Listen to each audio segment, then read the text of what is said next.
What is up? Good fucking morning, chat. It's not morning, it's like 7:30 p.m. In fairness, I have been up for a fair few hours. I've been getting work done. I've been doing things. How's everybody doing? Oh my god, I am so excited to finally fucking listen to this album. Hello, Cheshire. Hello, Nico Pop. Oh wait, Nikop Chop. I got that wrong. Nikop Chop? Am I saying that right? Hello, Elanios. Welcome in, welcome in. Hope you're doing good. I'm doing fantastic. I have been getting a lot of work done over the past couple of days. Apologies, by the way, that there wasn't a piano short today. Hello, Mardina. Welcome in. Apologies that there wasn't a piano short today. I've been trying my best to get back on top of them, but I just need to find a day, to record 5-6 of them again, which I'll be able to do later this week. So they might be a little slow in the coming days. I got a really big project on my desk that I can't say anything about a couple days ago. So I need to be very careful about where I spend my time. But don't worry, I'm still doing them. They just will be a little bit slower. I want to do some songs from this album. I did one yesterday. I want to do some more from this album if I can. Really excited to hear your opinion on this album. Hell yeah. Hello, Pettard. Welcome in. Oh, man. So, for those who don't know how this stream works, we are going to be listening to the whole album, start to finish. So, starting with disc 1, going all the way to the end of disc 4. We're going to listen to every track, and then after the track is done, I'm going to talk about it a little bit, see if I have anything to say about it. Some tracks I'll have a lot to say about it. Some tracks, not as much, because they're a bit, just more generic. And then we're going to try and rank them. These rankings, little less traditional than what you might be used to from a tier list. I'm not doing, S tier, A tier, B tier, etc. Because, extremely cold take, I don't really think there's any Genshin music that's bad. There's tracks that, I may not be super into, but, all of it it's very high production value. It's from some of the best composers in the industry. Much of it is live recorded by, world-renowned orchestras. This music is good. So, instead, we're gonna rank it to how much of an impact, pun intended, it had on mostly myself, but I'm gonna try to infer how much of an impact it had on the general player base, which is why the tiers are as follows. We have at the top, we have era defining. This is for the tracks that will be talked about for years to come. There's always a few tracks in every region that everybody remembers, right? That's what this tier is for. Then there's peak for anything that's just really fucking good. Then there's very good for tracks that are really enjoyable. I wouldn't call them peak, but they're very enjoyable to listen to. Then there's wouldn't skip it. That's a bit of an interesting one. That's mostly if I'm listening to this album in my own time and this track came on, it's fine. I wouldn't skip it. And then the lowest I can go is which is, it's not really for me. It's not bad, but I don't not particularly a track made for me. Those are the tiers that we have. So the most critical I'll go is not really for me, but it's still good. This is how non-critical I am of Genshin's music. Yes, this is a massive album. This is the longest album that we've done on stream so far. It is over 3 hours. There's 92 tracks in here. This is going to be a long stream. I do a lot of yapping. There are some tracks that I will probably be yapping about for 5 to 10 minutes. I have almost listened to the full album. There are some tracks that I skipped because I have not done the in-game portions where those tracks play yet. I have not I have not done the Sandrone event yet. I plan to do that on stream either tomorrow or Tuesday. But whenever I've listened to this album, I've skipped those tracks because I wanted to save those reactions for on stream. Obviously, all of the other tracks I've heard in game because I've played the fucking game, right? I might not have heard them in full. I might not have, like, paid too much attention to them. Like, right now I'm going to be paying, like, deliberate attention to everything. But obviously, the majority of the stuff in this album I have already heard because I've played the damn game, right? If you want to see my first time reaction to certain pieces of music, I streamed most of my first reactions to these tracks because, like, I streamed the Moon World Quest, I streamed the Temple of Space World Quest, I streamed the Archon quests. There's a few story quest tracks on here that I did not stream. Varka's one in particular. I did that one in my own time, and I regret doing it in my own time, but you're still gonna get my, like, unfiltered reaction on those. With that out of the way, small little new thing, if you look above me, on the little slideshow that indicates what track we're on, I also actually show composer credits this time, because there's been some, let's say, discourse lately about people saying that, like, Genshin music went downhill post Yupeng Chen, and I just want to put that to bed. I want people to know more than one composer. Like, everybody knows Yupeng Chen, some people know Dimeng Wen, and there it kind of ends. So we're gonna give these composers their due credit. So if you're ever curious who made a track, my name will be above me. Right. Chat, we're gonna start with Disc 1, Origin of Moonlight. We're gonna start with all of the Frost Moon tracks. There is 28 of them. Some new ones, some unfortunately left. Yes, we will be talking about that later when we get to a certain set of tracks. So yeah, let's go. From the Great Sky, please let me know if this volume is appropriate or if I need to turn it up or down a little bit. Is this in order? Yes, we are going in album order. So this is going to be the Dunana Pit track. First track that you hear when you set foot there.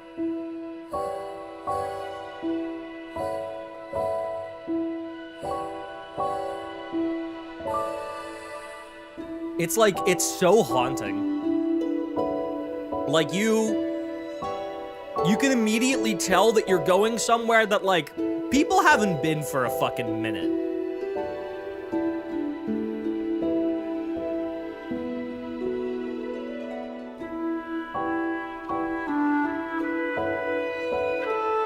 Volume is good? Hell yeah.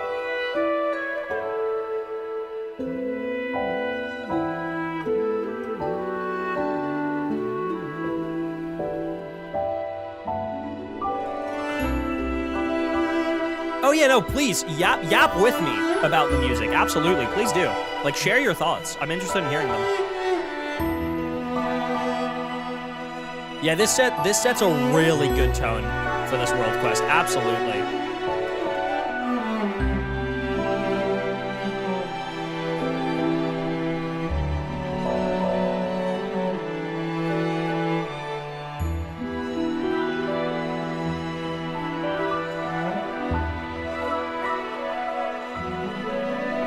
Honestly, I think the right track to open this album with, despite, you know, that it makes sense they open this, because this is the first of the Frost Moon tracks that you hear, but...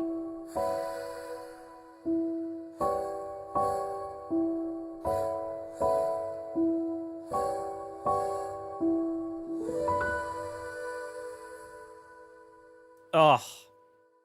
So, I wouldn't particularly call this track, like, era-defining. I don't think that the, like, approach to Dunana Pit or Dunana Ford Station is gonna be a track that, like, a lot of people are gonna be talking about. But, like, yeah, it is such an incredible tone setter for it's such an incredible tone setter for like, this entire quest chain. Caroline Luo joined during Not Krai right before. Caroline Luo has, I believe, 1 or 2 track credits on the Shimmering Voyage 5 Yeah, she has some credits on the summer event. Yeah, Easy Breeze and Not Cry Prelude. Yeah. So yeah, she joined like right before production on Nod Cry got started. So yeah, she's relatively new, and honestly, done like fucking incredible. Fun fact: she did the own vocals for this track. Like the background vocals here, that's her. And the orchestra here is the Budapest Scoring Orchestra, which, for those VTuber knowers out here, the Budapest Scoring Orchestra is the orchestra that recorded Music Box of Fate, which is really cool. It's still crazy that Daryl got to work with those guys. I'm going to put this one in peak because I think it is a fantastic introduction to everything Frost Moon. Or like the fantastic build up to the Frost Moon. I wouldn't put it in era defining though. Yupeng Chen commented on the Snezhnaya live performance. I did see. It made me cry. Seeing it made me very emotional. But yeah, I did see. That, like, he's like, holy shit, this team has come so far, basically. And, I mean, it is basically, it's the last of the melodies that he wrote that wasn't in-game yet. All the other melodies he wrote obviously made it into the game because he wrote them to be in the game. That was the last melody from the Travail trailer that had not yet appeared in-game. So the fact that the Snezhnaya main theme opens with that was like... that meant so much to me. I already covered part of it too. I already made a piano arrangement of like the first 2.5 minutes of it. Uploaded it like 2 hours after the stream ended. I was very quick with it. Anyway, let's keep it moving. Descent into the Underworld. This is Lin Yao Feng. Oh, we are on shuffle. That's not what we want. Let me turn shuffle off. Give me 1 second. I'm using a new website for this. I'm using music.kutar.moe, which is like a very easy way to listen to every single Genshin track, nicely organized and everything. Right, Lin Yao Feng, Descent into the Underworld. So this is the track that plays underground in Dunana Forward Station. The fan-made one, yes. I'm using it a lot. It's been very nice.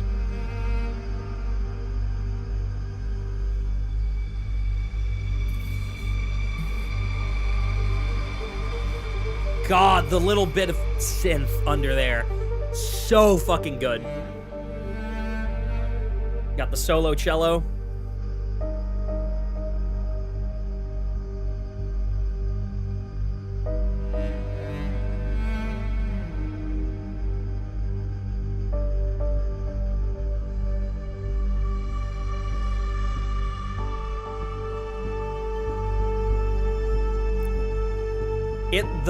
The way that everything related to the Frost Moon uses electronic elements so tastefully.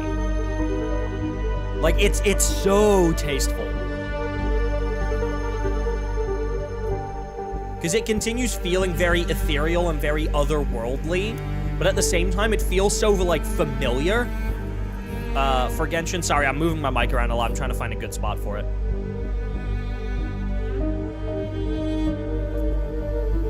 Oh no, I would listen to this out of the game. Absolutely, I would. For those who are new here, this peak category is going to be very, very big. There's going to be a lot of stuff in the peak category. I think I'd put this one in very good, not in peak, but like, God, that like synth arpeggio that like slowly builds up. We're not going to listen to the track here now because it's not until later in the album, but obviously this transitions directly into the track that plays when you like are running from everything and adds like extra percussion in, and then that transitions straight into like the cutscene track of you actually flying up into space. And like that entire buildup is fantastic. Have you listened to this album, or are you listening while rating right now? I've listened to most of it. Obviously, I've listened to the majority of these tracks in-game, because, like, I've played basically every single quest and things where like these tracks are playing for the first time. So I've heard most of them. There's some tracks I have not heard, because I haven't had the time to play those parts yet. Any tracks from Sandrone's event quest have not yet heard, because I have not yet played that. And I skipped them every time I was listening to this album, which has not been often. I don't think I've gotten like a full rep through the album in like one sitting. So this is the first time that we're doing that. There's no trailer tracks. There are a few. There's the Snezhnaya trailer track, not the 7.0 trailer, but the Transcendence trailer that like showed off all the characters for the first time. There's I believe like a Miliastra trailer track, and maybe like 1 or 2 teaser tracks. I'm not quite sure, but no, most of the trailer tracks would be in Footprints of the Traveler, which is an album that released a couple of weeks back. And obviously, like, Shimmering Voyage, but we're not going to get Shimmering Voyage Volume 7 until the release of the Tsaritsa. So that'll be in, like, December, January-ish, probably. Right. Tarnished Storm, we have arrived on the Frost Moon. I believe this is Eye of Ibni Bellum. We're gonna get some Eye of Ibni Bellum tracks first. Yeah, the character trailer albums release every year when the new Archon comes out. The Archon's always the last track on Shimmering Void, or on Stellar Moments.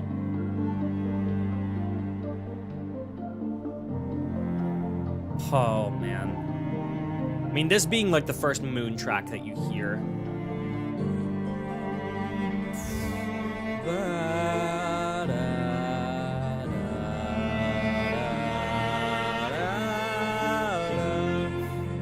I do believe this also plays in the spaceship, but no, this plays in... This does not play in Archeoloon Storm. Does it? Oh, wait, does it? Hold on. I need to, like, open this up properly. No, yeah, this is Spaceship and then Archeoloon Storm Research. Yes. Yes. Oh.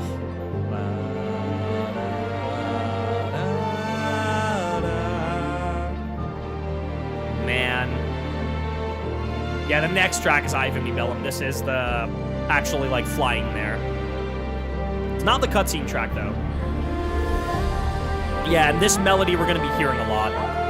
Yuxi Wang melody, incredible as always. Who did the vocals for this? Imogen Perry from London Voices. Interesting.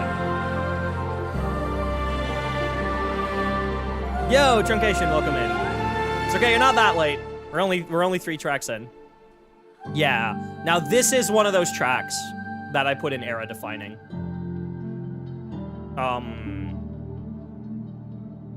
And there's a very good reason. This melody is a melody that is gonna be heard all throughout the Frost Moon. You're gonna be hearing it multiple times. You're gonna be hearing it whilst I think. Yeah, you can hear it in the Archeoloon Storm Research Center, but it also comes back later in a cutscene, this track specifically, but this melody comes back in multiple other places, and I think it's one of the most memorable melodies. Yeah, leitmotif melodies, short, yeah. I think it's one of the most memorable motifs in the Frost Moon quest, and this is your first exposure to it, alongside the cutscene track that plays right before this, but cutscene tracks are on album or on disc 4, so we're not gonna hear those yet. We're gonna hear those later. But yeah, that's why I'm absolutely putting this in era defining, because holy shit, y'all. The fact that we're even going to the moon to begin with was such a shock to me. I stayed completely like spoiler and leak free on this. I did not know. So when it was like revealed that that's where we were going, oh my god, did I lose my mind.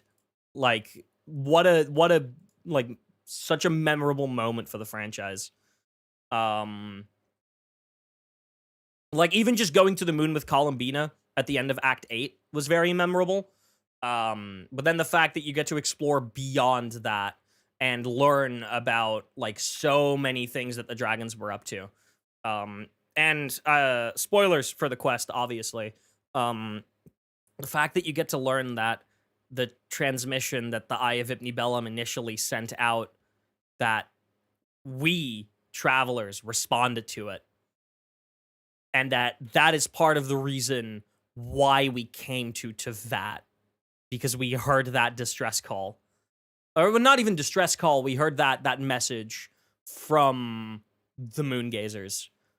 Oh my god, that, like, actual pit in my stomach when I first learned that fact. Like,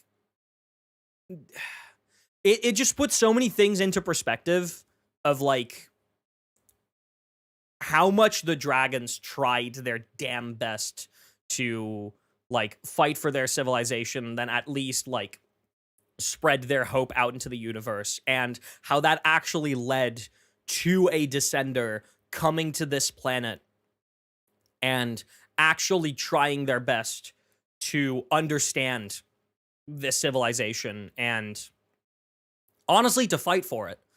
Because obviously we haven't yet faced the heavenly principles, but it is very apparent that we will. I mean, we all saw the 7.0 trailer. We all saw us fucking battling with Renova.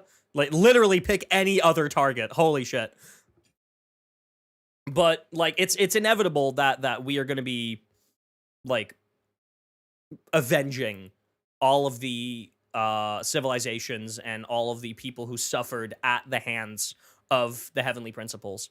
So the fact that, like, the message that the Moongazers first sent out actually reached somebody, and they actually came to help, even though it's too late, even though obviously, like, the dragon civilization as they knew it back then is no more.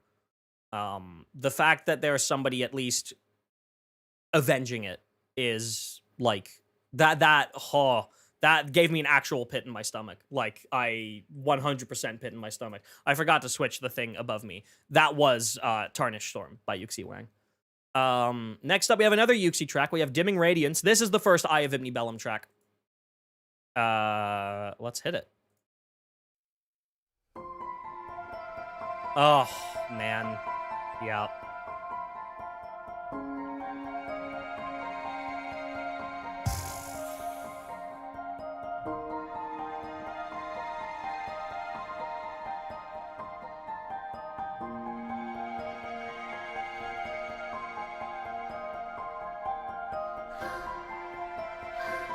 So good. So yeah, this is the first track that you hear when you set foot on the moon.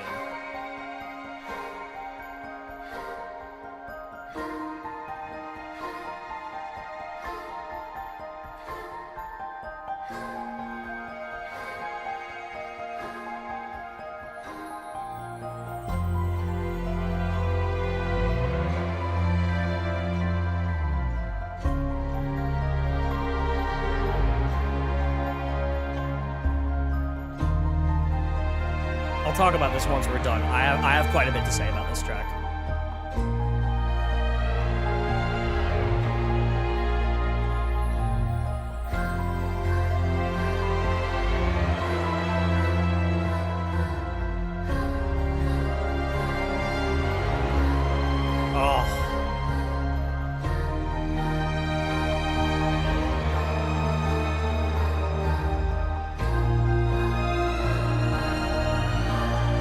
These chords right here.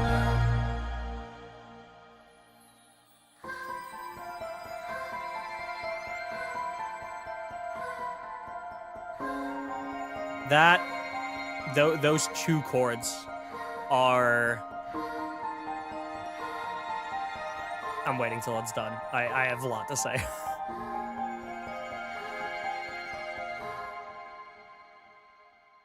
So, there's a lot of interpretations of space, right? There's a lot of different games and movies and even just, like, musicians that have made their own interpretations of space musically, right? One of my favorite interpretations of the soundscape of space is the Super Mario Galaxy duology. I think that there's specific tracks on those soundtracks that capture the both emptiness and vastness of space so incredibly well. Yeah, Space Junk Galaxy is absolutely up there for sure. They capture what I think is like the Schrodinger's loneliness of space, because space is both incredibly empty, like there's so much nothing in space, but at the same time there's also so much everything, if that makes sense. Like, there are so many things that you can find in space if you look far enough. But it's just that in between everything, there is so much nothing. So it's a bit of Schrodinger's loneliness. Like, space isn't lonely. It's just that at any individual point in space, if you were to look out, it might look lonely. But it isn't. It's just at a scale that we as humans living on one planet struggle to actually comprehend. And the Mario Galaxy duology captures that incredibly well. This entire quest is obviously a little bit about that. It is about the myth of the Dark Forest. For those who are not familiar about what the, like, philosophical concept of the Dark Forest is, it is the belief that there are a load of civilizations out there that are technologically advanced enough to be able to broadcast themselves out into the universe, but they don't, out of fear that there will be another civilization that's more technologically advanced that will eradicate them if one of their messages is received, right? And this entire quest kind of deals with the concept of the Dark Forest. Literally at the very end of the quest, like, the transmission from the Traveler says, your message has shined a light, or bright light, in the Dark Forest, or whatever the exact line is, but it says something like that. The whole idea of the quest is like, yes, there is an abyss that is sweeping through the entire galaxy, and it's destroying planets, it's destroying civilizations. If any of you read Miliastra's lore, obviously Octavia's chronicles of all these planets that she visits have a lot to say about it. It's the abyss is basically following her, and she's chronicling these planets, and then leaving right before the abyss gets to them.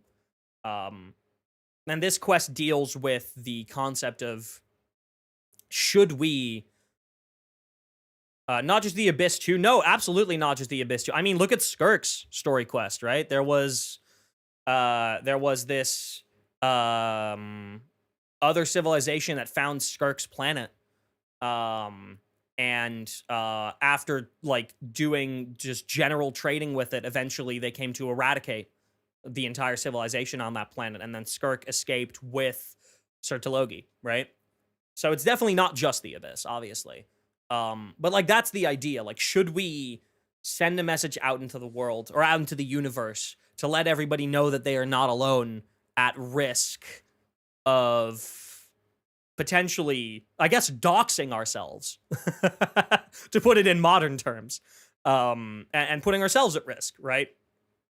And I think that a lot of the Frost Moon's tracks deal with that feeling of both the feeling of being alone, not wanting to be, but also the dread that comes with, what if the person I'm sharing this universe with is not someone who I would want to know where I am, right? It's both the loneliness, it's the yearning, and it's the dread.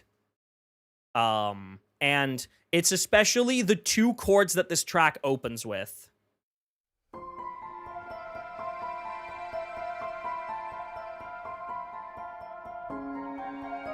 That really encapsulate that to me. Like, there's just...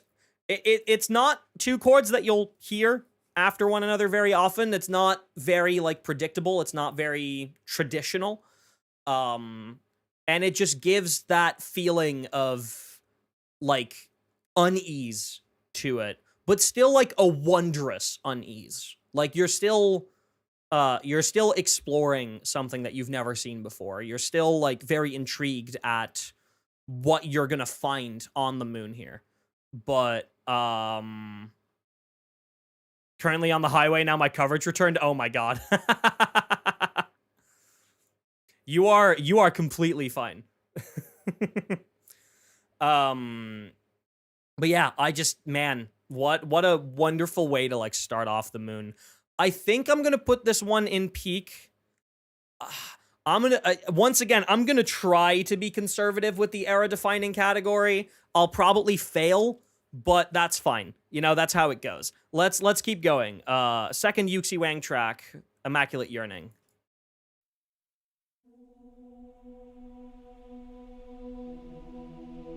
Ugh.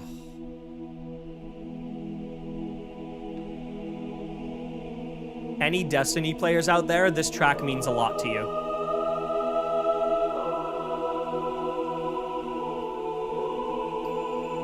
If you're a Destiny player and you like Destiny's Orbit music, this track meant so much to me.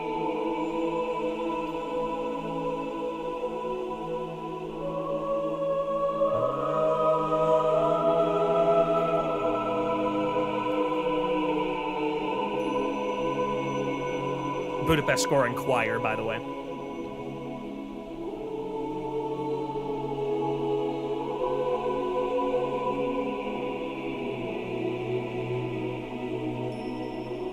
Hit it. Oh.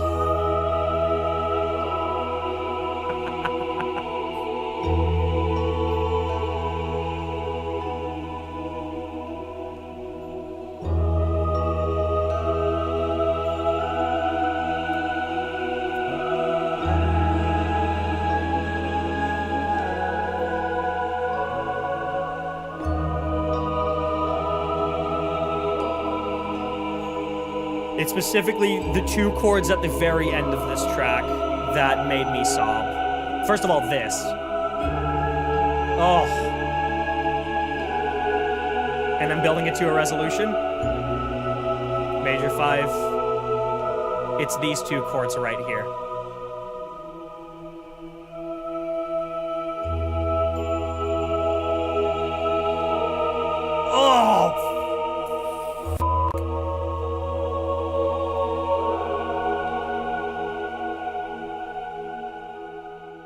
Oh, man. Like, Destiny music obviously means a lot to me. If you've been watching this channel for a long time, I'm a longtime Destiny player. I was very sad, obviously, that the game has now come to an end and that the entire team has been laid off. This track right here is... Oh, my God. It's so beautifully haunting again. Like, it goes back to the feeling I was describing earlier. Like, it is the combination of loneliness, yearning, dread, and wonder that kind of make up the Frost Moon. And each track will, like, delve differently into one of those four emotions. They'll have, like, a different combination of those four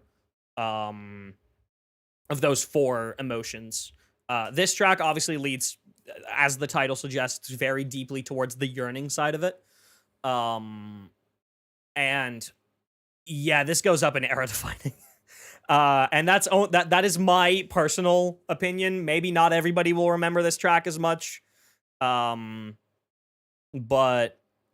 yeah, like that track really, like, defines the entire Eye of Hypnibellum area to me. Obviously, there's one more track that defines it, but that'll be the last track on disc 1, and you all know which one I'm talking about.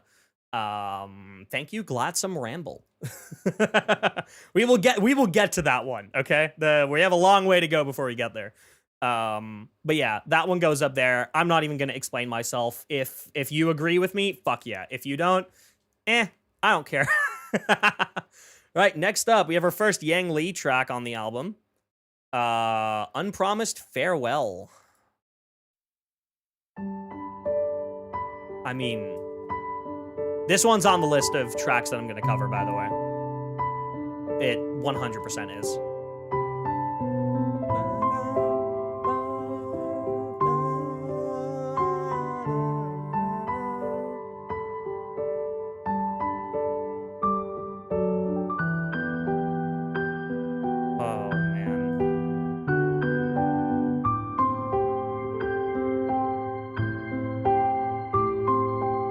Yeah, this plays in the Eye of Bellum and in the Golden Hall, yep.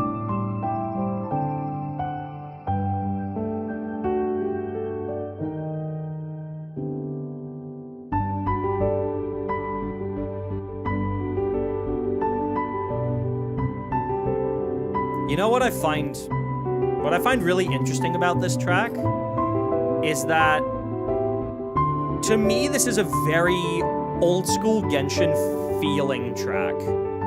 Without, at the same time, while at the same time not feeling old school Genshin at all because of the underlying production, but the piano arrangement itself feels very old school Genshin. But like, a lot of the underlying production elements are very new and a lot more recent. Or at least they're a lot more foreign. Like I said at the very... I was holding back my kinda Yupeng Chen-esque comment. I mean, it is, right? That's not a negative thing. Obviously, that's not all these musicians should be reduced to, because holy shit, they are all incredible composers of their own. But obviously, Yupeng Chen did set a vibe and a standard for Genshin's music, and the way that it's evolved over the past 6 years is incredible. This track specifically shows that evolution really well, in my opinion, because it starts off with a track that, like, if you placed that somewhere in, like, Leeway, yeah, you could make it work. Like, that'd be fine, but then as more elements get introduced to the production, it starts feeling a lot more foreign. And I think the fact that it has that sense of familiarity, but then introduces a lot more foreign elements, actually makes it work really, really well for the Moon. Because obviously, the dragons were here first. Everything here on the Moon was here first. We wouldn't be here if it wasn't for the dragons on the Moon. We wouldn't be here if it wasn't for the Moon Gazers, right? So the fact that, like, it has that sense of familiarity to it from all of the human civilizations that we have visited that didn't used to be there. Almost, it almost like retcons where the inspiration came from. It's like a chicken and an egg. It's like a chicken and egg problem, right? It's like which came first, like the music that we heard when we first started playing Genshin, or this. Obviously, the music we heard when we first started playing Genshin came first from like a factual standpoint, but like, it makes you, like, question that a little bit. And I think that's really beautiful. This track goes, like, high and peak. Like I said, I'm going to be conservative with era defining to the best of my ability. I'm going to fail at doing this. But, you know, so be it.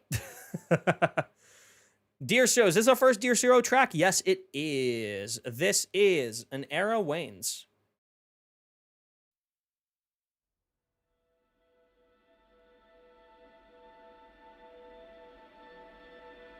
Also, Eye of Bellum. Oh, yes. I remember this one. I love how every composer has, like, an ever so slightly different interpretation of space. And, like, you can tell. But, like, it is, like, a cohesive thing. Like, this one is a lot more electronic in nature. I think that's like a processed steel drum there as well. I'm not quite sure.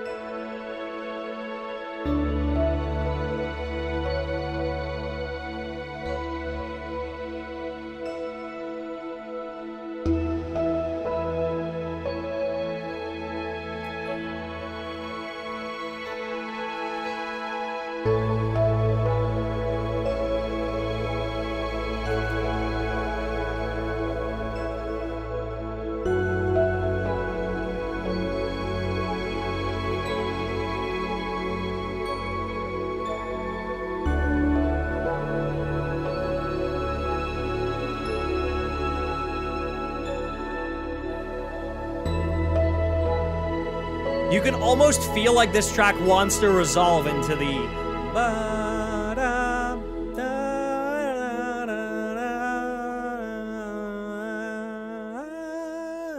You can almost feel like it wants to resolve into that.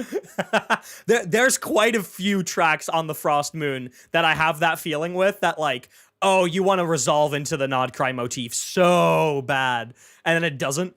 There's one track that does. Once again, thank you, Yang Li. But like, there's quite a few tracks on here that make me go like, were you gonna do that? Hold on, let me like skip back to a section. Because there's one section that really has that for me.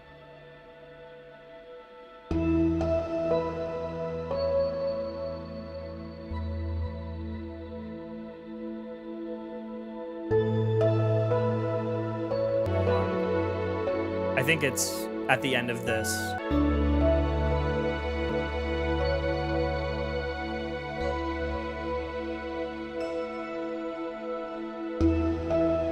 I think it's right here.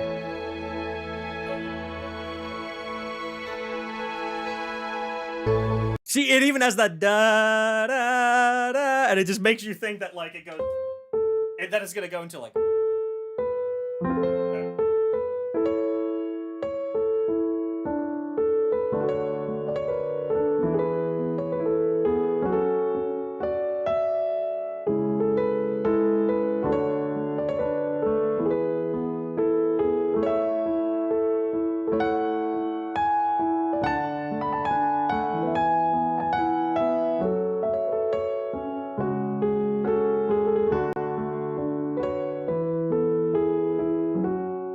It just makes you think like it's gonna go into that, and it doesn't. And honestly, I think that's good. I think that's great. I mean, this one's peak. I love how, like, I love Dircio's interpretation of the moon. Funny if it is a processed steel drum, considering it was used a bit in Natlan, you know, Nation of Dragons. Oh, like, I think these composers think so much more about, like, instrumentation than we realize that they do.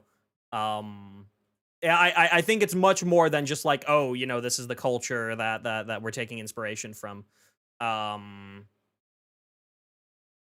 entirety of disc 1 absolutely screams "Here Were Once Dragons," and it's so beautiful. Like, genuinely, it's lovely. Right, the next track is Peptoke Chrysus Oikos, which is Greek for "The House of Gold Has Fallen." This plays in the underground energy station on the Eye of Ibnibellum. Yijun Jiang.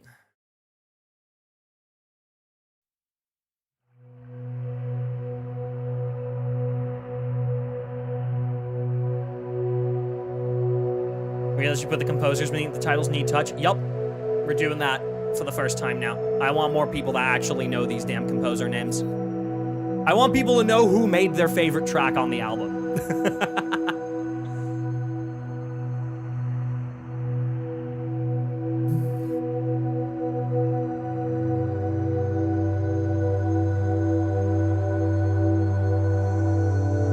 See, I love more ambient tracks that don't really have rhythm to them, that are just like vibes, you know? We still have Temple of Space. Disc 2. Yep. Yeah, we have the entirety of Dormant Port and that Mondstadt area. And then the Temple of Space on there.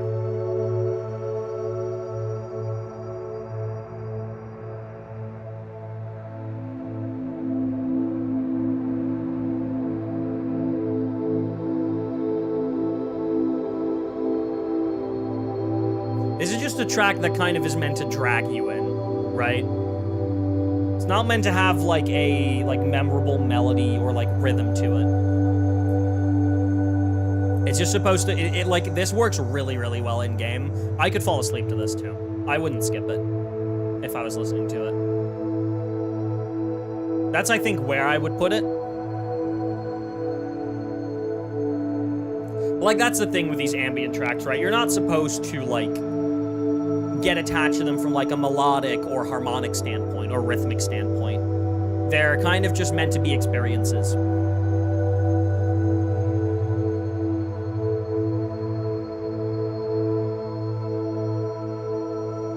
Moon Battle Team is 3 hours away. Oh, probably more than that. I'm gonna be yapping a lot. It's probably like 4.5 hours away at a minimum.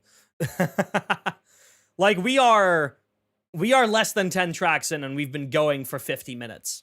So, like, that tells you how long it's gonna take. This is what I expected from Underwater Fontaine before the release. To be fair, there is tracks that are somewhat like this, but Fontaine does ground itself in a lot more acoustic instruments. There's, like, definitely some synthy stuff for the underwater portions, obviously, but, like, and it definitely, like, channels that, like, ethereal vibe to it, but, like, it's a lot less divorced from acoustic instruments, whereas the Moon is a lot more willing to delve into these electronical instrument aspects that you wouldn't really hear anywhere else in Genshin. This goes into wouldn't skip it for me. I don't really have much to say about it.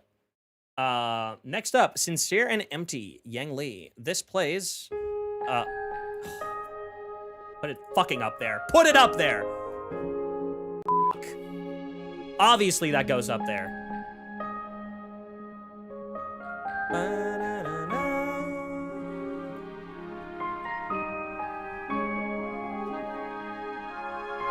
I mean, like, what do you want from me, y'all? What do you want from me? This is not Ninkigia's. It does play... It plays up top. It plays on the top of the Eye of Ibibellum. But it's not Ninkigia's message. This plays there when you get there for the first time as well.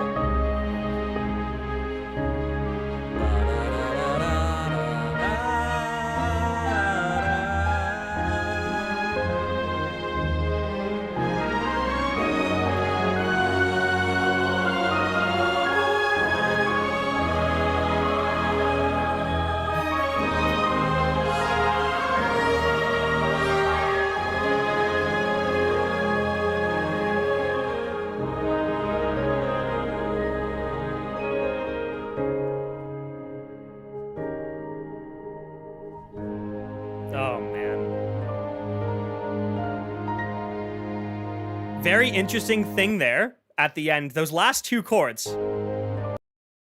Listen to those chords closely. I don't know if this is intentional.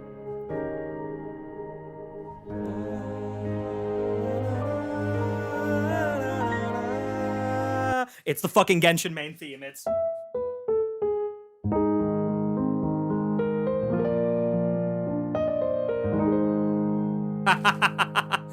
Major first, major second, major first. Do not know if this is intentional, but that shit got me immediately when I heard that for the first time. I knew it was familiar as fuck. Yeah, it's literally just like major first, major second, major first.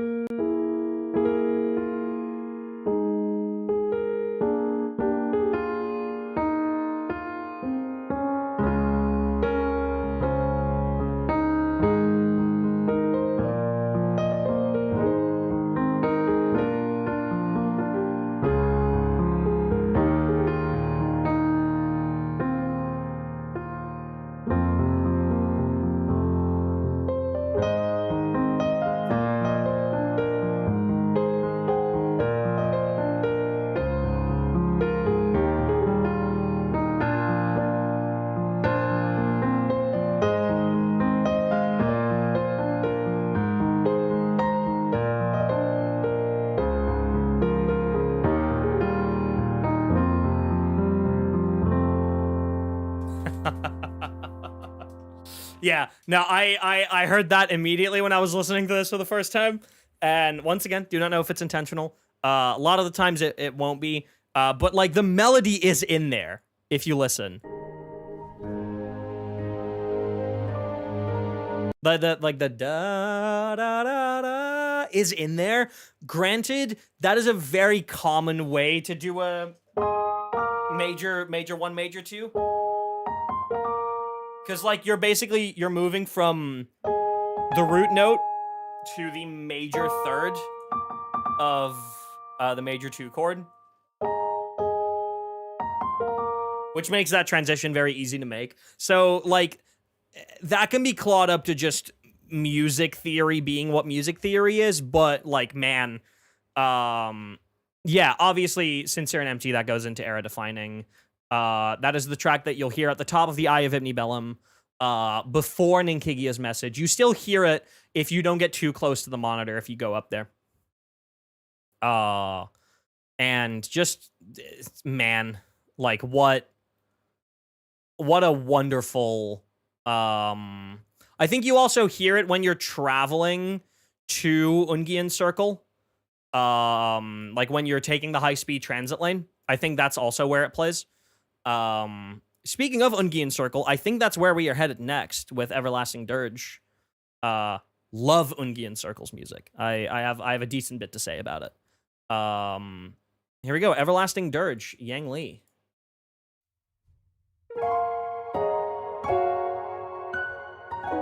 Oh.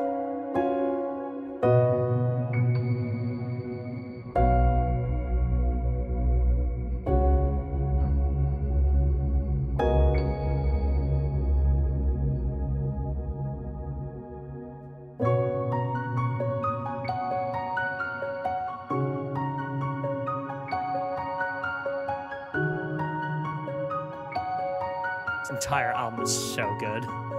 This is another one of those tracks that feels like it could resolve into Nod Krei's motif at any point.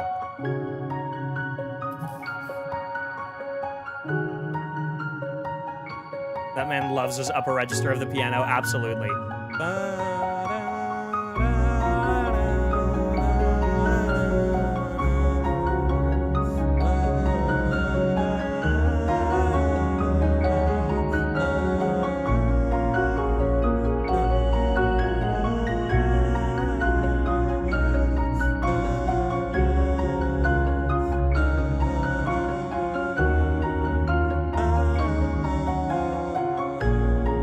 Like, it works. It just works. It's the same fucking chord progression.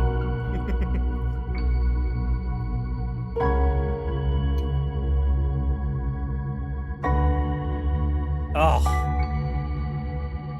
What a gut-wrenching chord that is.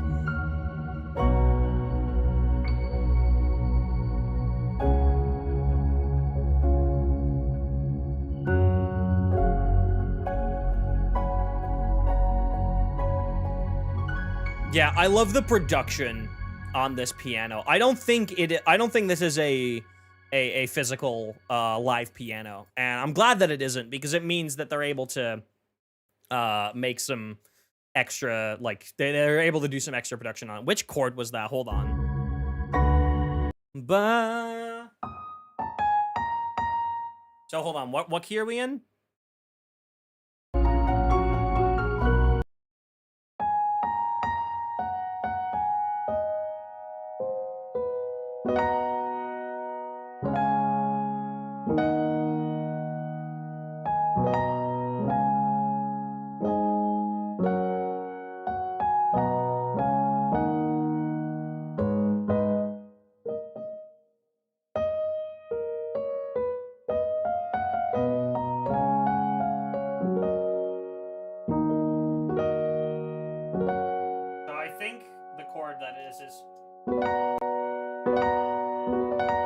That's the chord, I think.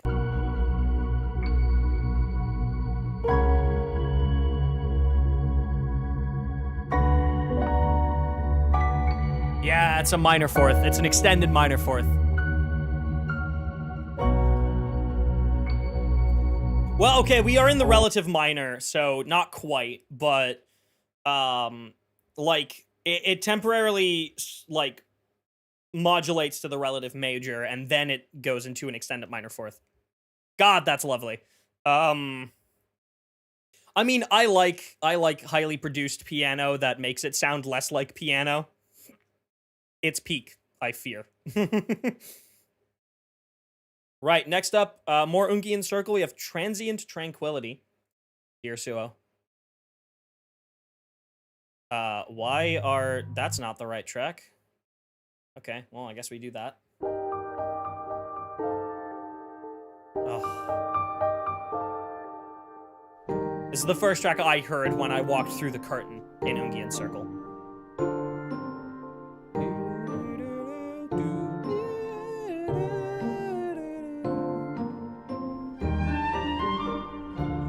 This just puts a smile on my face.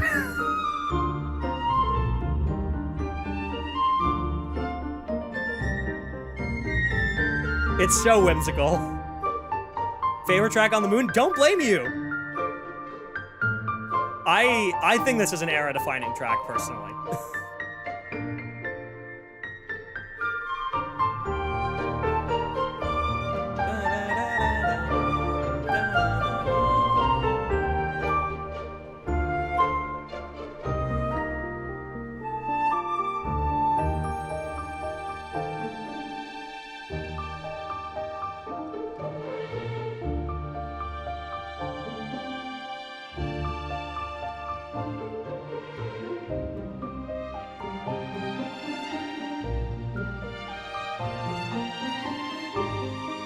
Oh, gorgeous.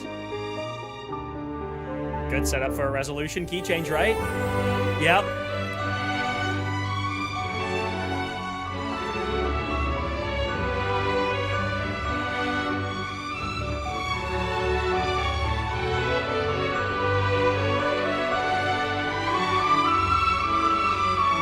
Yeah, especially early on in this track. This track is so Natlin coded. Which, once again, makes sense, right? Of course, some of the, like, Ungian Circle tracks especially would be so Natlin coded, right? Like, it makes sense. It is, like, even just looking inside of Ungian Circle, if you told me that was, like, an area inside of the ancient sacred mountain, I would believe you. Like, if you were like, oh, they made a second map expansion for the city of Tallinn, I would be like, yeah, that makes sense. That looks like it. Like, of course it does. Here be dragons. Come on now. I think this goes in era defining. I think, like, if there's any track that defines Ungian Circle, which, first of all, Ungian Circle is probably one of, if not the most memorable area on the moon, just because of how visually distinct it looks. And just the feeling of, like, you are arriving at this area and you see just a crater and there's just nothing. And then you walk through a door and, like, the veil parts and suddenly there's this, like, lush environment in front of you that's, like, densely populated with flora and fauna. Like, oh my god, dude. What like a beautiful moment. And also the fact that, like, you then get to learn that, like, that same circle is what the false sky in the firmament is based on. Like, Jesus. Like, that's so cool. I loved all of the lore that we got about, like, how the actual false sky was created and, like, where it started from, like, the original stellar black body that cloaked the ship that Ungian flew back to Vat in. It completely cloaked that, made it invisible so that it could reach Vat. And then that technology was then used to create first the Veil of Ungian Circle and then the False Sky Firmament. Ungian Circle music feels heavy in a way, like it's affected by gravity. No, that makes sense. I see what you mean. I definitely wouldn't describe it with those words, but I completely see what you mean. Yeah, absolutely. Speaking of this next track, I think this next track is what I'm thinking of. I need to fucking talk about this one, dude. Dust Cascade. Holy Natlin. Like, that. Immediately just that. me, dude. Oh my god, I miss Natlin so much. I think about you daily, my beloved. This track is so Natlinese.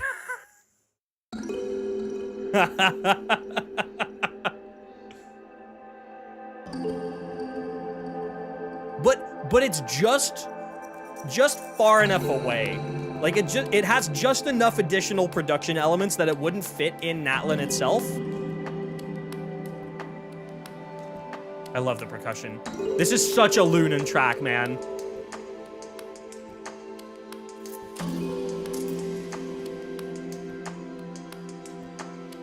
Yeah, this only plays outside of Ungian Circle as well. It only plays at the transit station.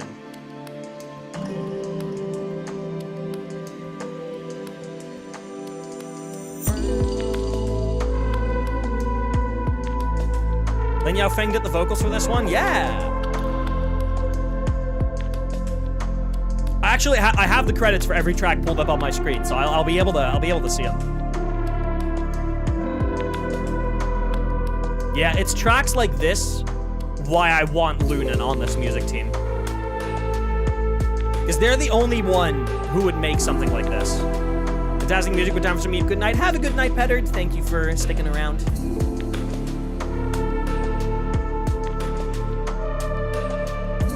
Like, this kind of feels like what if the Night Kingdom and Overworld Natlin had a baby.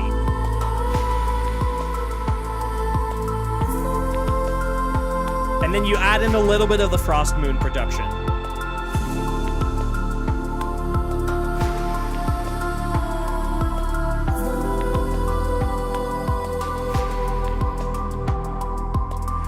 Really putting the Luna and Lunan with this one? Yeah. Is this his only? No, this is not his only Moon track. He's done a few more.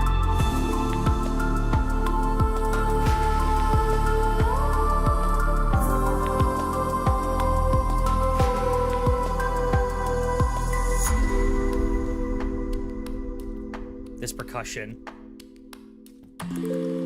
So cool.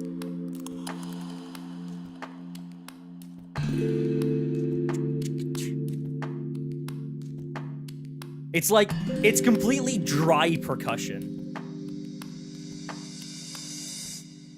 Like there's no like reverb on it. The attack is like instant, but so is the release. There's like no tail on that percussion. I love that kind of percussion style where it just like feels fully dry. It just like, I don't know. It just does something to me. This is the most spiritually Natlinese track that we've gotten since Natlin ended.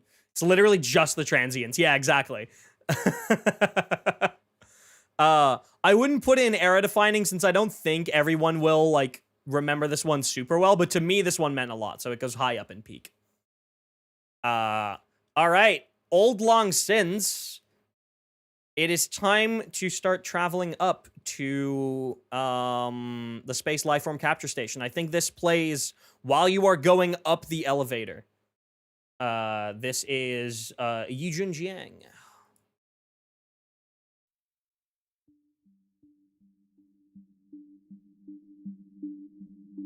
Yep.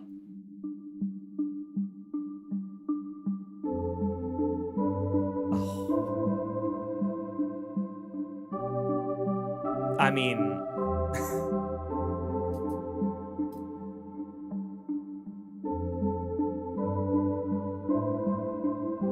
I'll say what I want to say in a moment.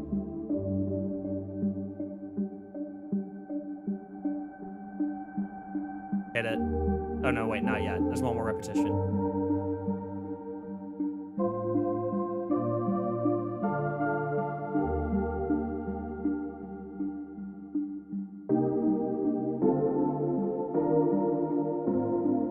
No, this is not the snake track. The snake track, I think, is on disc 4. Right. Hit it.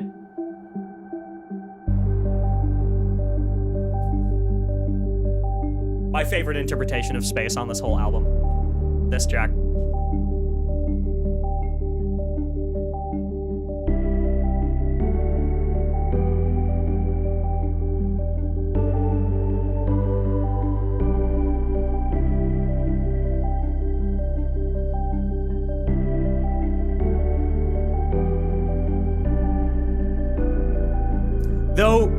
I think Yijun Jiang in particular, just all of their contributions are my favorite, like, vision of space that is on this album.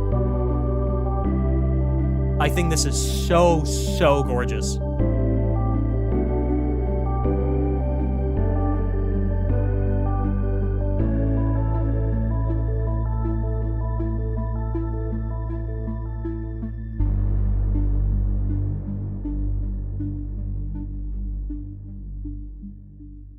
Just when that bass line, or when that sub bass kicked in for the first time, and then that synth arpeggio, the when that kicked in for the first time, I was immediately like, "Yep, this track is it." I'm a very big fan of ethereal synthy explorations of space. That is entirely, you can thank Super Mario Galaxy for that and its sequel. These types of synth are so synonymous with space to me. In terms of like the spectrum of like the four emotions that I talked about, the like loneliness, yearning, dread, and hope, like this sits somewhere in between hope and loneliness. It like the synths itself make it feel very like empty. Like there's not a lot going on in this track. It really makes you feel like you are sitting alone with the nothingness around you. But at the same time, the actual composition of it feels a lot more hopeful. Almost like you're making an exploratory journey, and like while you may be surrounded by like emptiness and loneliness, you are excited to explore everything that emptiness has to offer, right? That's kind of how I feel with this track. And for me personally, that goes up in era defining. I know a lot of people would probably put this next track up in era defining. I prefer Old Long Since over this next track. We Chose the Moon. This obviously plays in the space lifeform capture station, or space capture lifeform station. I forgot what the exact name is. We Chose the Moon. Also Yijun Jiang. I mean, this is iconic though. This being able to actually swim around space, even though you're kind of limited. Holy shit, dude.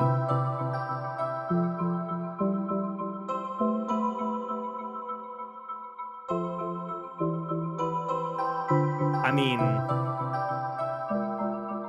beautiful chords. Like I said, Yijun Jiang has probably my favorite interpretations of space on this album. Genshin Spacewalk? Mm-hmm.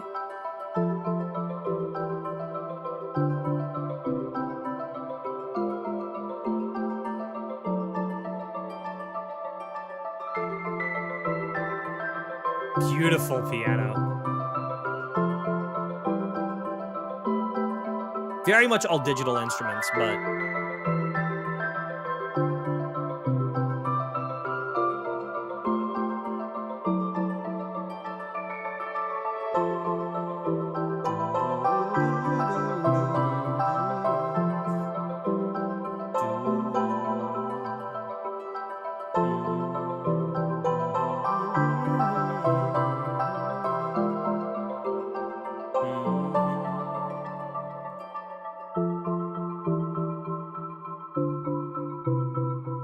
oh man. I mean, this also goes up in era defining, honestly. Like being able to just swim out into space, and also like the view that you get of Teyvat on the space capture lifeform station, or space lifeform capture station, like the view that you get of Teyvat from up there, nuts, like fucking ridiculous, right? So cool, so fucking cool. Not only of Teyvat, but also of the moon. Yeah, that goes up there too. Right. Oh my god, dude. The next 4 tracks are such a like these 6 or honestly these 8 tracks all the way from Transient Tranquility up to Ephemeral Foam are such like a generational run, dude. Oh my god. Right. We got some Yang Li tracks, Lunaric Voyager. This plays on the outskirts of the space station. God, Yang Li, you love your higher register piano.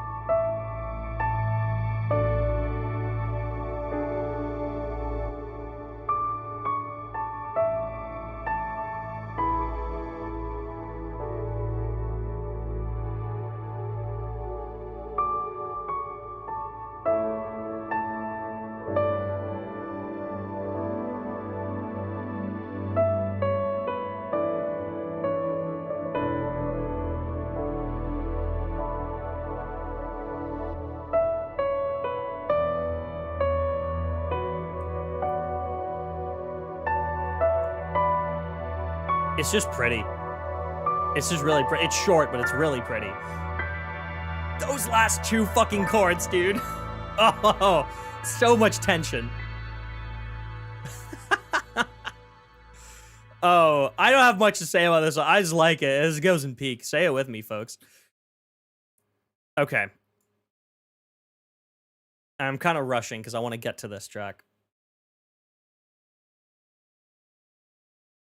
Oh, man.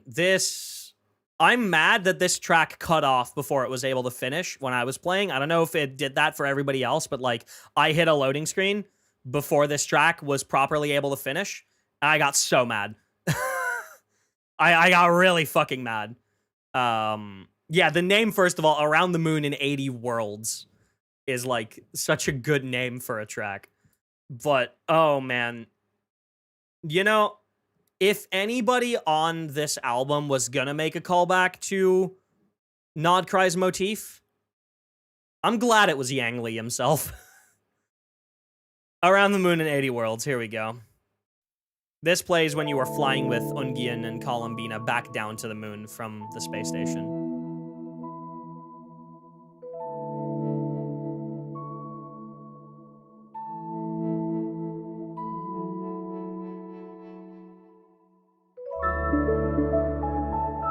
This is on my list of tracks I want to cover too.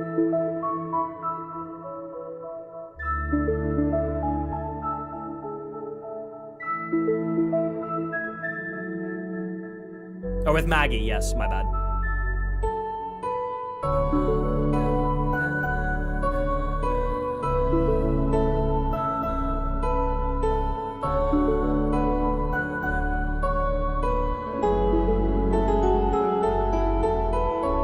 Like, it's alluding to the Nod Krai motif already. I was already feeling it coming.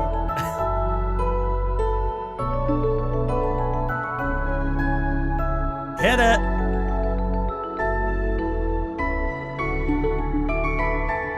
Ah!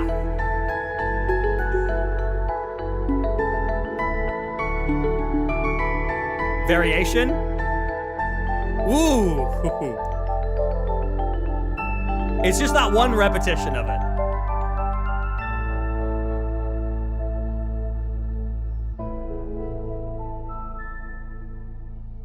You know what I also find interesting? This is definitely not intentional.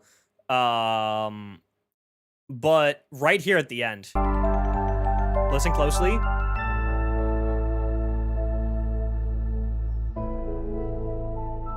You know what I hear in that? And I don't actually know if it's intentional, because obviously the Nod Krai reference is there because of Columbina. But what I hear there is...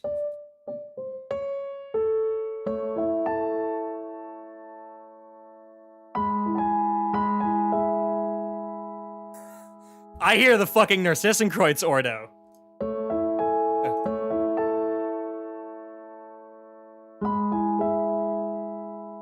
Which, I mean, not directly related to Columbina, but is pretty close. You know, that is her wife. Just listen, that is in there.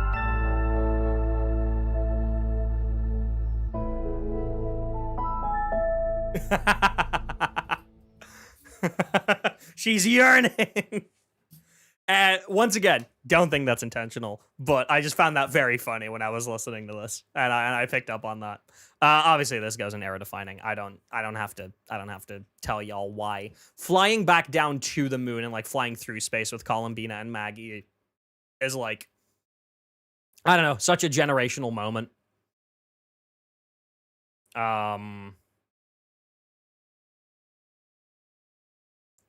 I'm glad that you can still hear it. Obviously, you can't hear the full thing in game because it ends too early. Like, you hit a loading screen too fast. But if you go through the high-speed transit lane from the space lifeform capture station to the Moontide Sea, it does still play. You just can't hear the full minute 30 because it's too long, which is really unfortunate. Anyway, we take a quick detour. This would not be the next track that you hear when you're exploring the moon. But I'm very glad that we're taking this detour. We're going to the bubble pool. There's only 2 tracks in the bubble pool, I think. I have to, like, triple check this. Yes, there's only 2 tracks in the bubble pool, but once again, these are some of my favorite interpretations of space. These 2 tracks, I did not think we would ever get 2 tracks like this in Genshin. Like, it is not a style I was expecting, but holy shit. Next up is Many Fallen Dreams, Dear Suo. I was not expecting to hear this at all.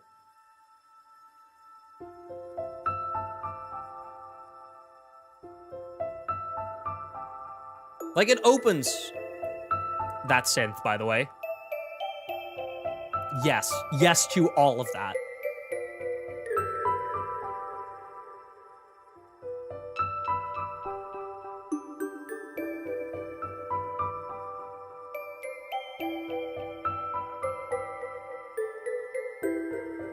But, you know, the way it opens, you're like, okay, this makes sense. This could be in a Genshin... This could be a Genshin track.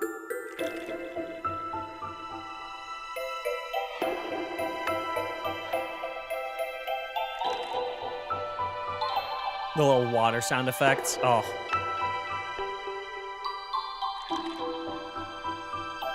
Such cool sound design. But then it does this. And I'm like, what the fuck?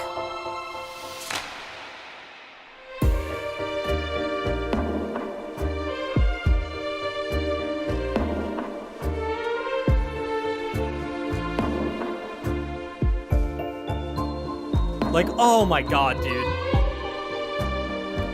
I'm so glad this track exists.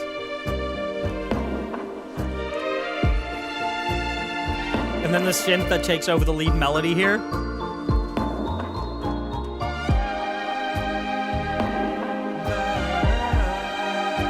Beautiful minor fourth.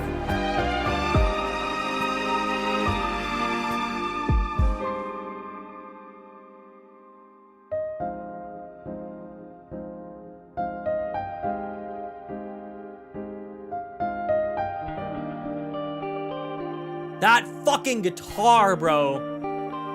Oh my god. I'm not gonna put it in era defining.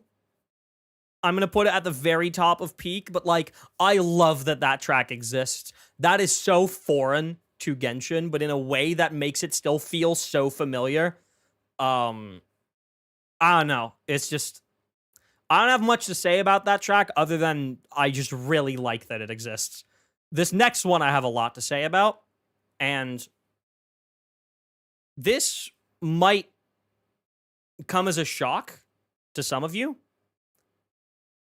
I think this is my favorite track on the album. I think Ephemeral Foam by Yujin Jiang is my favorite track on this entire album. Maybe that'll change at the end of the stream once I've had a full listen to everything. But I think this is my favorite track on the album. To any of you who've played Risk of Rain 2, you'll know why.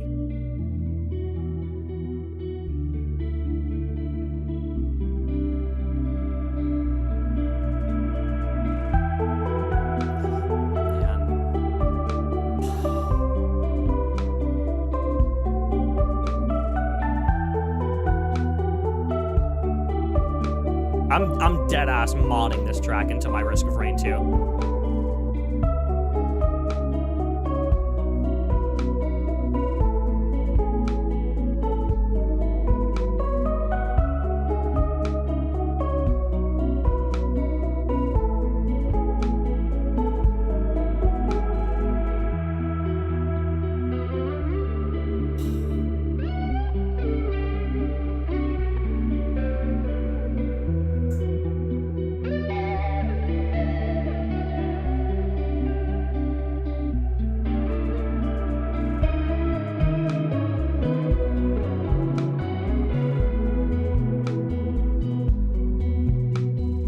Actually getting tears in my eyes listening to this again.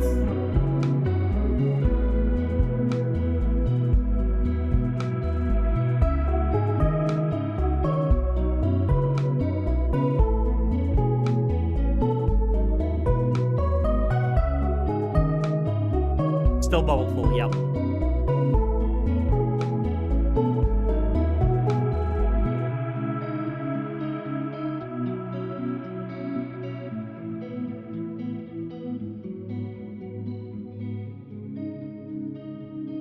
I mean, okay, chat, here's the deal about myself. I'm a pianist. I play piano. I love piano as an instrument. It's one of my favorite instruments sonically. Like, if I'm listening to any instrument being played, piano is one of my favorite instruments to listen to. It's not my favorite. My favorite is soft and mellow electric guitar. And that is very evident if you look at what some of my favorite Genshin tracks are. Hell, my fucking stream background music. Hold on, let me pull it up.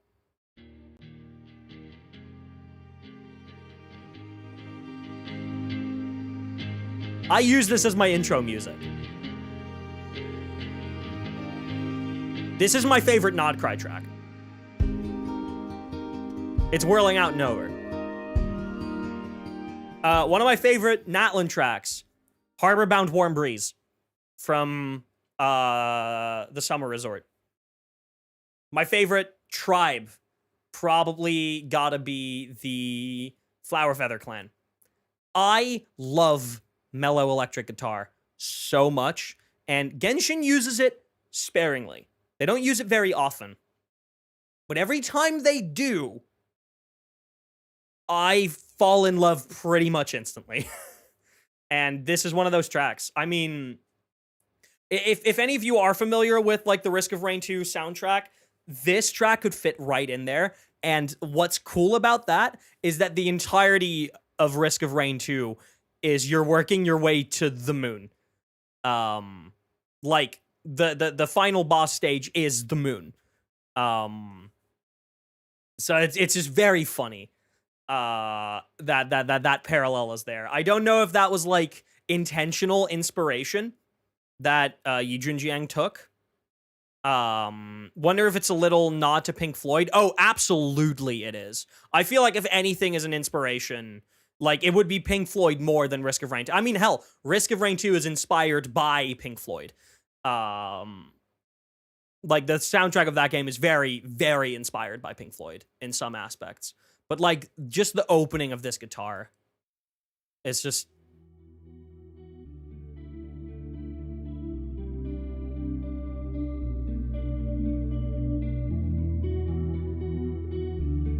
like, just suck me in, man.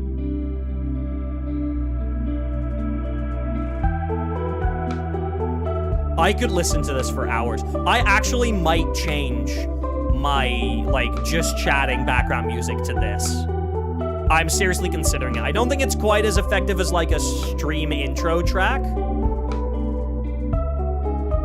But, like, I might actually start using this as stream background music, and I'm so serious. I'm putting this at the top of era-defining. And that's entirely for myself, because this track is very era-defining to me. This is probably my favorite track on the album. It just is. It genuinely just is. I could talk about this track for hours. Oh, like the ever so slight distortion.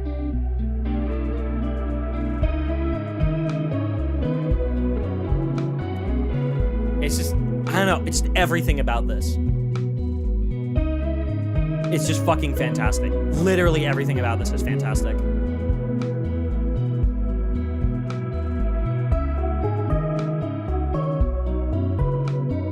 Like, perfect sound design choices.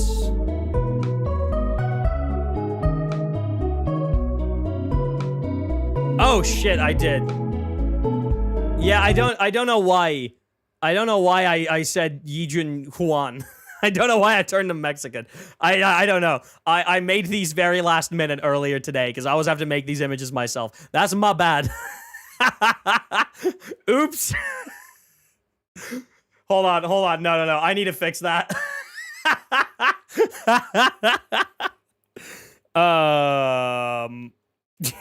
Give me a moment. Give me one moment. I will fix that straight away.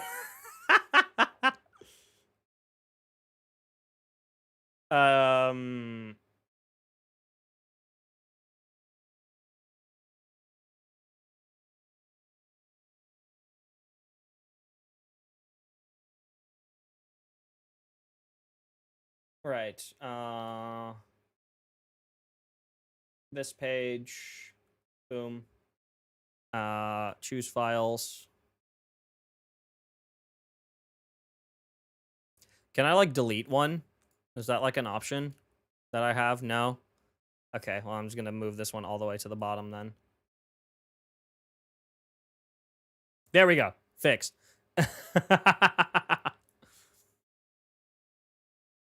Right. Anyway. Oops. I could talk about that track for hours, but we're not going to. Next up, are we still taking a detour? Memories of Stone? This plays in, yes, Neurstone Circle, and some of the high-speed transit lanes. One to Golden Hall and one to the Arculune Storm Research Center. So we are still taking a little bit of a detour. All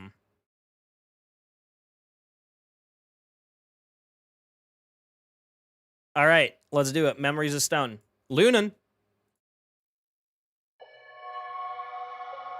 Immediately sounds like it, too.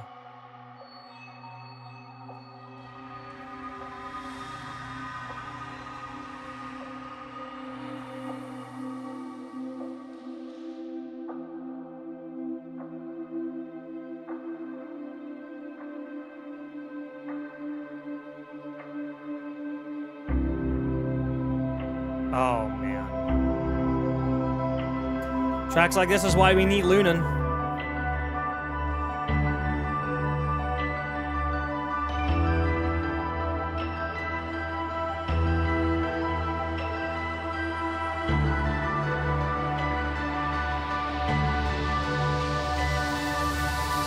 This track plays in the underground data array, yes.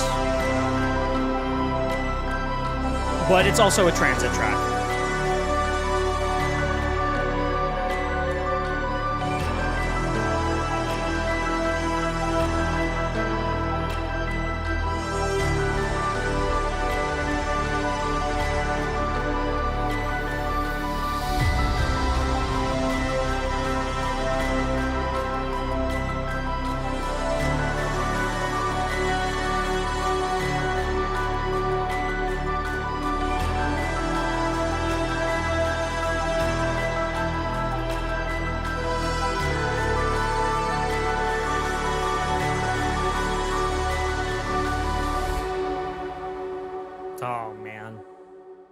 It's short, but, like, fuck, dude. Yeah, the transit tracks are all so good.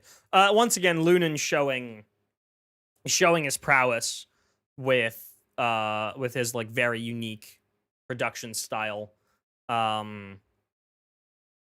Budapest Scoring Orchestra playing all the orchestral elements here. Fuck, dude. Yeah, I mean, I'm putting it up in like high and peak because all the transit tracks are like that. But holy shit. Right, this next track, When to Return, also Nurstone Circle, and also plays on the Kalak Guarding Grounds, apparently.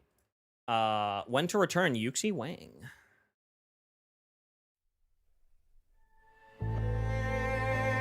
Oh, yeah, this one. Also plays on the Dark Side of the Moon, I think. Yes, it does.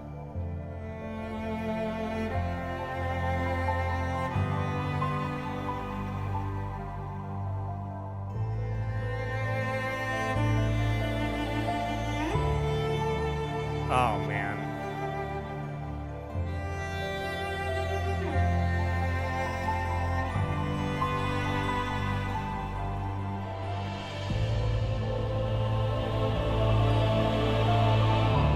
This is the most of the Dragons Were Here track on the album. That's fair. I think there's one that fits a tiny bit better. But, like... we'll get to that.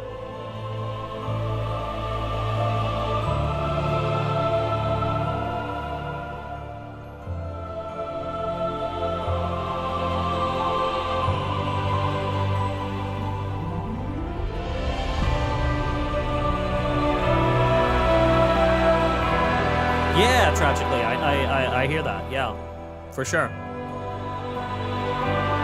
Beautiful resolving chord here. Oh.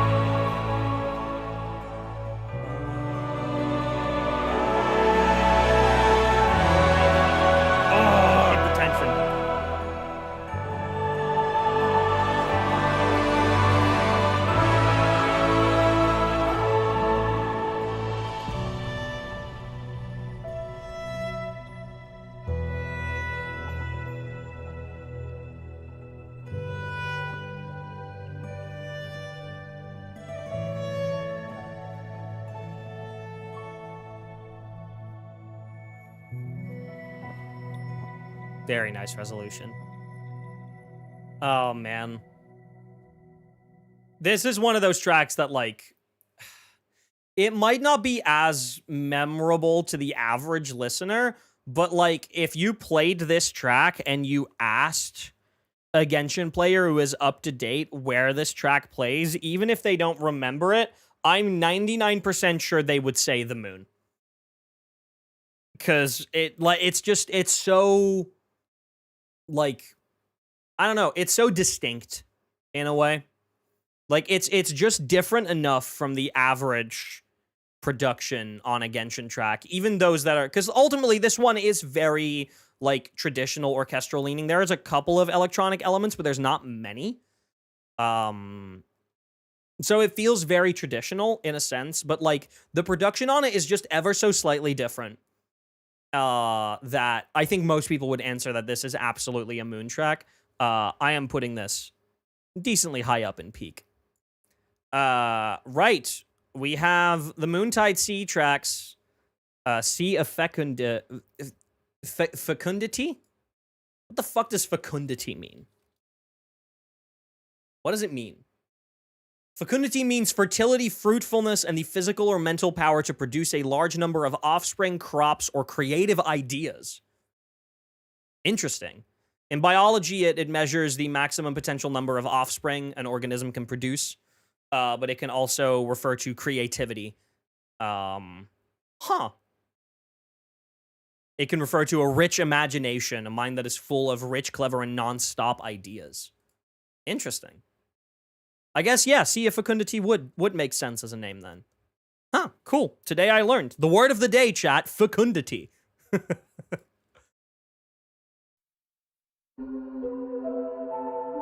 Oh. The synth here, the lead synth right here, this. Oh.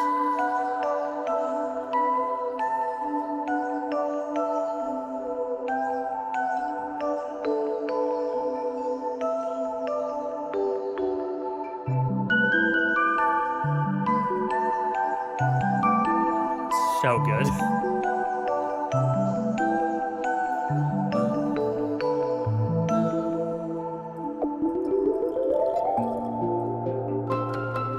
that little, like, arpeggio leading into this next section, very Mario Galaxy.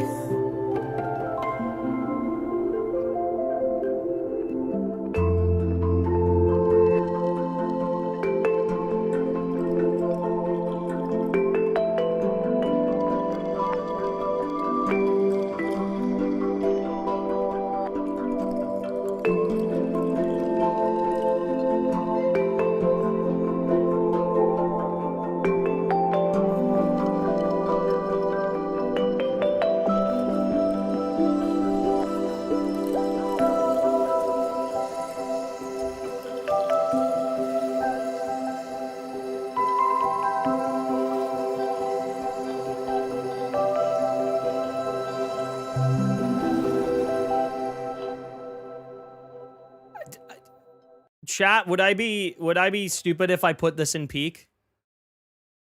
Music box winding noises? I think so. It's something. It's a really interesting sound design. I'd have to ask my production buddy Saber if like he could try and recreate that sound somehow and like how he would go about doing that.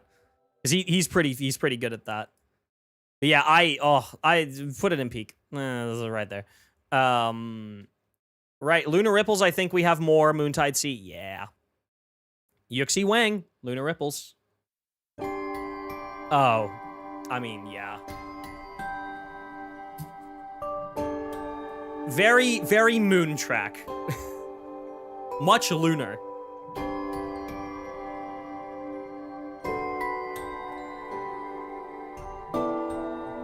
You heard it back when it first leaked. I was enamored. I somehow stayed completely leak-free on all of the Moon's music. There's a really gut-wrenching minor fourth in this one that I really like.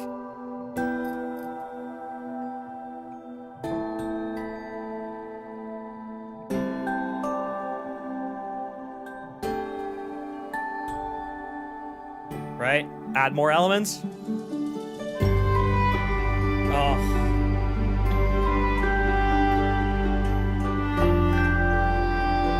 We got that chromatically descending chord progression. Narcissenkreuz, I can tell you why you think that in a moment. I can tell you why. Someone who didn't get to play Spvwvky, this is so Spvwvky coded. A little bit. No, it's not the glass harp. It's the chord structure. Here's the minor fourth incoming. Right here. Oh!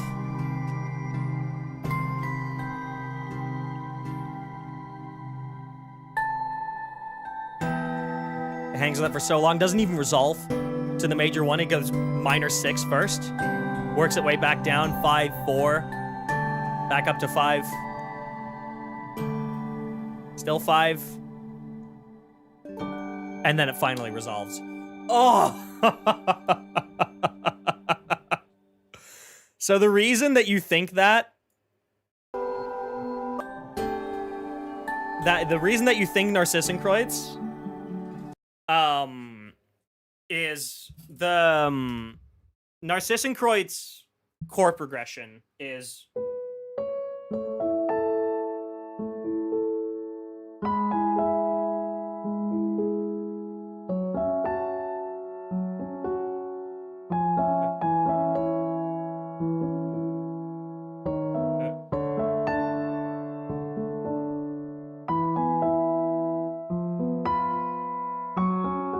right? It goes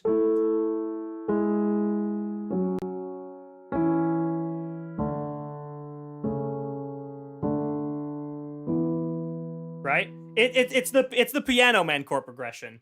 Not quite because it no, it is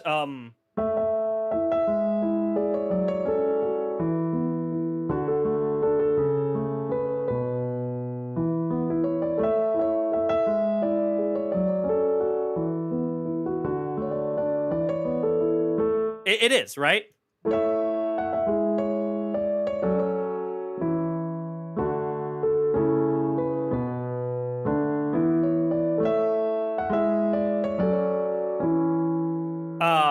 And this song does the exact same thing right here.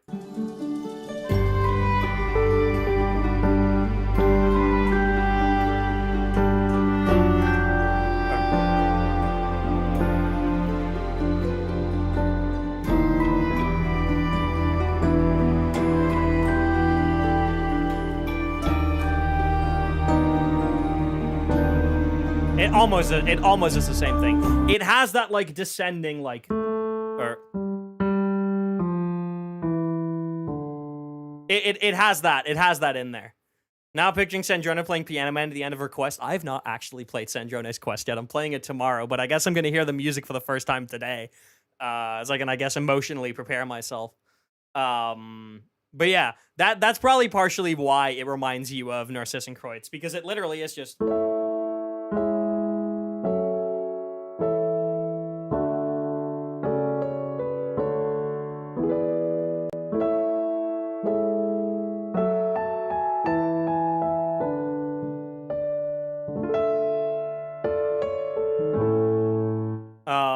I don't know. It's a really pretty chord progression to play around with. Personally, I like both, because that one descends down the scale, right? It goes.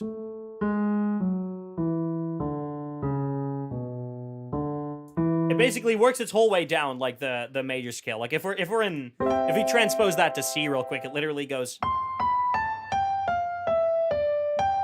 Right? It literally goes 1 7 6 5 4 3 2 5. Right? Do ti le so fa mi re. Right? It's really interesting. But that's a descending chord progression that I like. Just.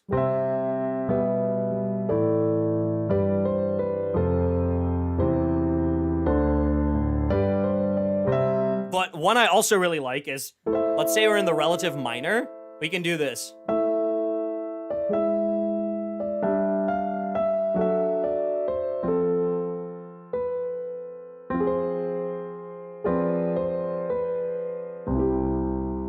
We can descend down chromatically. We can go.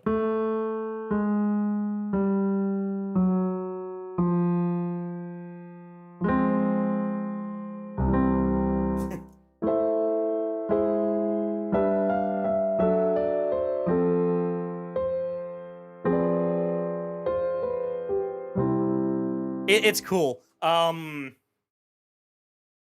One track that does it that is fairly recent is one of the tracks that plays in the Favonius camp in Krai. It does ba-da-da, ba-da-da.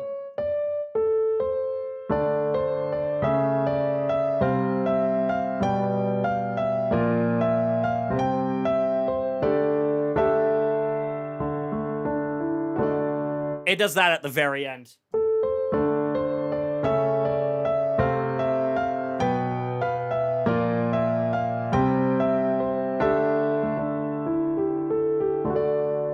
Which I don't know. I really like that chord progression. Anyway, we've been talking about this for too long. Lunar Ripples. I really like this track. This is such a distinct Moon track. It goes pretty high up in peak.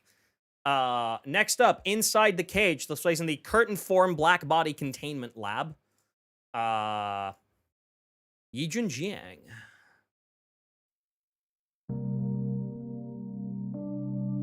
Oh, this track. Yes. Oh, God.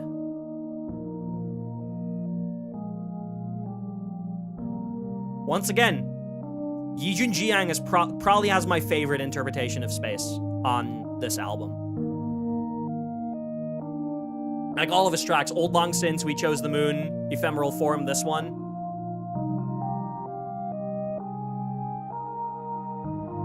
They just get it. They just get it.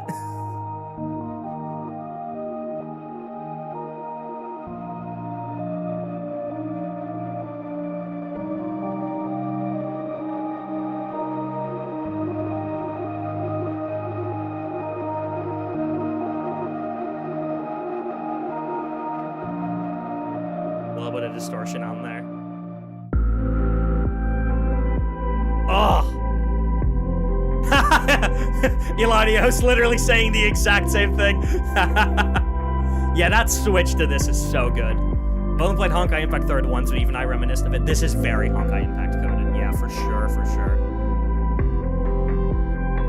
A little playful, fucking, like, square wave sounding synths.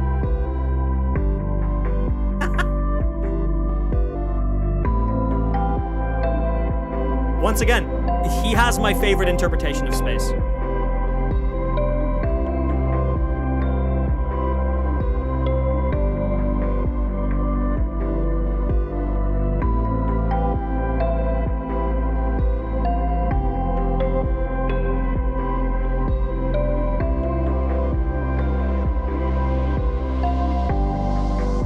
That's what I want to hear when I hear "Please hold the line." This ending is so cool.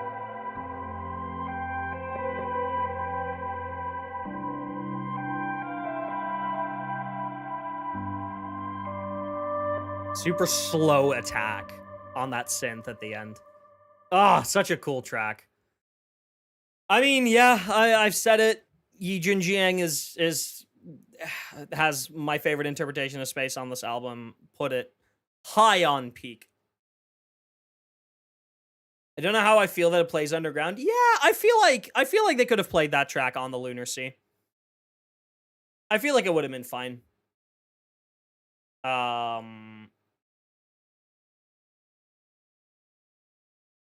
Oh my god. Is the next track what I think it is?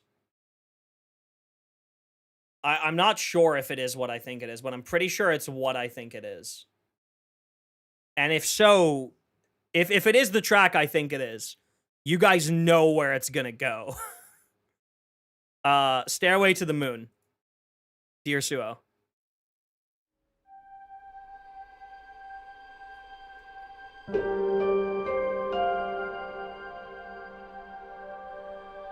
Or is it not? No, it's not. Okay, it's the track after this. Yeah, it's not this track. Okay.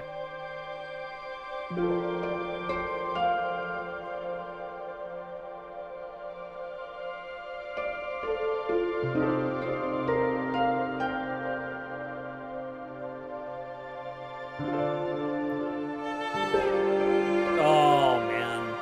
All the Dark Side of the Moon stuff is so good.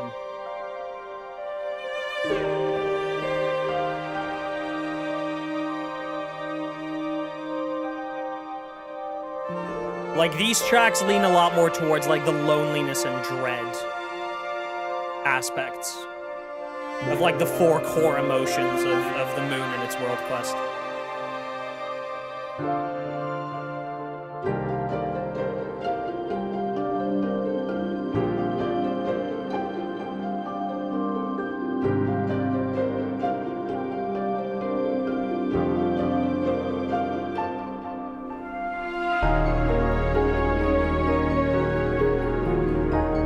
There's a lot less hope in this one,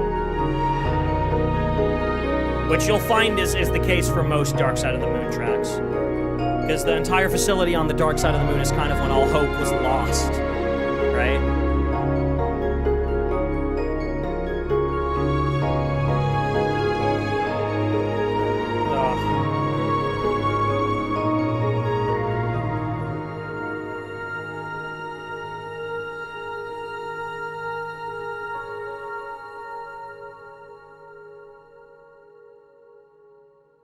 It's just really good. It's just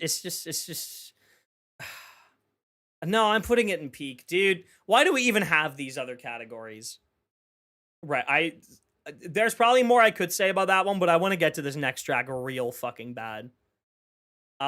Chat, when this track first played in game, I shit at myself.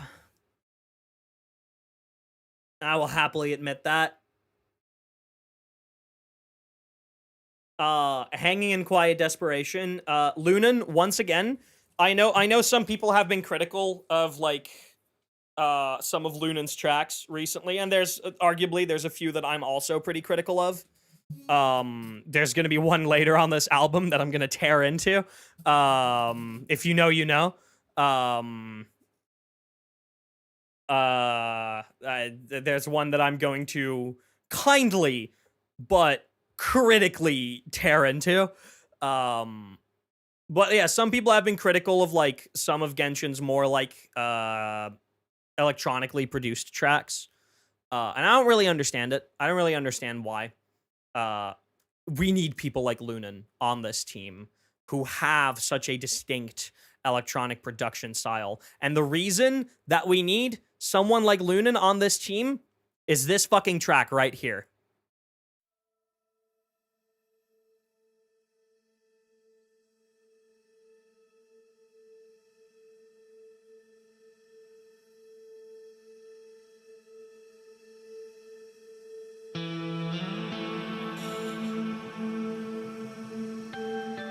You guys know how much I love mellow electric guitar.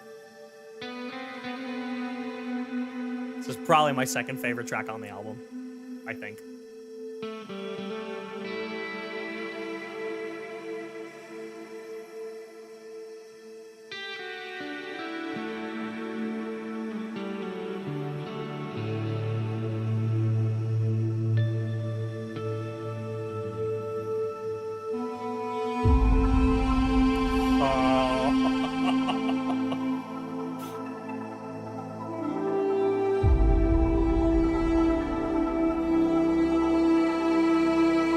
Chat, you know where I'm putting this one, right? You know where this one goes, right?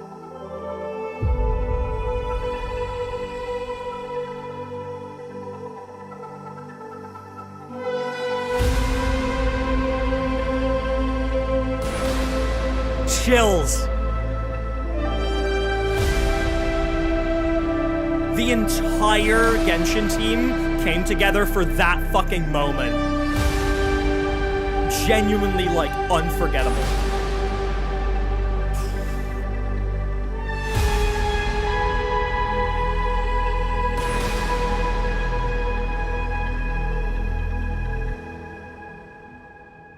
Oh, man.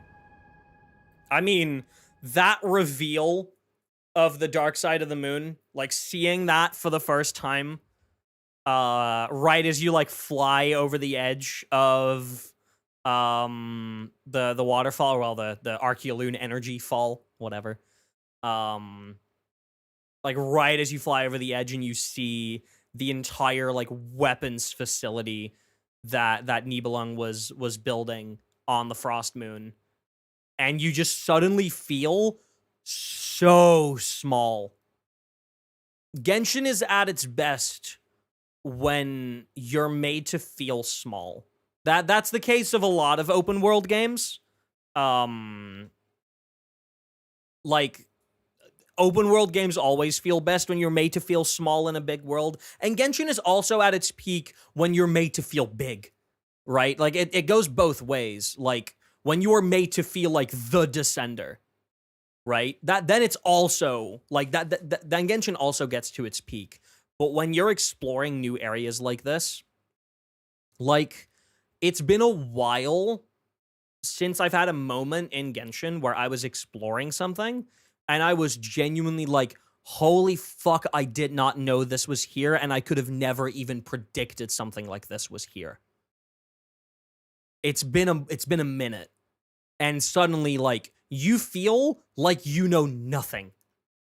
Like, all of the knowledge that you have about this area that you're running around in is, like, minuscule compared to how much there is to know. And, like, this moment really was that. It's so, like, oh my god. Do you wish they didn't spoil the dark side in the live stream? I don't think it made a difference for me. I'm not gonna lie. I don't think it made a difference for me. Like, seeing it in game for the first time and then being truly confronted with how massive this area is and how little of it we can even go to is like, oh my god. Yeah, tracks like that is why we need people like Lunan on this music team. And I do hope that Lunan continues pushing the boundaries of what feels appropriate for Genshin, because that's what Lunan's been really good at. It's pushing the boundaries. That's what they've been really, really, really fucking good at. It's introducing elements into this game that you haven't really heard before, introducing production styles that you might not be as familiar with, introducing stuff that feels alien. And I hope that they continue building on that, for sure. For sure. Speaking of, we have another Lunan track. This is the last Lunan track for the moon. Same Old Fears.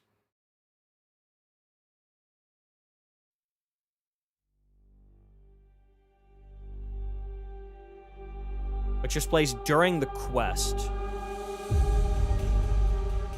I think this plays in the moon's core. Oh, no, wait, no, this plays right after, right? This plays right after when you're flying through the rest of the facility. Is that where this plays? I think so, when you're flying through the rest of the weapons facility.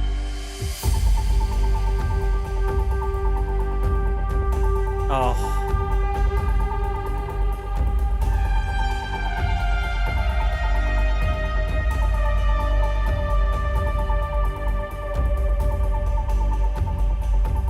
So fucking haunting. Like, this track is like full dread. Out of those 4 emotions I listed, full dread.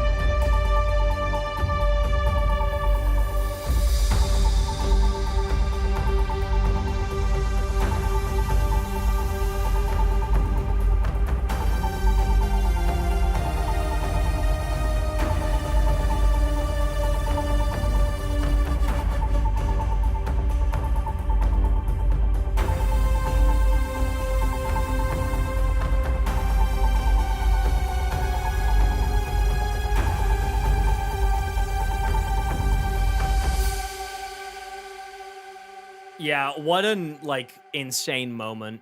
This plays in soaring inside the Death Star? Yes. yes, it does.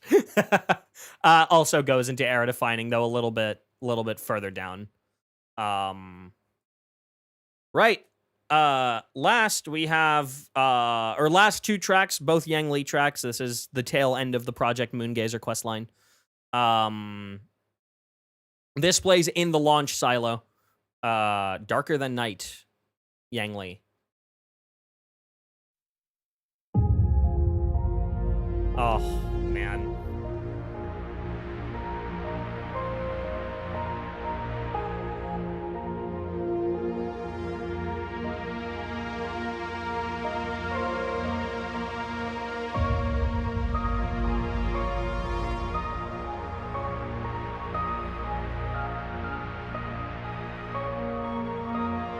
Favorite synth on the album for sure. So much movement just from modulating alone.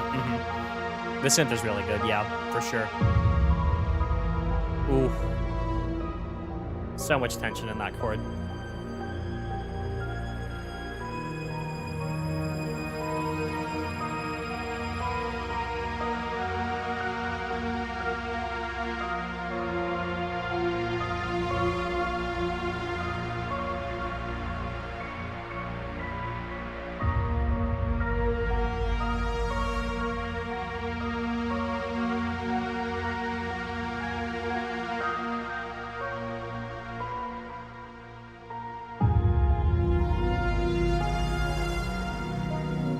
Thought this would have been Lunan. Surprised this is Yang Li. Yeah. Me too, actually.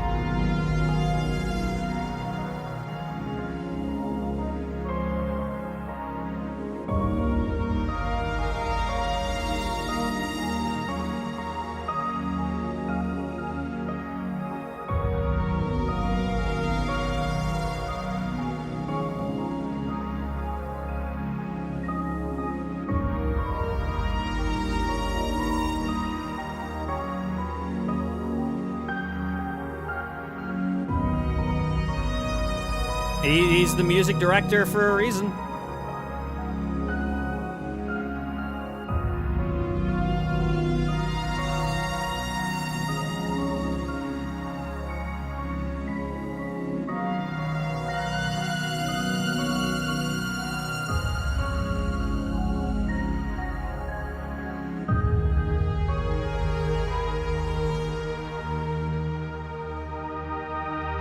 This chord.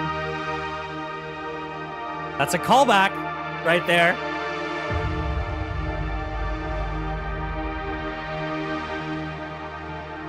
That's a callback to Immaculate Yearning.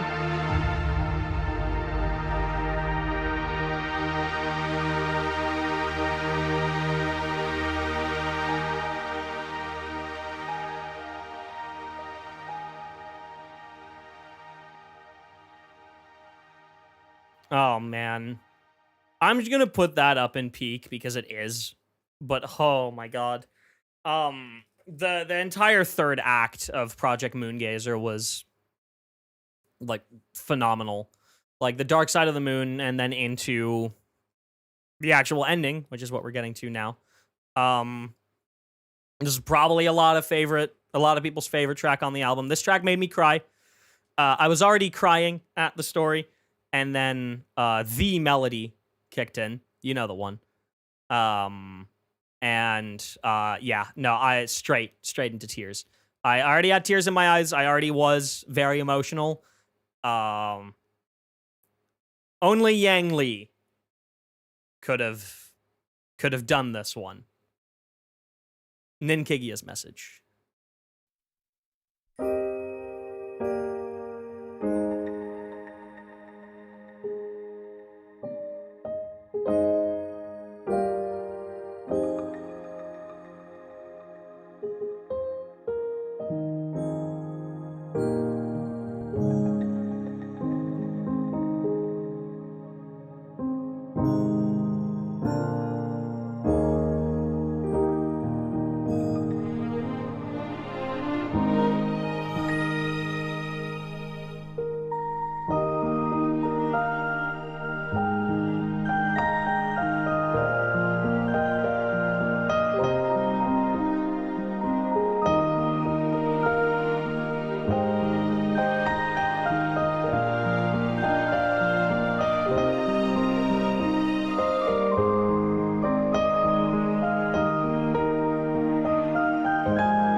Oh, man.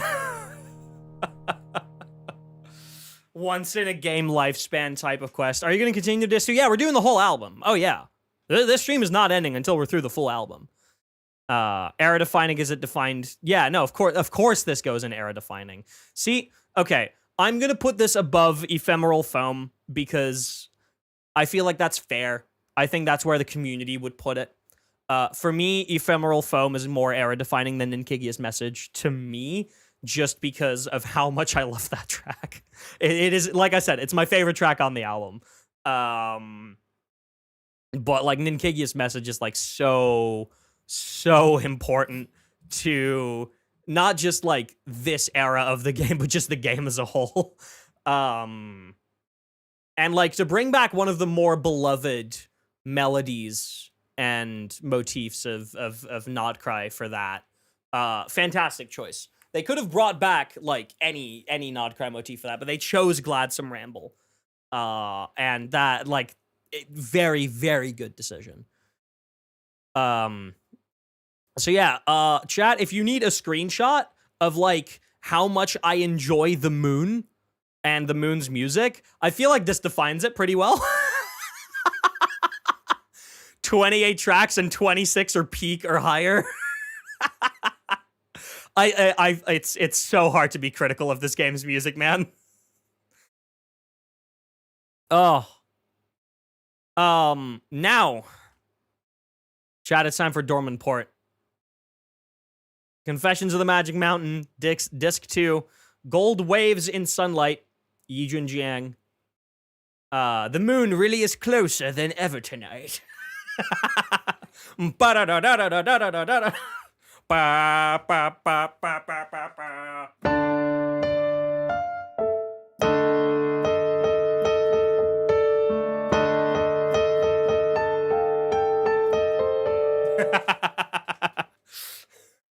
Anyway, yeah, let's go. Everybody, let's get back down to earth for a moment, all right? Gold Waves in Sunlight, Dormant Port, Daytime. Here we go.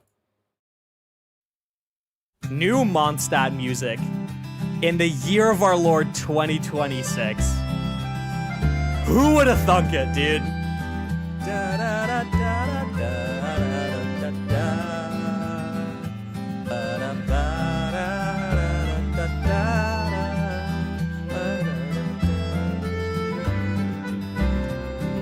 This section, it makes me so happy. It puts a smile on my face every fucking time, man.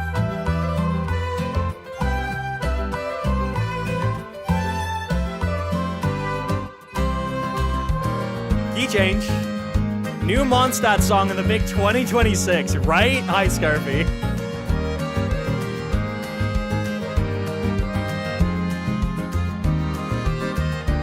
Beautiful minor fourth. Again. Ooh.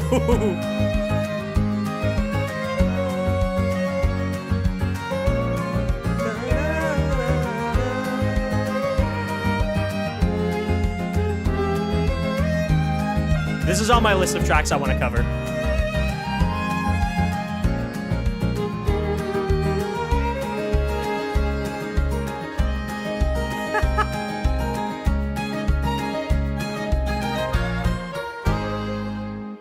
Oh, man. I mean, just because this is, like, probably the first Dormant Port track that you'll hear, which is an area that, like, we have literally been waiting to go to for the past 6 years.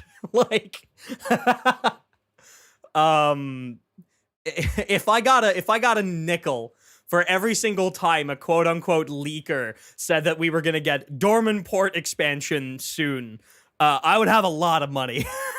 This is a very anticipated area. It very much goes in era defining, I think. I think like somewhere around there is where I would put it. Oh, okay. I'm not gonna do this spiel yet about this track. This track is by Arcangelo Chen. I have some stuff to say about Arcangelo. If you know, you know. But I'm gonna do it in a few tracks when it makes more sense for me to. Because this is another Dormant Port Day track, Pine Song to Harbor. Very, very beloved track. Very signature Dormant Port sounding. Like, I think if you ask anybody where this plays, even if they're a casual Genshin player, they'll probably be able to pinpoint it. Oh. It's so Mondstadt. Beautiful minor fourth here. Ooh.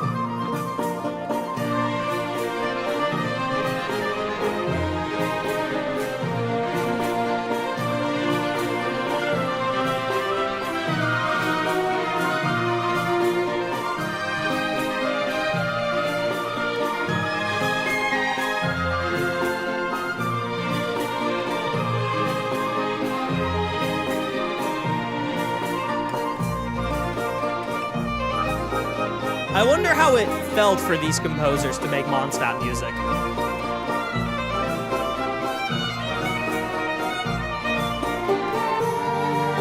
This is my favorite section of the track.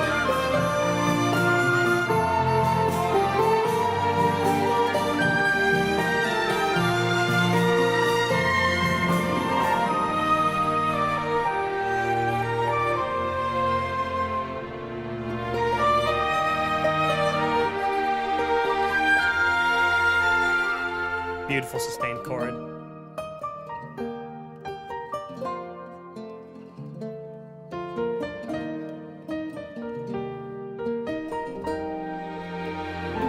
Hit it again.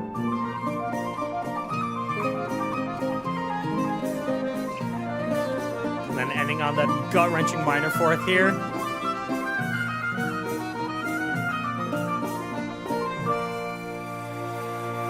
Oh, man.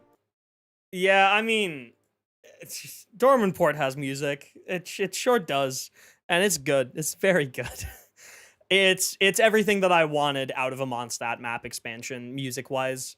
Now, technically, like, we already got some spiritually Mondstadt tracks on Where the Roads Are Pledged Across, thanks to the Favoniist encampment in Krai on the Northern Island.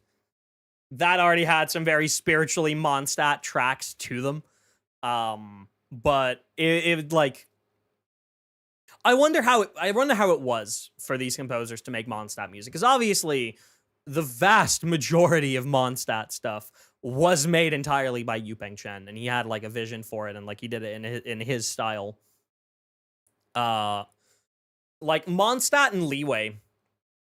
Oh, well, no, not Leeway, because we did have the Chasm, and we had Chen Yu Vale.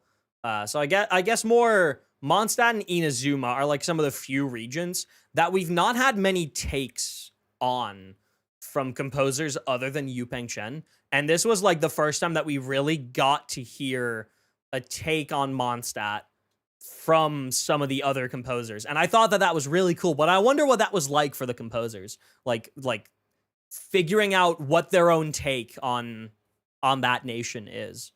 I thought that was really cool. Yeah, I put it in peak. That makes sense to me. Probably like somewhere around like right there. All right. I'm going to need to translate what this track means. Hold on. Google Translate, help me. It's Czech, really. It wandered through azure streaks. Interesting. Huh. This is Yijun Jiang. I'm not even going to try and pronounce this track name, but it's Dormanport Nighttime. Ugh.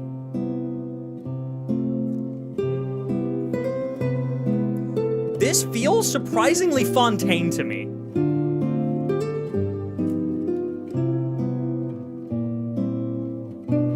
Like, if you told me this was like Fontaine Overworld Nighttime for this section, I would believe you.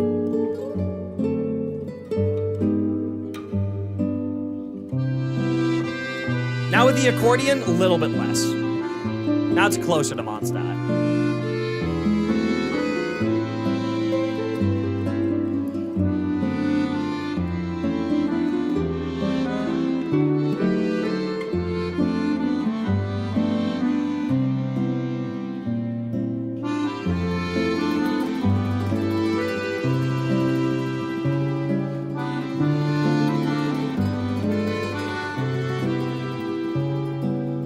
Definitely has a preference for plucked strings, yeah.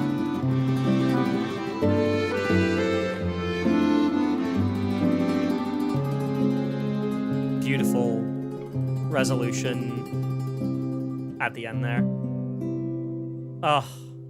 That one's just nice. That one's just nice. I'm putting it in very good because I'm going to be a bit more conservative again, but that one's just very nice. Being is really similar to Cleo's memoirs. Yeah, it is. It very much is. That's why I mean, like, that track is very spiritually Fontaine to me for like the first 30 seconds.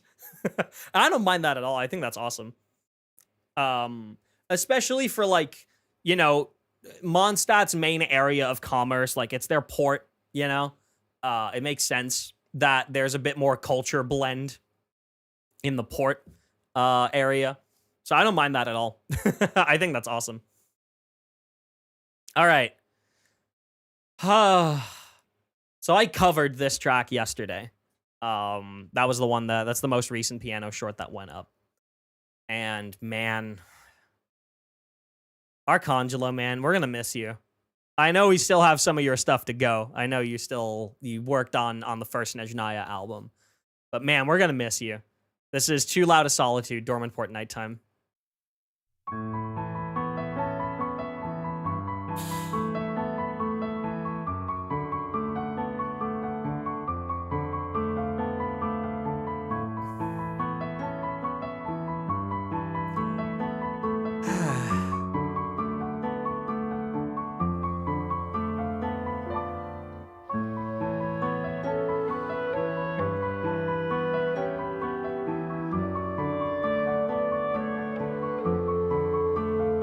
He didn't get to work on Snezhnaya at all? What? No!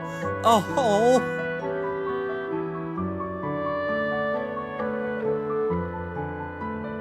Oh, now I'm gonna fucking cry, man.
I'm gonna fucking miss you on this team, Arcangelo. Fuck me.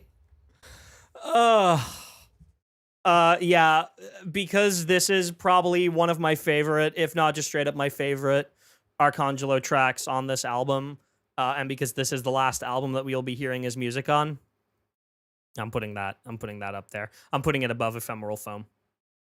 Fuck it. Deserves it. It deserves it. I don't make the rules. I do. And that's why I'm putting it up there. Right. Anyway, a little Song of Spring, which plays in Millhaven. This is a Millhaven daytime track. Xin Chao.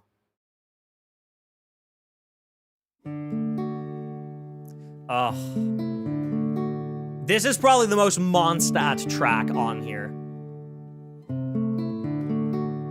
Also, hello, Sheev. Welcome in. Yeah, this is probably the most Mondstadt track on this record.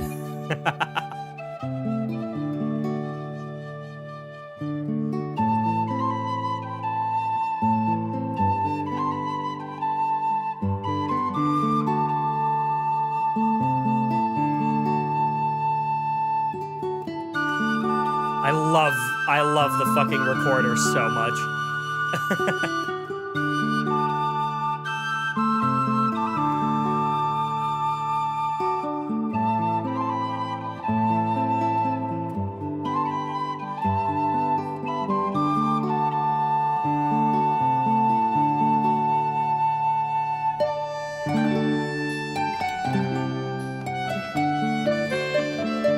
It's so Mondstadt coded, man.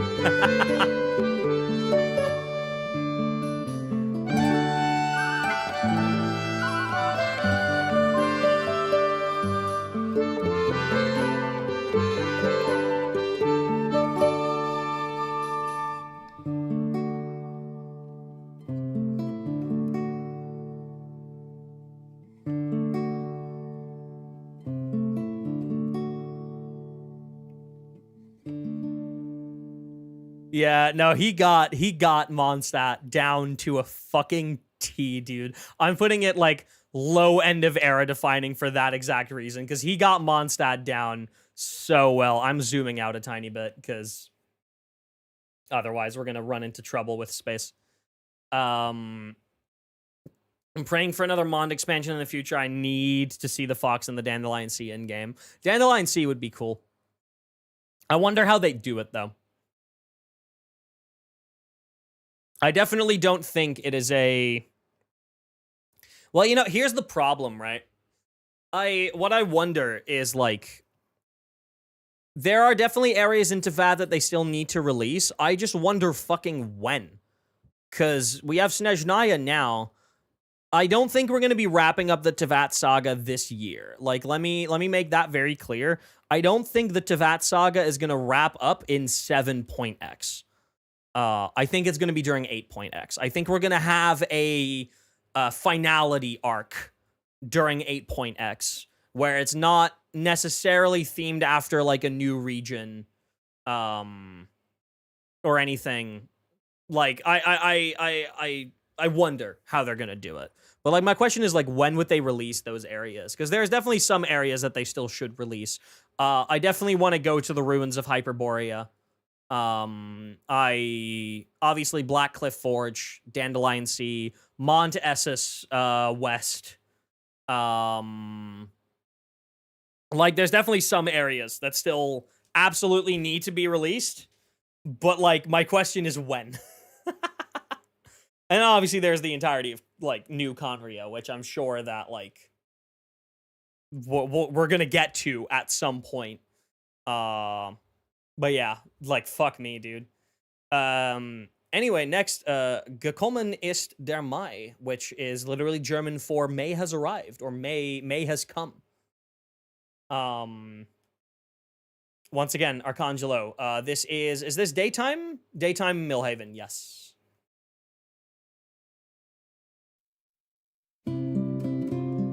Once again, such a good representation of Mondstadt. Oh, man.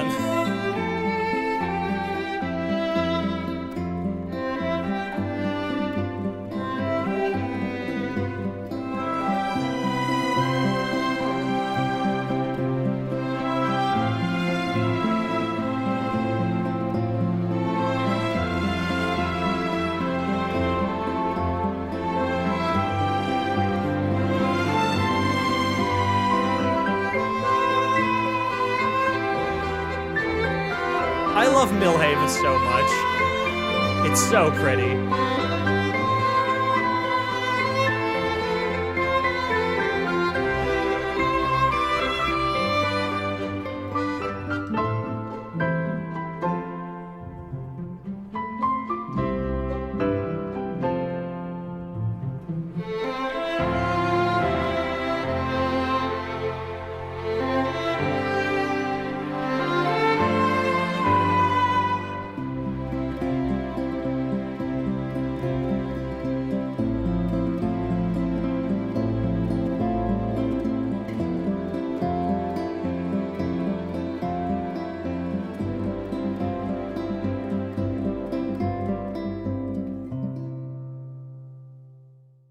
God.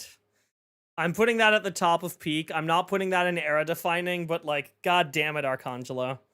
So wait, is the last update Arcangelo worked on then? Is it Dormanport Temple of Space? Was that because Arcangelo didn't have any moon tracks? So I guess this is the last patch that he worked on then. Damn. That's really unfortunate. Right. Millhaven Nighttime. Der Nachhauseweg, which I think I'm gonna do this without looking up a translation first. I think that literally just means the way home. Like, I'm pretty sure that literally just means the way home. Yeah, it does. Cool. This one I scheduled yesterday. Hell yeah. Xin Chao. Oh, shit. I forgot to, oops. Oh, I misspelled the name. Xin Zhai. He did some music for the Summer Fontanalia Film Festival. Oh, gotcha. Fish will name these tracks. All right, let's go home.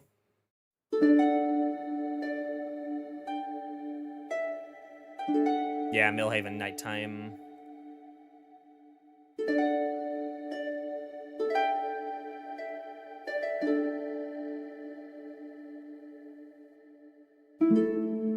Hello, Mamoru. Welcome in.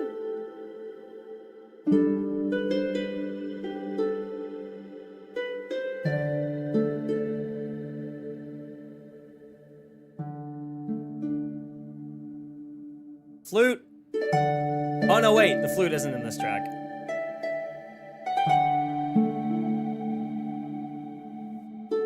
It's the nighttime version. It's the nighttime version of A Little Song of Spring.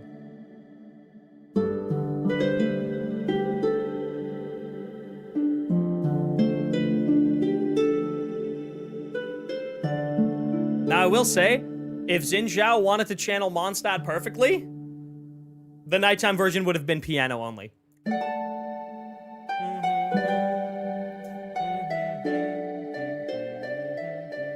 Though granted, this is very Mondstadt.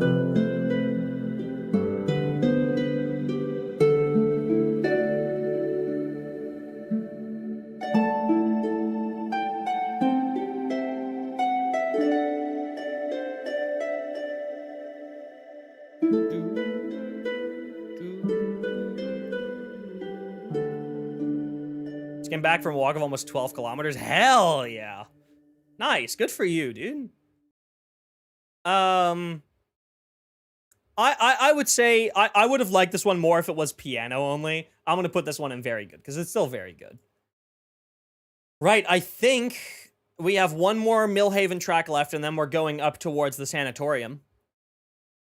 Fairy Tales from Our Village. Yijun Jiang.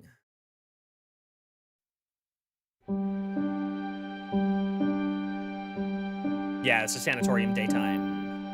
Oh no, Millhaven nighttime. Sorry, sanatorium is next.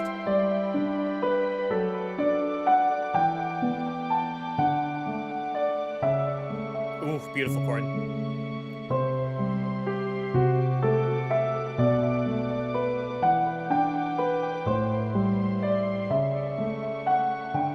This one definitely gets the Mondstadt piano vibes across. You get the harmonica in there.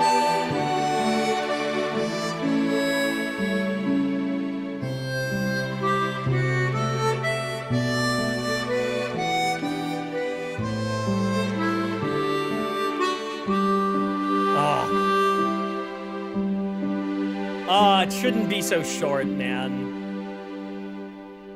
I like that one a lot. I like that one a whole lot. All right. It's sanatorium time. This plays towards the old sanatorium, the Will to Happiness, Arcangelo Chen.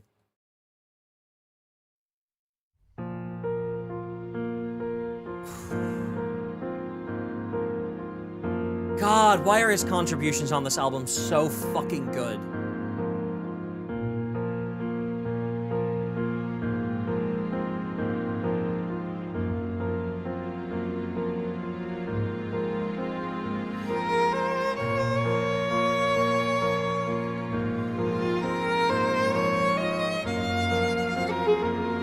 This entire quest, man.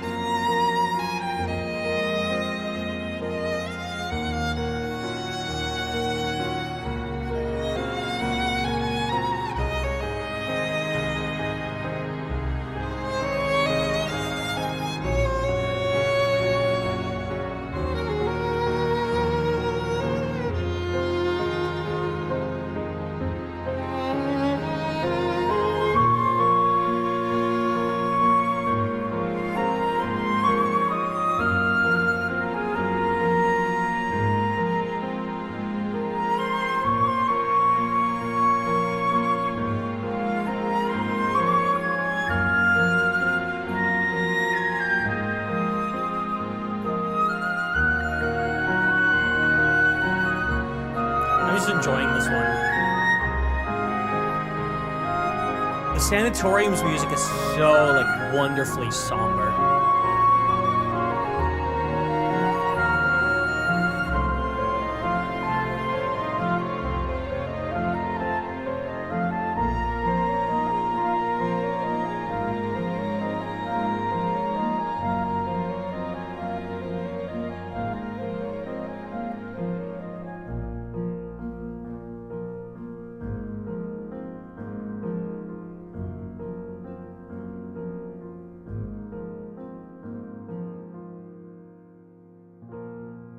Oh. Some of this Temple of Space music is gonna make me fucking explode, dude. One goes high up in peak. I don't have much to say about it other just than it's very beautiful. Next one, Disorder and Early Sorrow, is the nighttime track of the Sanatorium. Temple of Space feels so melancholic. It's like it's so eerie, but in like such a like at the same time, like, I wouldn't describe it as hopeful necessarily. I wonder what word I'd have to like pull up my dictionary to find a word for it.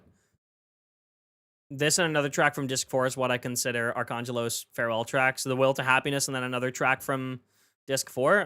Well, we'll get to that later, I guess. Disorder and Early Sorrow, Caroline Luo. Oh. This is probably my favorite of the Sanatorium tracks.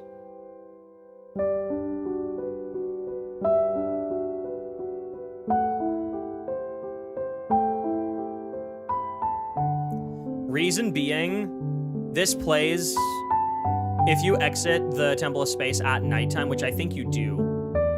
This is the track that plays. For me, the quest ending screen was perfectly timed with this track ending. So like the last minute is just like the cutscene of Zeitlin like walking away from the temple and like taking a quick look back, and then it pans to like the entirety of like Dormant Port and whatnot.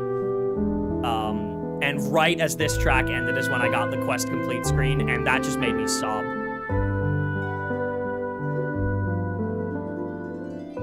Need to get a proper piano VST. Grand Rhapsody 88 is the one I use.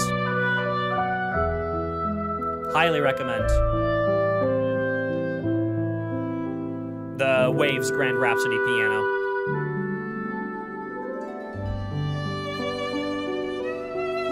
It's currently on sale for $35. High recommend.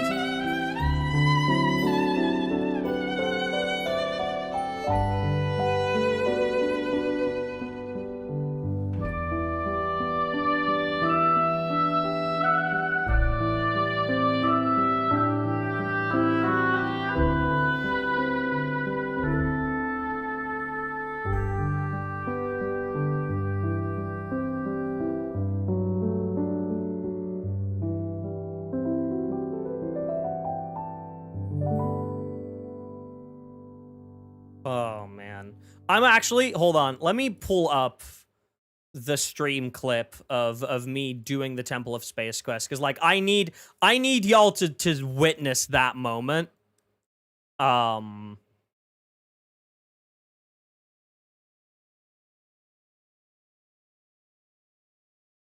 Where is it? Temple of Space. Here it is.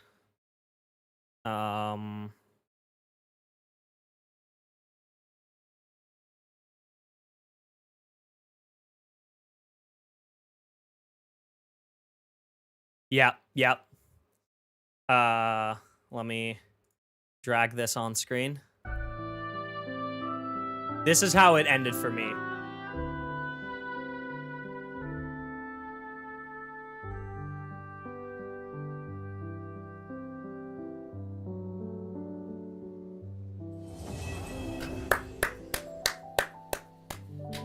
God, like, perfectly timed with the music too, dude. Oh, that was beautiful. Like, that was so fucking good, dude. That felt scripted. It wasn't, because I was clicking through the dialogue myself. It wasn't scripted, but it felt so fucking scripted. Oh, man. Yeah, I loved that quest. I loved that quest very, very dearly. That quest and sound effect is heaven, right? Yeah, anyway, for that reason, I'm actually gonna put this, like, low era defining, because that's a really memorable moment for me. I will probably remember that for a very long time when I think about, like, the Temple of Space and that quest. I'll probably think about that moment a lot. Even though it was entirely accidental. Right, to the Garden of Remembrance. I think, chat, we are entering our first Temple of Space tracks. Path of the Forgotten World Interior. Oh, it's the track that I think it is. Oh, yeah.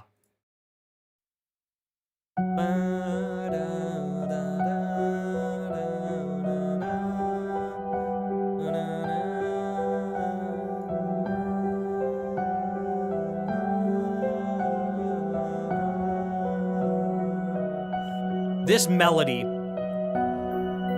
so intoxicating. And it's not the first time that you'll hear this chord progression in the Temple of Space. But, like, holy shit.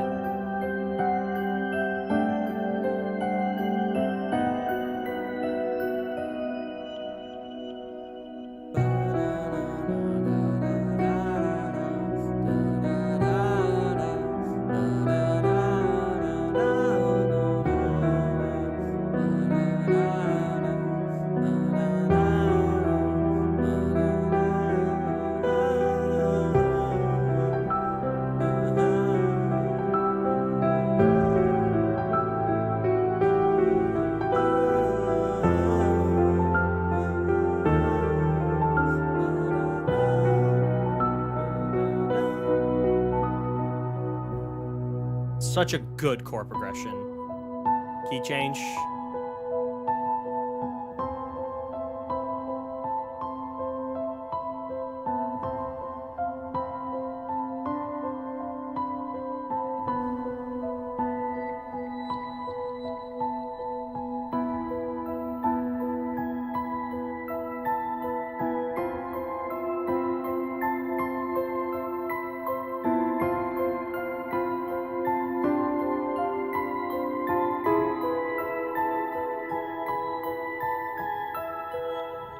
I think there's an argument to be made for that to be like Asmodee's motif. Yeah, we'll have to see if it reappears at some point.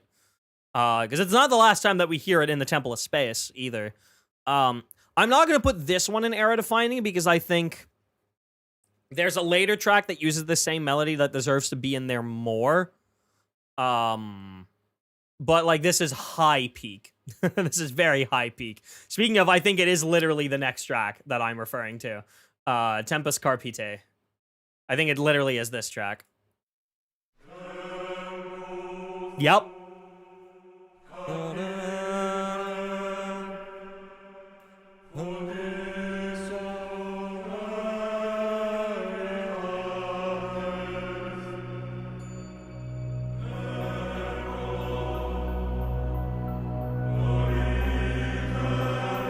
Oh, I need to show this one to Lesage. He would love this shit.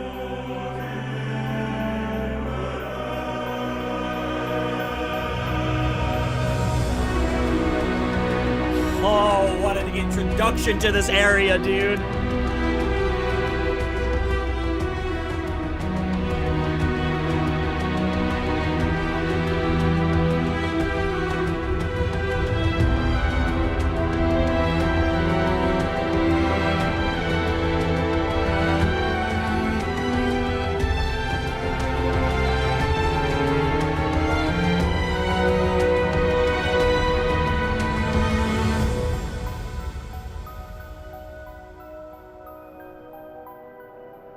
Do you wish it was used a bit more sparingly? That's fair. The Temple of Space doesn't have that many tracks. I think their music budget was quite low because they also had to do all of Dorman Port. And like they were working on the Frost Moon at the same time. So I think their music budget was just quite low for this. I don't think they had room to make a lot of different tracks.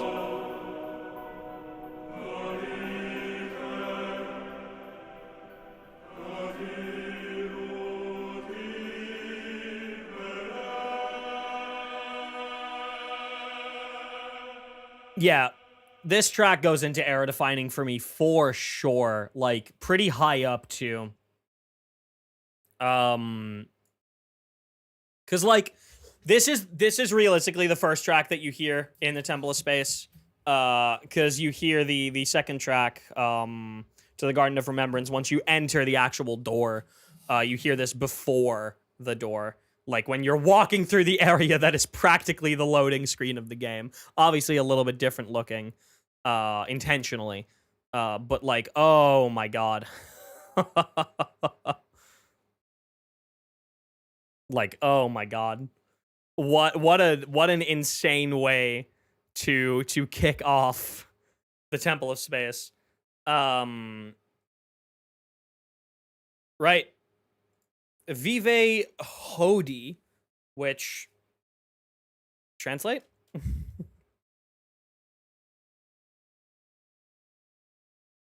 Vive Hodie. Live today. Ooh. That's actually a banger fucking name for a track for this quest. Ooh, I like that. All right. Yijun Jiang. Yeah. I mean, so Temple of Space. Like, this is like quintessential Temple of Space track for me.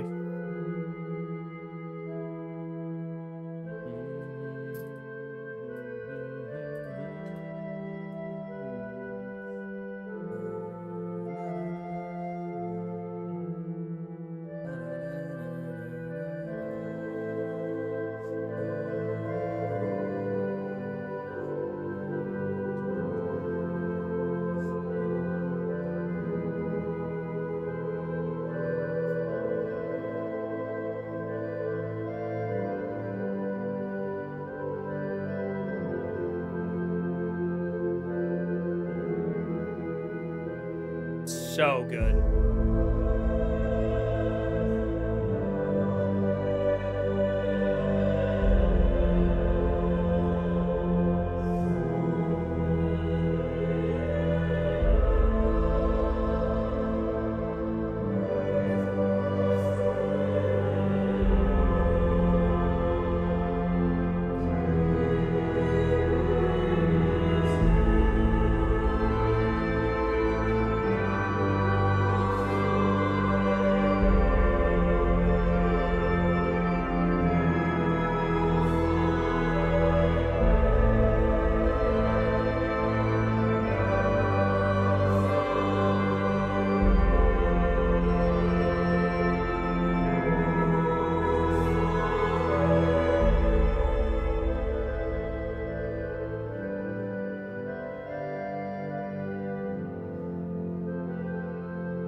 Oh, wonderful.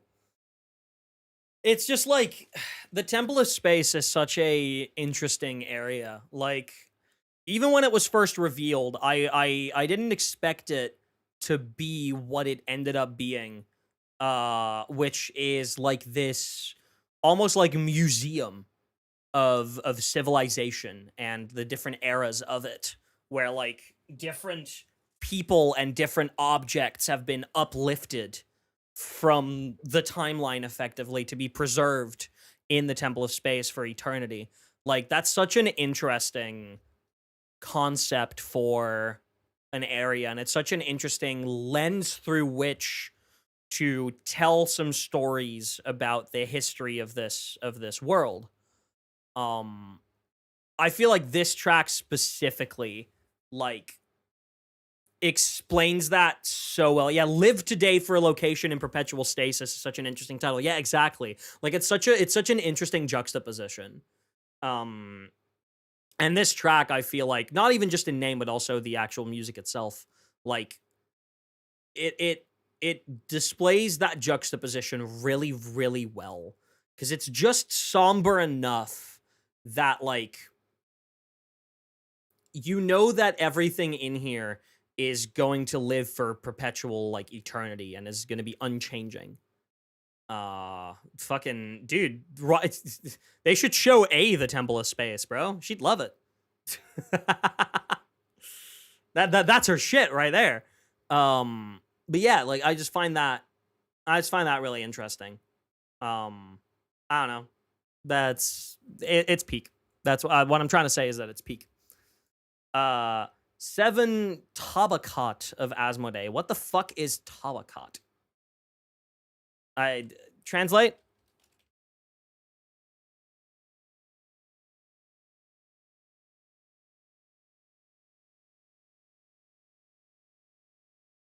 What does it mean? It's an Arabic word that translates to layers, strata, or classes. The 7 layers of Asmodee. Interesting. Is that meant to be kind of a reference to, like, the 7 layers of hell? Is that kind of what this is meant to be? In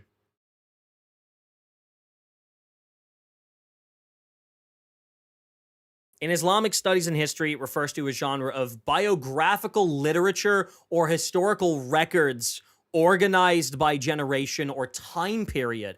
Interesting. So the 7 Asmodees of the week. Fuck you.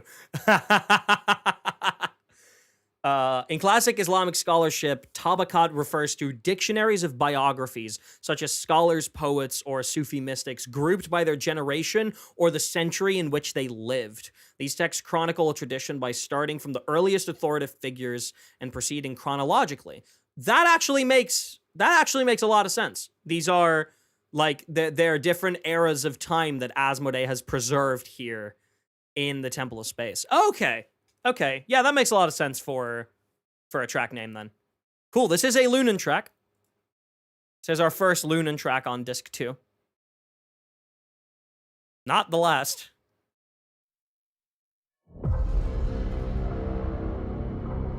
Oh yeah. This plays when the Temple of Space turns all red and shit.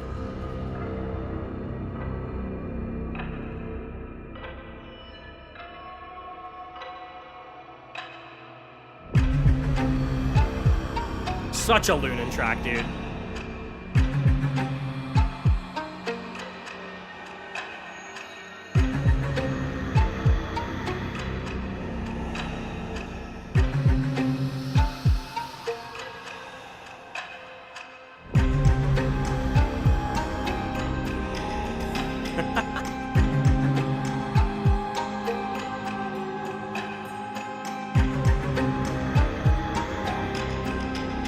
Hilda and Seidlin, and the clock ticking in this track is not lost on me. Yeah, no, Raumhilda and Zeitlin, it's literally like space and time. It's literally Space Hilda and Time Lind.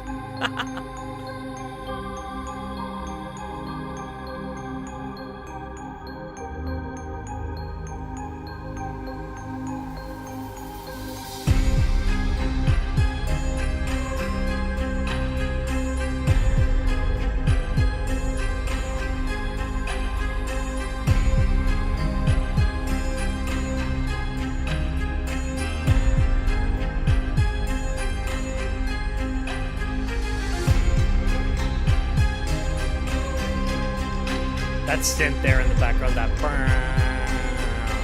Lunan also uses in a Moon track. That exact synth. Or at least like the same patch. Probably slightly different production on it, but still. Such a cool track. Once again, we need people like Lunan in this composer team at Speak. Right, Inkfall Clouds. Ooh! Hey, chat, want to go to Leeway? Who wants to go to Chen Yu Vale?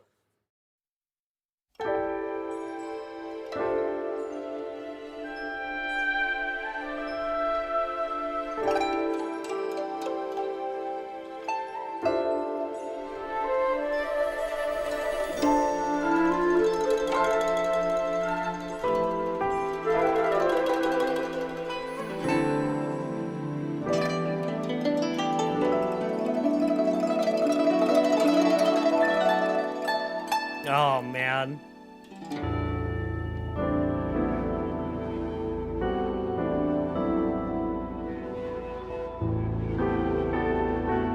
I loved this area so much.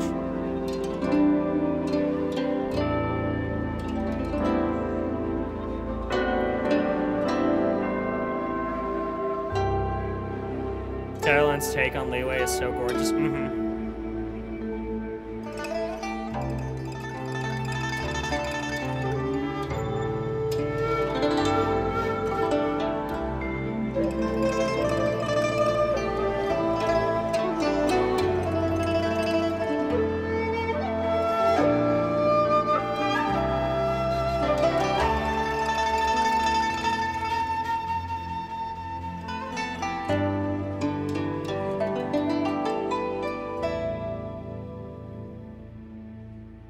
Oh, it feels so good to get some Leeway music in a patch that is not Lantern, right?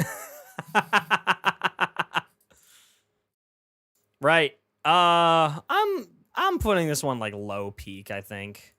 Caroline got more takes on Leeway. This is so Inkfall Cloud's place before restoring the full area, before restoring Luoyang Academy. This plays after you restore it fully.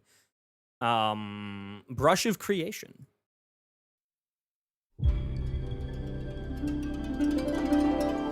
I think it's built on the same framework. Last left off with ancient Leeway beset by an ocean demon and a mountain dragon.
This chord right here.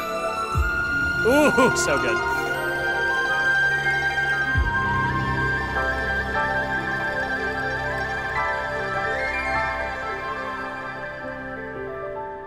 Luoyang Academy was so fucking pretty and so artistic. I only played Lua for like 1 week when it came out. Music was very like this. Interesting. I have not played any Wuthering Waves. I've heard the music is very good. I've not played any of it. I just don't have the time. Yeah, it also goes like somewhere like here, I think. I don't know. We're going to the Mahavapulya chamber? Yeah, we are. We're going to the library. Omniscient Scripture, Dear Suo.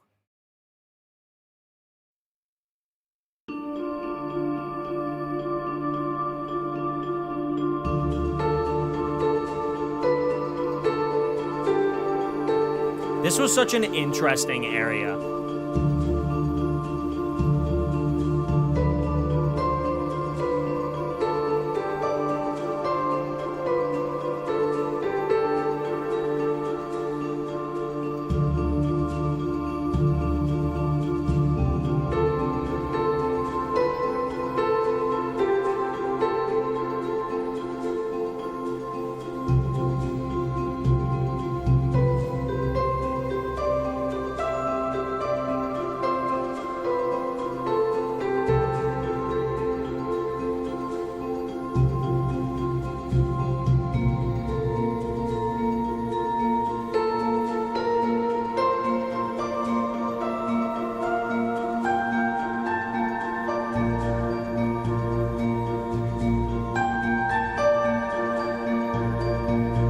Last track on disc 2.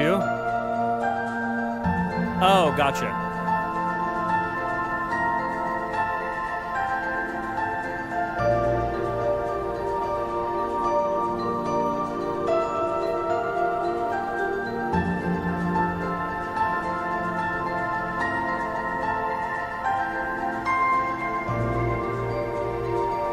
I loved the Mahavakulia chamber. It's such an interesting area.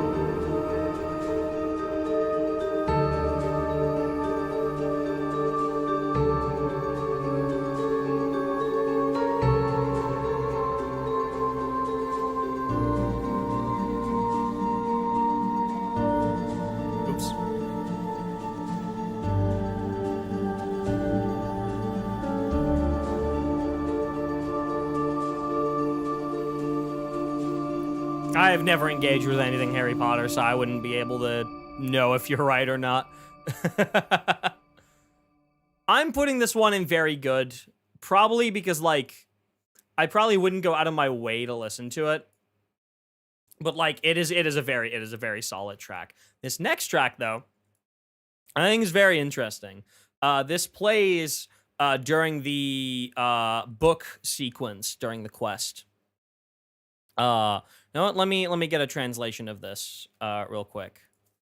Because it is called Merciless But Derini, which I think is French. Google Translate can't translate it.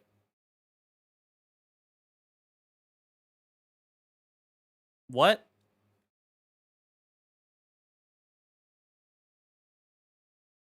Okay, yeah, Google Translate just straight up does not translate it. I don't know why. But it doesn't give me... Okay, well. Oh, it's literally just Merciless Beauty of Arini. Okay. Yeah, sure, dude. Arini's a take on Arinias. Oh, that makes a lot of sense, considering where this plays. Right. Merciless Beauty of Arini. Dear Suo.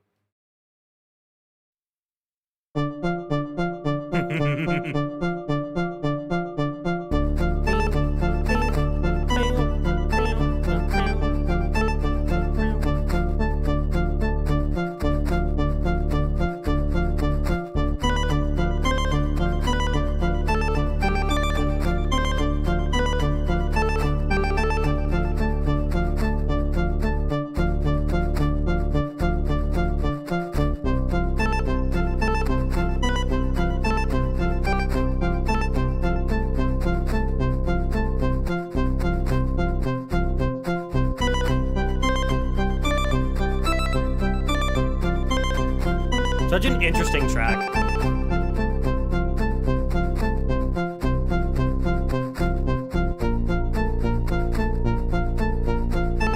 You have a playable book and snake already. What's next? I don't know. Pong?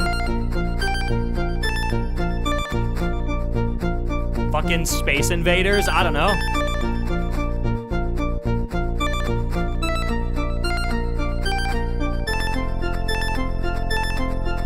Tetris and Snezhnaya. Hey, we got the music for it.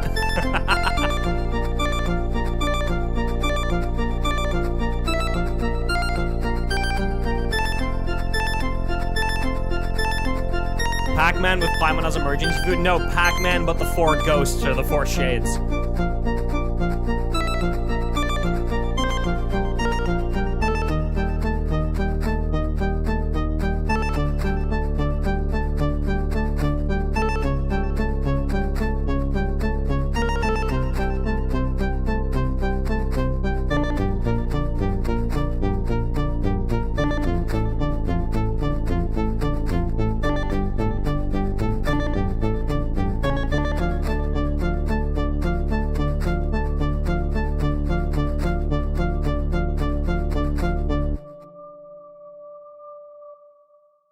Hell yeah, dude. It's just a fun track. I'm putting it in very good because it's just a fun track. They made The Sinners into a board game, so anything it's possible. I mean, hey, they do love chess. Tavat does love chess. Oh, is this track what I think it is? Oh. Yes, it is. All right. Example number 526 of why we need Lunan on the Genshin team.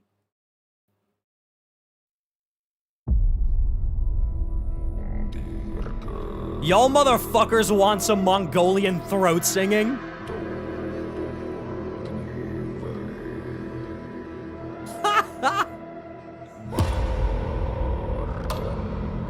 My facial expression when I first heard this was priceless.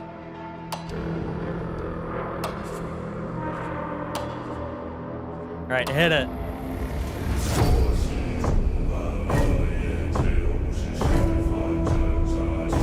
Oh my god.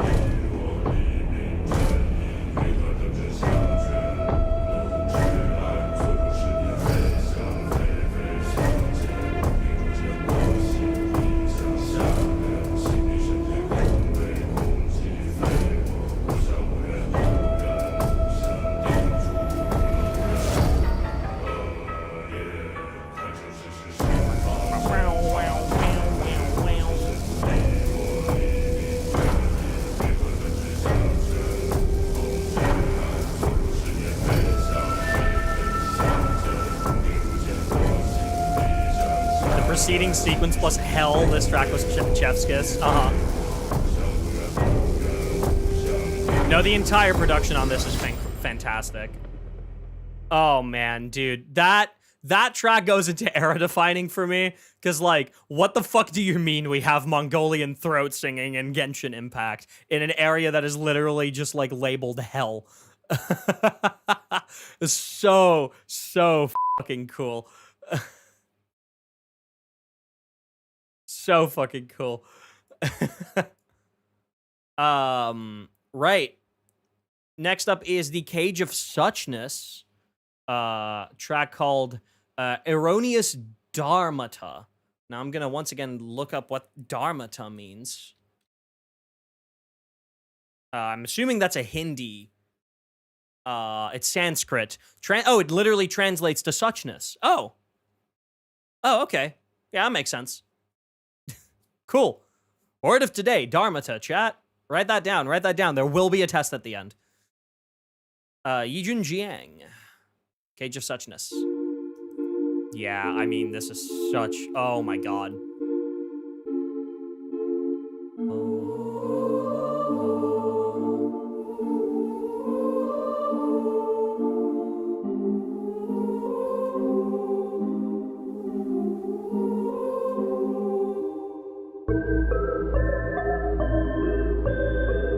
This track reminded me a lot of the Child's Dream music in Penacony and Honkai Star Rail.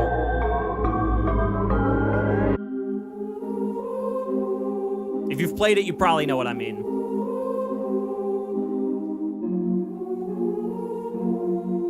So haunting.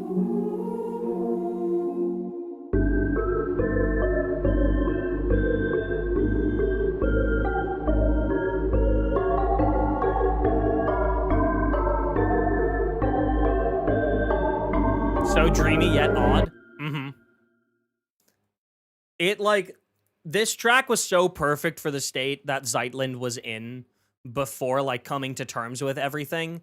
It's like, oh, there's so many, like, philosophical, like, I lack the words, frankly, to, like, talk about how genius this is. But I recognize that it is. I'm gonna put this track in peak. It's not necessarily one I would go out of my way to listen to, because it's like a very unsettling kind of track, but like it served its purpose so fucking well. And so did these next two tracks. Lin Yao Feng, I See You, I Hear You, and these two tracks made me cry, and I have so much respect for you. First up is Raumhilda's Rhyme.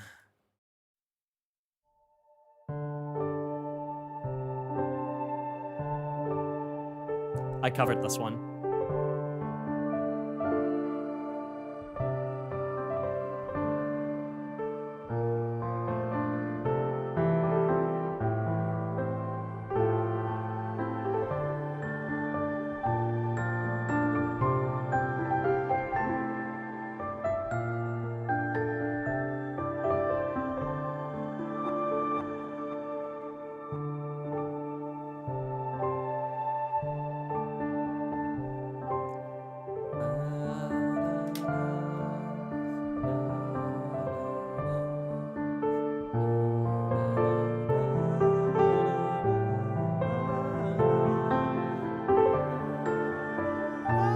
No, I can't go that high.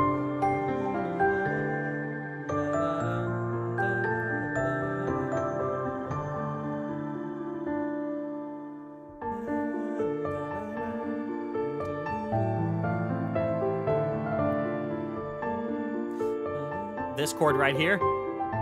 Ugh.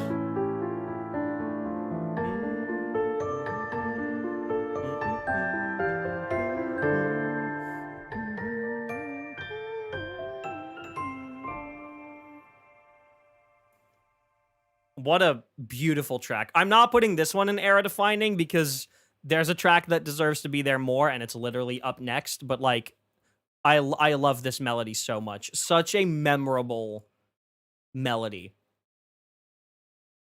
Yeah, this next track like belongs up there more. Ladies and gentlemen, Zeitlin's Poem. I'm just gonna sit back and enjoy this one.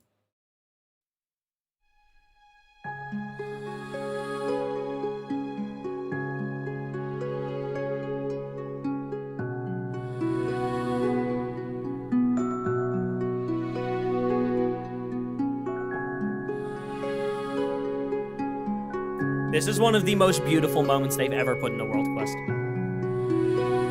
Probably my favorite moment of Genshin this year.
Vocals here, man.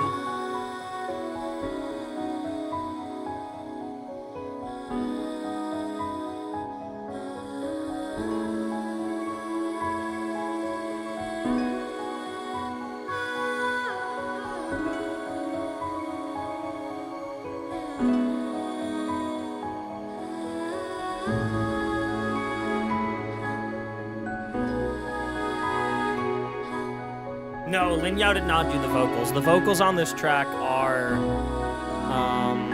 Imogen Perry from London Voices.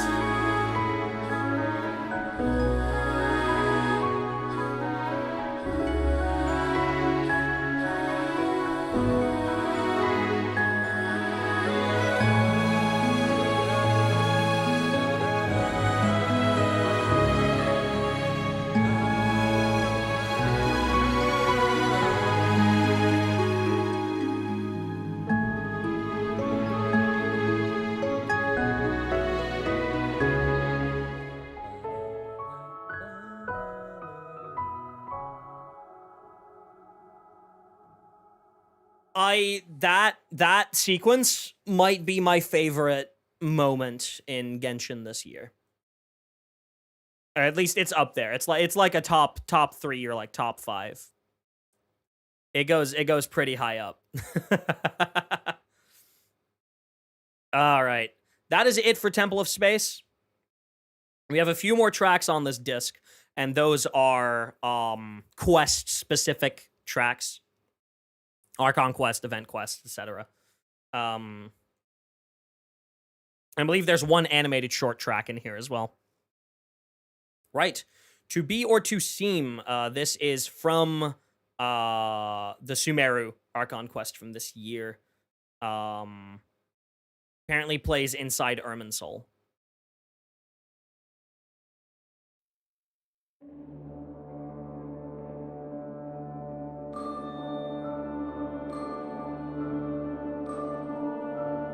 Oh, yeah, I remember this one now.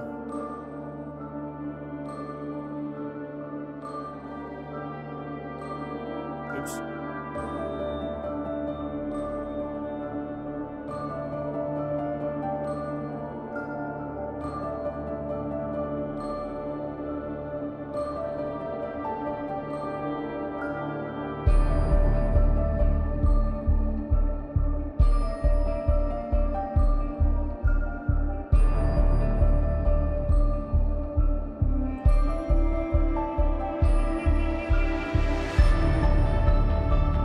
Yeah, I remember this now.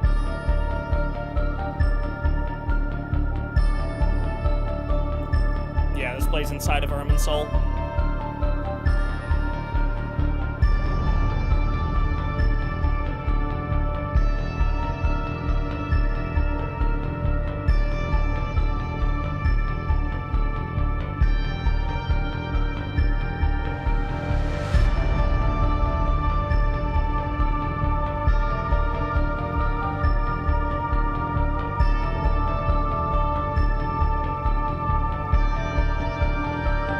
Really like clock ticking vibe of that lead melody. That bum bum bum bum bum bum bum bum.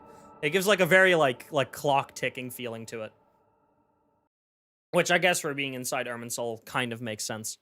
I'm putting this one in very good. I don't think I would go out of my way to listen to it, but it's a very good track. This next one I think also plays in the Sumeru Archon Quest.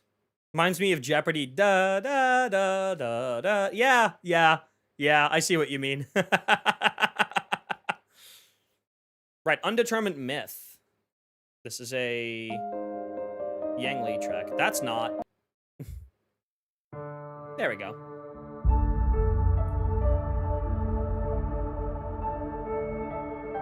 Don't remember where this plays. It is in the Archon Quest, but I don't remember where.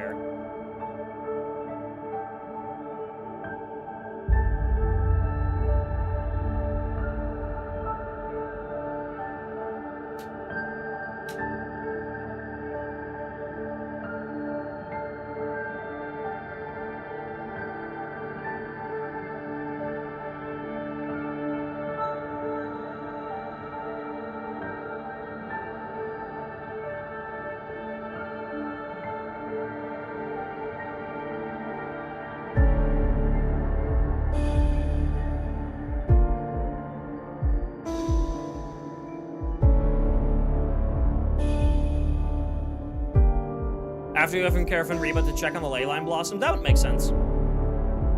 That would make a lot of sense.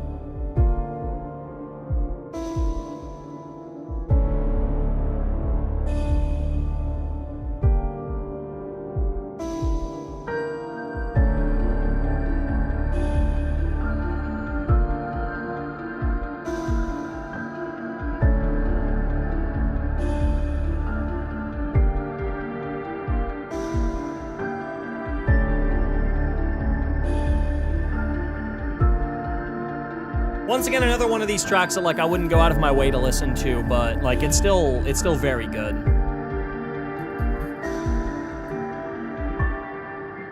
It's just like they're quest specific tracks. They play during dialogue, so they're mostly just meant to be like tone setters. Which I think these are. Like once again, I would put this in very good. This next one's interesting. I don't know why they put this here on the album. This plays in the Dunana forward station when the alarms are going off. So this is the alarm version of Descent into the Underworld, I believe. I don't know why they put this here, but they did, so...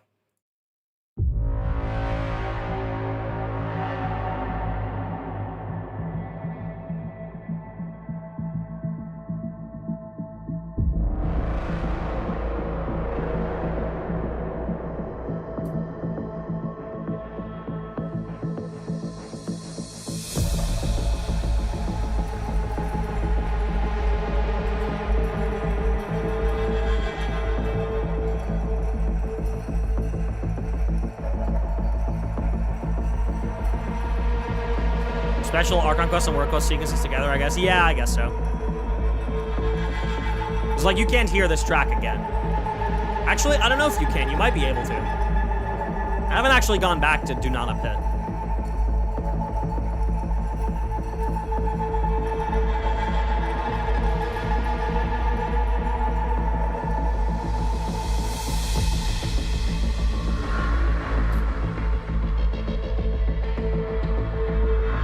Once again, very Lunan track.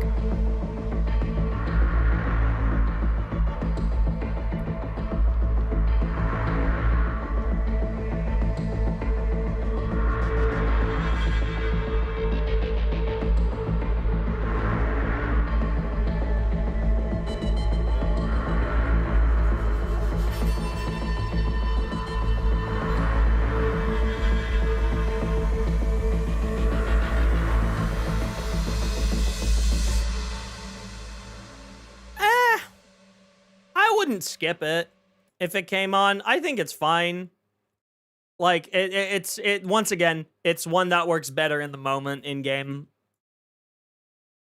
Now this next one though.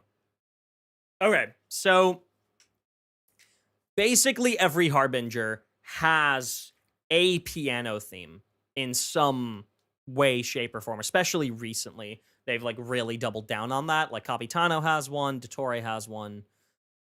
And now, and Sandrone has one. And now, what Gold Cannot Touch, I believe, is Pantalones, right? This is Pantalones' introduction when he gets properly introduced with like his name card and everything. This is his theme.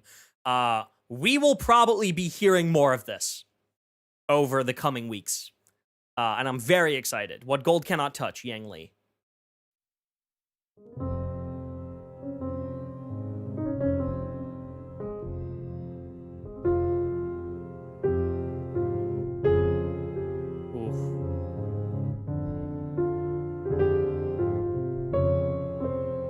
Little Ftuber reference in there.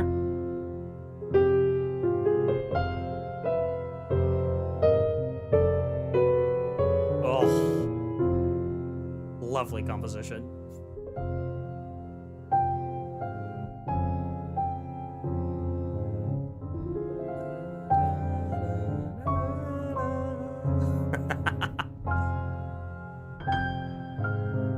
Do I think it's as good as Capitano's or Dottore's? No, but that's probably because this is the only track that we have so far with this melody.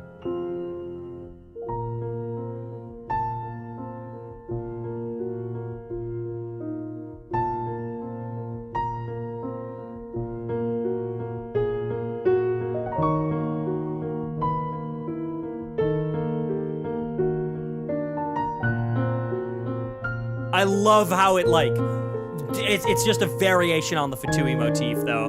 Like, I love how this is so blatantly Fatui.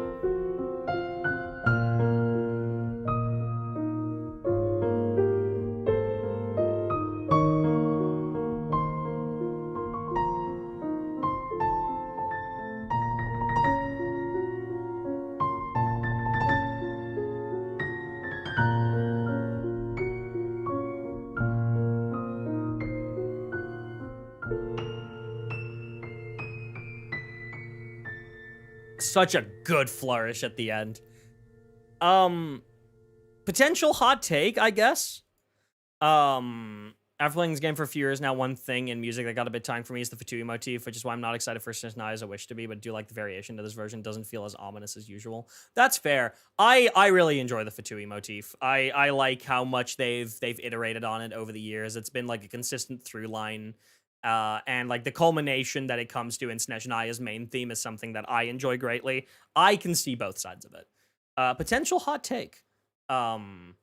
Because this is a Harbinger's piano theme, and this is the first introduction that we've had to a Harbinger who has been long anticipated, I'm putting this in era defining at the very bottom of it, but I feel like this melody is going to become very important.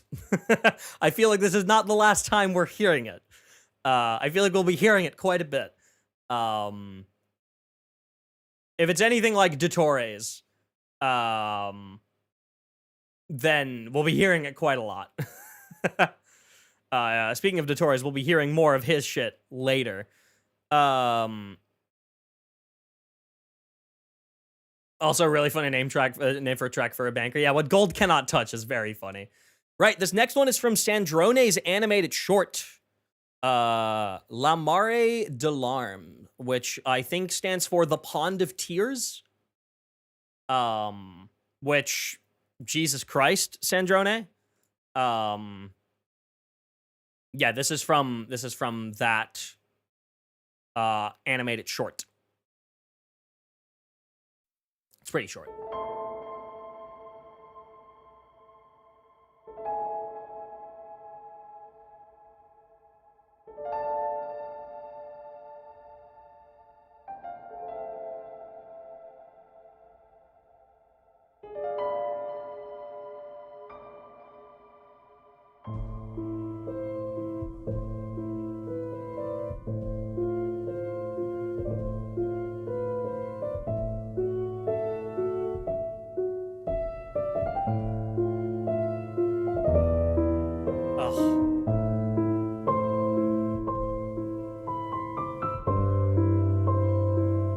Yang Li piano, man. What can you say, really?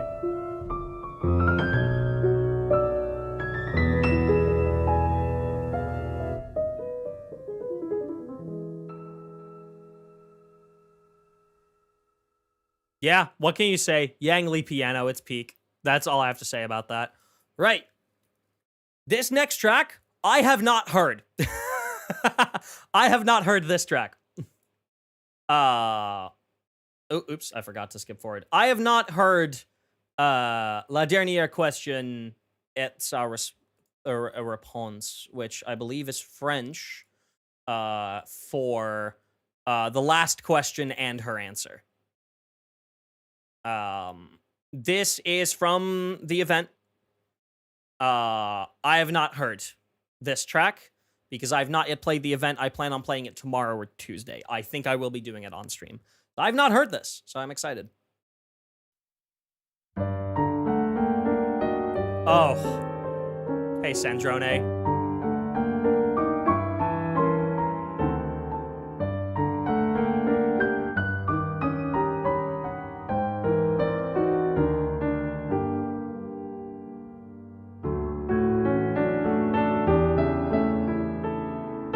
Oh.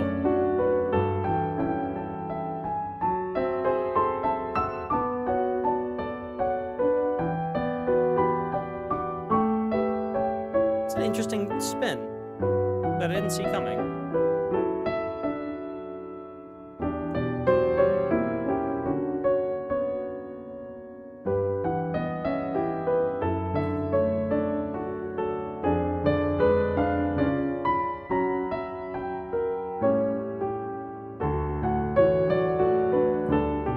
I wasn't expecting this major spin.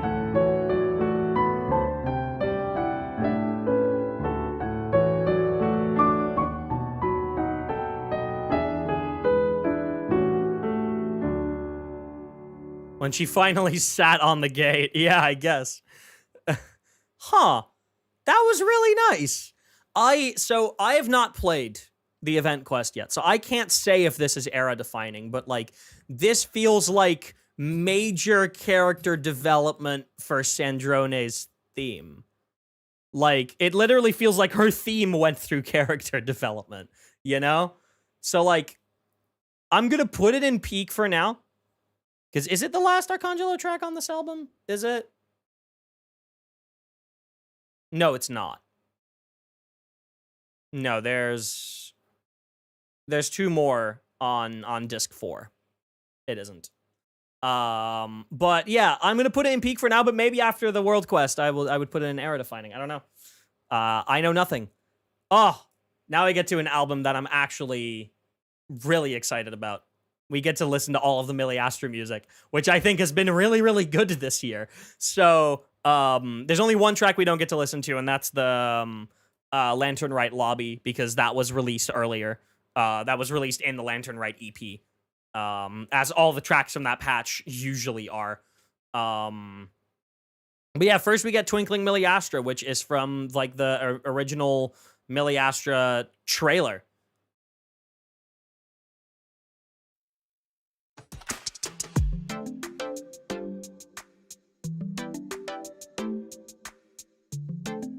Everyone hates you, but I love you. Me too. I love Millie Astra. And I'm definitely not just saying that because it pays my rent.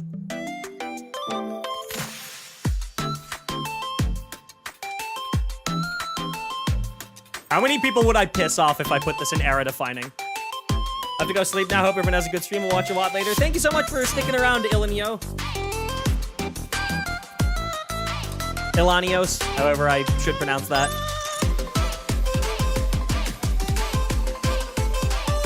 I would piss a lot of people off if I put this in era defining.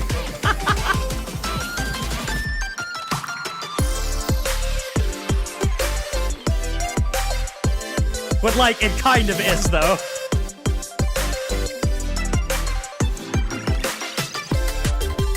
Double time it.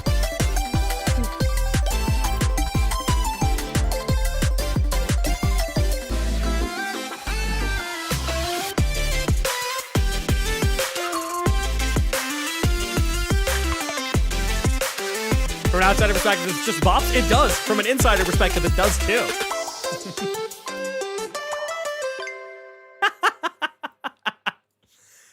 You know what? I'm gonna piss people off. Era defining. Oh man, I love Millie Astra. The next one I think is the Millie Astra introduction cutscene, inspiring Somnium. Octavia! Come home, please. I miss you.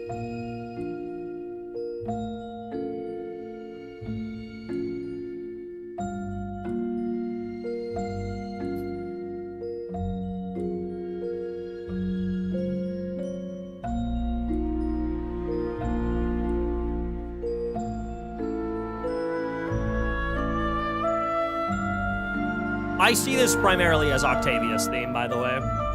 This track. I hope that if Octavia ever comes back, there's a callback to this track. If Octavia ever makes an in-game appearance.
Yeah, I really hope they bring that melody back if Octavia ever makes another in-game appearance. I like that track a lot. That track means a lot to me. Right. Chat, let's make our Monokina. Cosmetic Whimsy.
Really interesting track.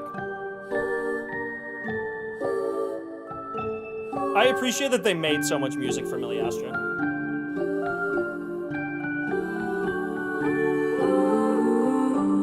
Oh, such a gorgeous voice.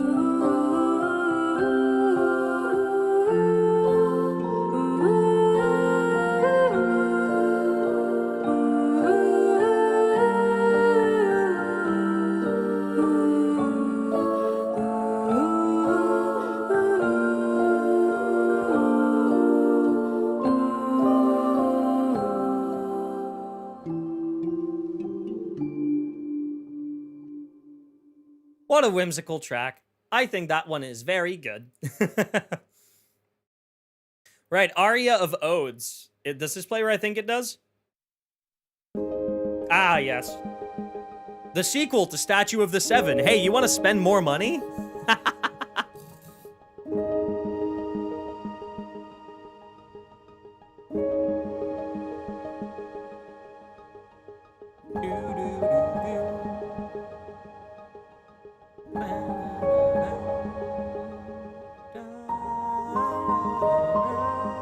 How mad would people get if I did a daily cover of this one?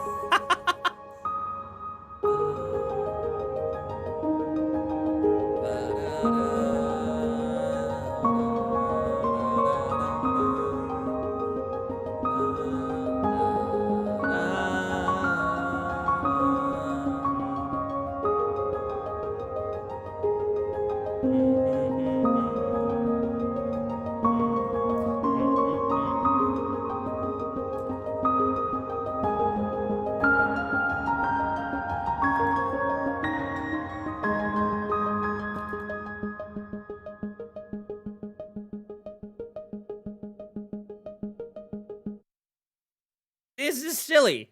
I like it. I don't know what it is, but the early Miliastra tracks give Wii music for some reason. I think it's like... It has a little bit too much production for it to be like Wii music to me, because Wii music is very like underproduced.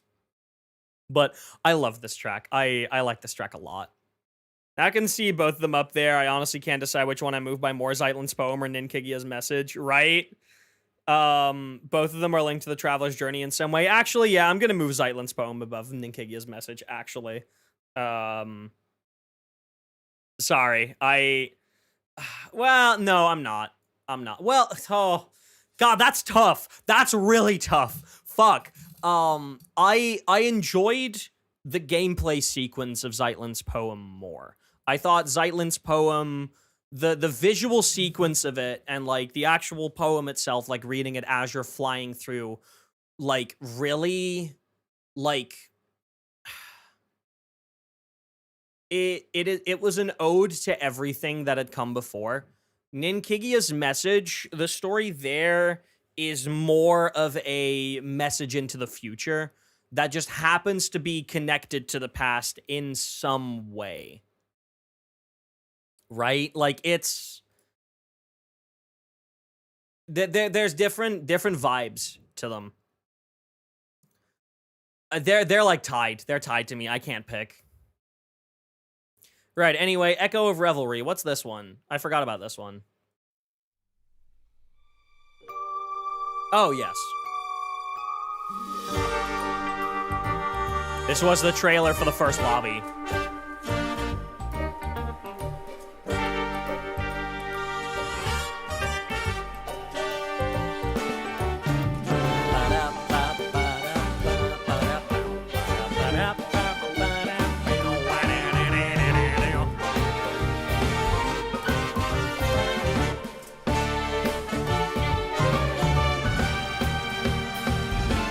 I love this kind of music. Hell yeah!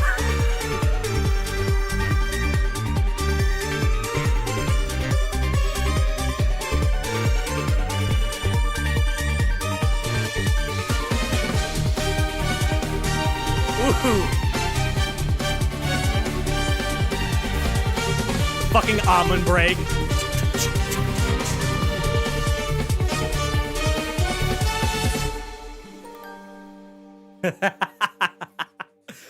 Oh, man. For me, Ninkega's message is also boosted by the fact it's essentially a rendition of Gladsome Ramble, which in of itself is not Krai's swan song as we move forward to Snezhnaya. Yeah, a little bit. Absolutely. I wasn't expecting Millie Astro's music to pop off like this. Dude, Millie Astro's music is awesome. This is high peak. Right. Now we just get a bunch of different lobbies. I believe 7. Wow, we get 8 lobbies? Have we really had that many? Holy shit, we have, haven't we? No, that's not right. No, that is right. That is right. We have had 8 lobbies. Fuck, that's crazy. Right, Candlelit Nightwalk.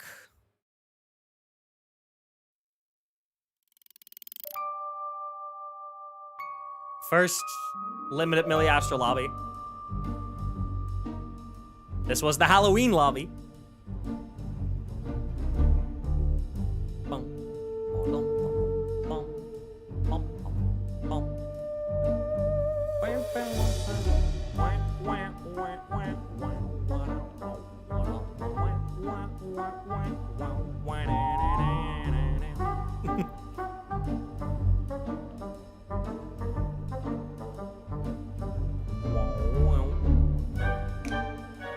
Oh, yeah.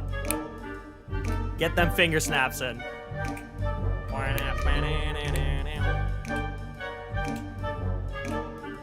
It's a lot of era definers. Look, man. I don't make the rules, even though I do.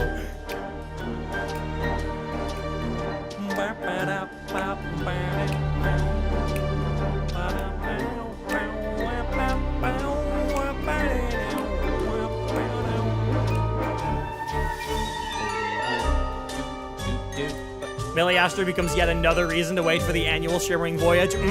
Definitely. This year's collection of lobby tracks were all so good. I definitely have some favorites. This one's up there. I love this one. Oh god, that string run.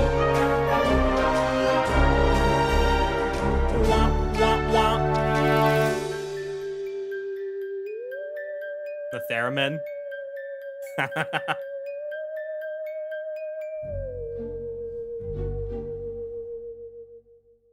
I fucking love the theremin. It's such a fun instrument.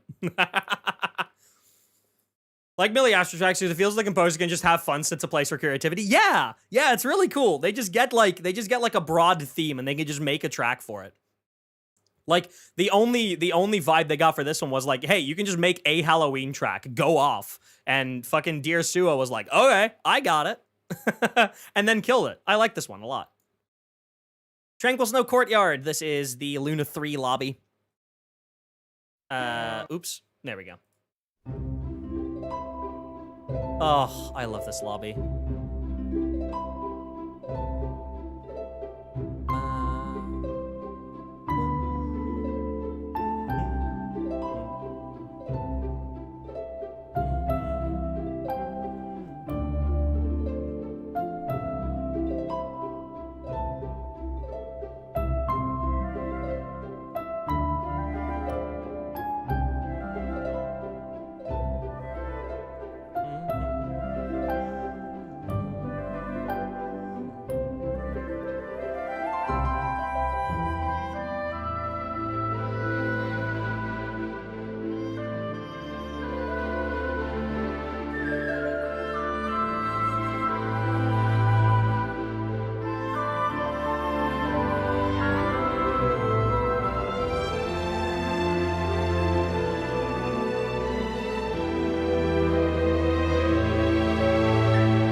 It's just happy. What was this lobby like? This was the Snow Palace lobby. Like the Snow Courtyard lobby that we got in Luna 3, I believe. We got this during the Moon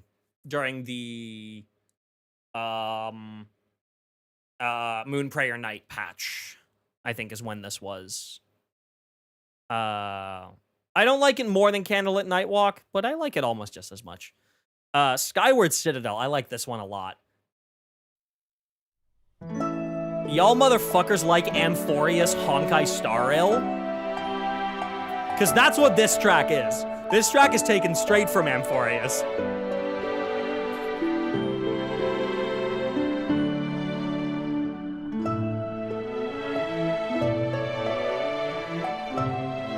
And I think it's awesome. This is one of my favorite lobby tracks.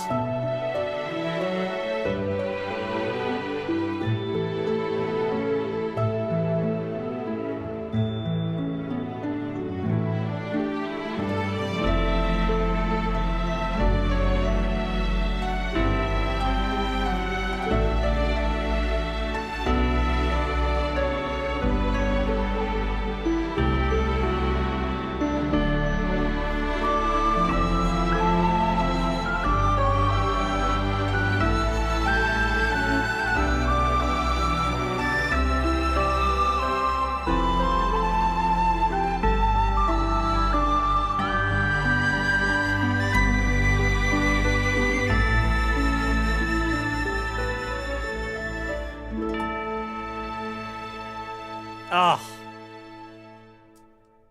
What a wonderful track. Yeah, it is the one with the Corso flute. Yeah. I love this track a lot. That's one of my favorite lobby tracks. I'm going to put that like right there. Scaleblade Shattering Pitch. This was the dragon themed lobby, I think. Oh no! This was promotional material. Right.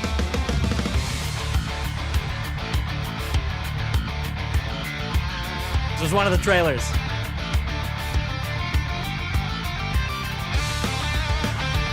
Oh, fuck yeah.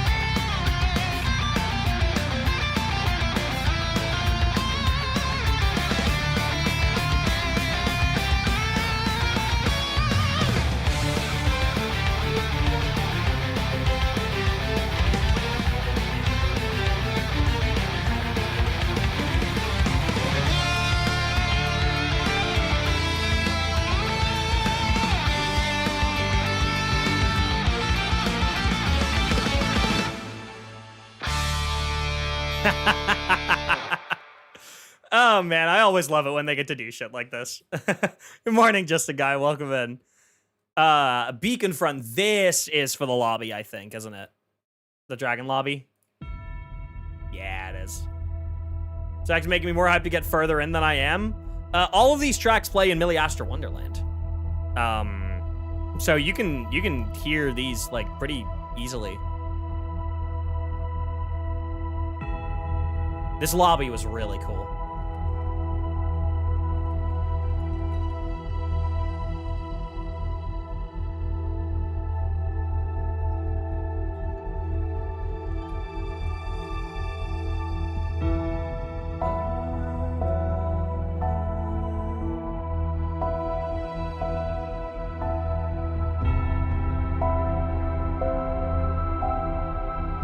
I love how they very much captured the spirit of Natlan's Dragons with this one.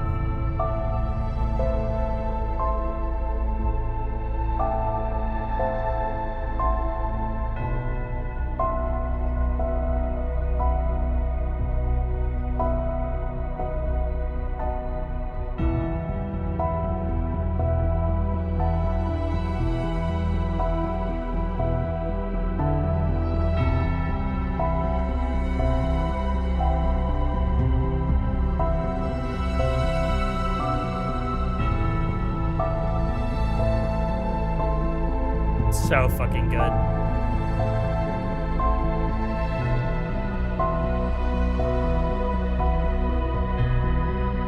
Dragon Lobby? Yeah, this was a dragon-themed lobby in Millie Astra Wonderland.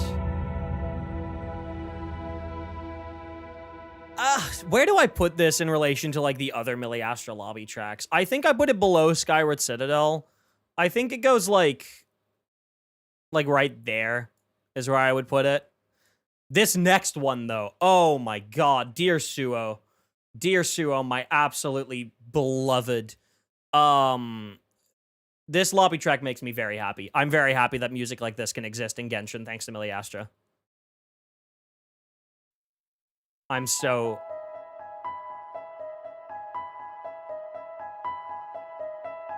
I really want to cover this.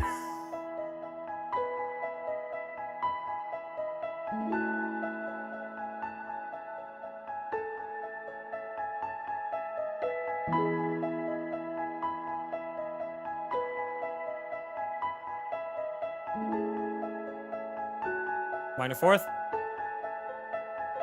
Oh.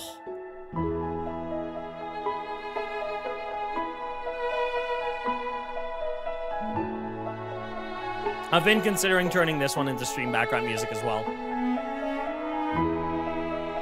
And you'll hear why in a moment if you're not familiar with this track. Beautiful minor fourth here. Oh. Here it is. It's just fucking lo-fi. With like very Genshin core lo-fi.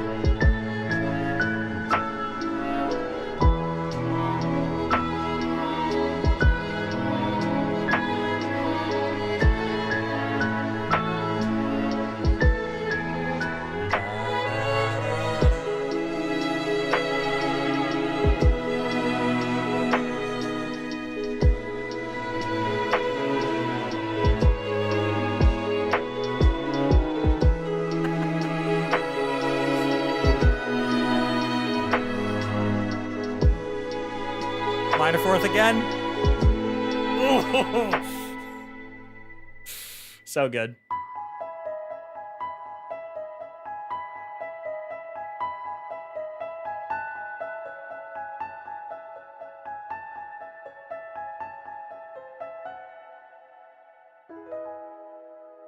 Wonderful chord to end on. That's the type of chords that I end my fucking arrangements on, dude. I like that one more than Skyward Citadel. That one just means a lot to me. This next one I think is my favorite. And if you know me at all, you know why it's my favorite. And that's because hi Natlin. Hi. Hello Natlin. Hi Natlin. Hi Natlin. I miss you Natlin. Hi Natlin.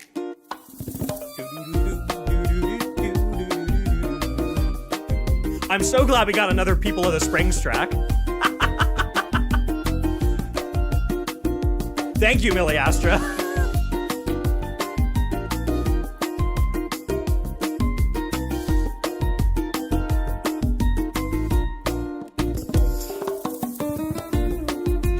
I can tell that this composer team will take any excuse that they have to make more Natlin music.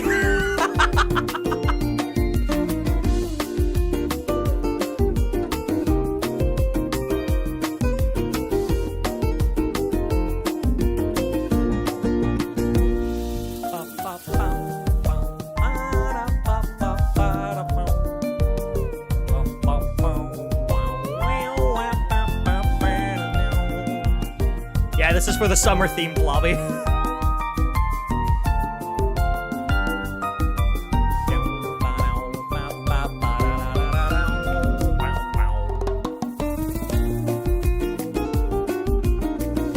I fucking love Bossa Nova.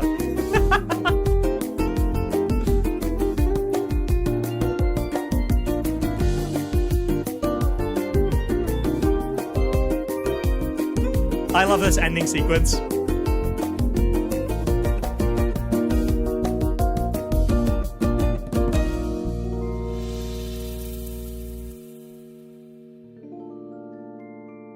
Once again, that's the type of chord I would end my arrangements on.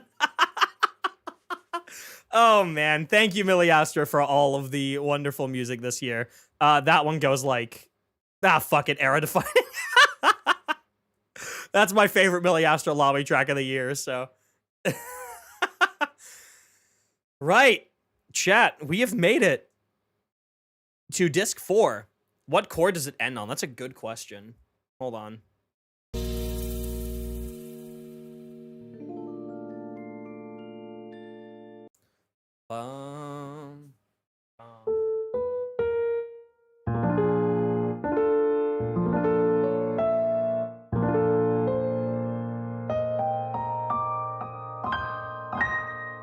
Something like that. That's kind of what it sounds like.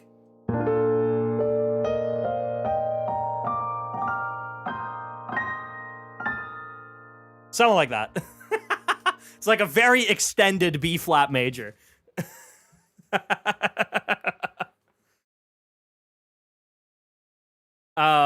Right. We have made it to disc 4, and with disc 4 comes a track with a Yu Peng Chen credit. Now, obviously not because Yu Peng Chen is still under Hoyo Mix, but because the moment is approaching. Oh yeah. Oh yeah. Multiple moments are approaching, to be fair. Yeah, this track uses a Mondstadt track for its opening section, and then builds on top of that. This is from Varka's story quest. It's a cutscene. It's called Let the Wind Lead, which, I mean, thematic. I love the story quest. I wish I'd have played it on stream, but I wasn't feeling really great at the time, so I did it off stream. Holy shit is all I'm saying. This story quest is worth experiencing. This cutscene is fantastic.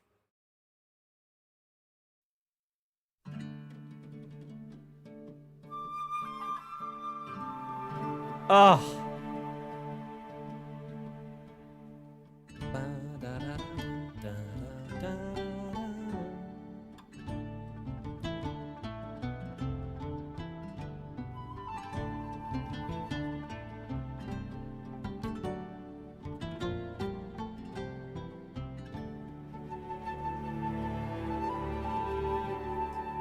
Liebling, komm und tanz mit mir in dieser Nacht. Denn wir stehen vor Mondstadt, gar bald in die Schlacht. Morgen braucht's Mut, doch ist Freiheit ein heiliges Gut.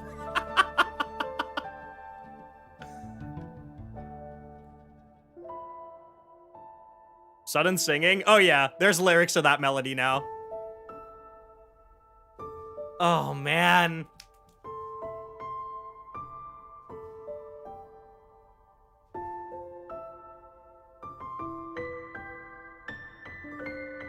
It meant so much to me that they just called back to these tracks. I do understand that. Yeah, it's German. Yeah, this is literally just Mondstadt's greatest hits.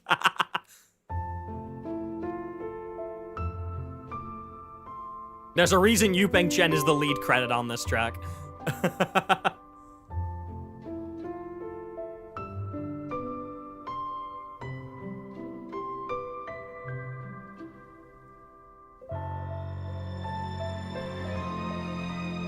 But here's where they add stuff. Oh yeah.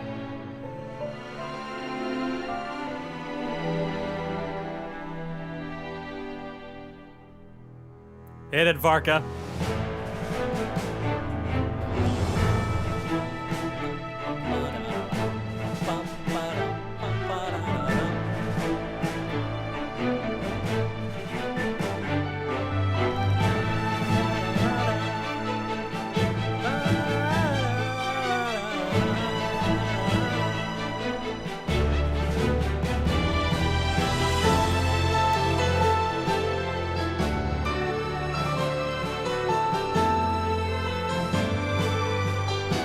Oh. Welcome home, Grandmaster.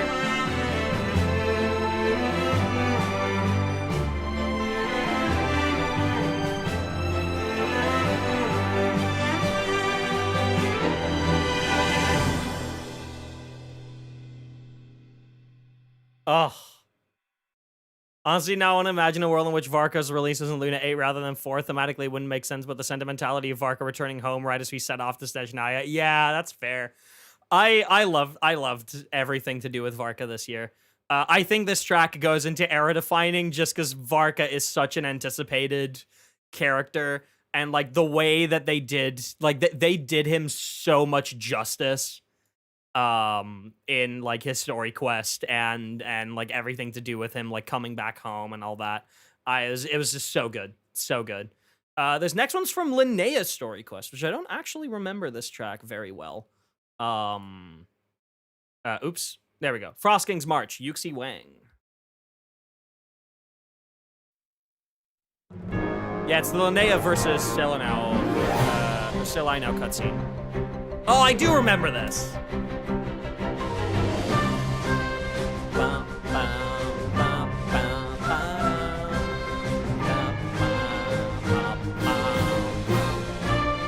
Yahoo!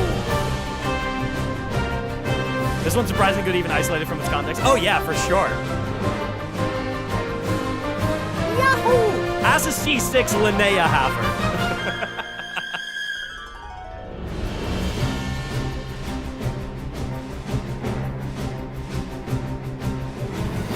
Yeah, I got 3 Linneas in one 10 pool when I was pulling for her C2, and then I suddenly had C4, and at that point I was like, well, now I gotta commit. So I did. I got 3 Linneas back to back to back in one 10 pool.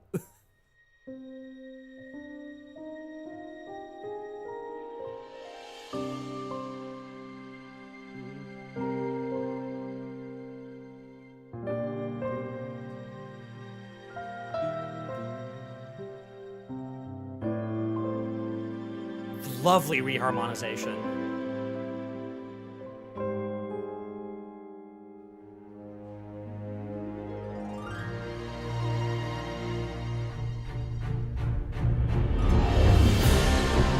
When your pet ate too many rocks and suddenly gets the zoomies, right? Is she fun to use in battle? Uh-huh. Lumi's nuke is very funny.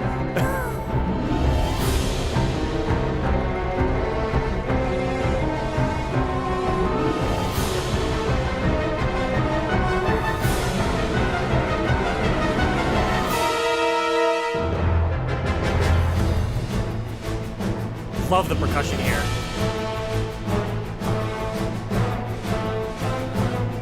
That switch to minor, yeah, it's so good, right? It's such a good reharmonization.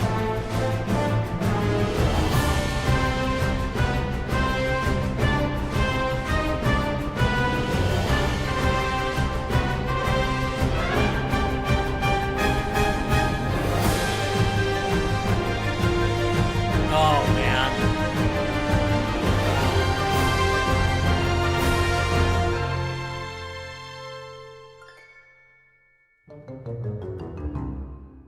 Yeah.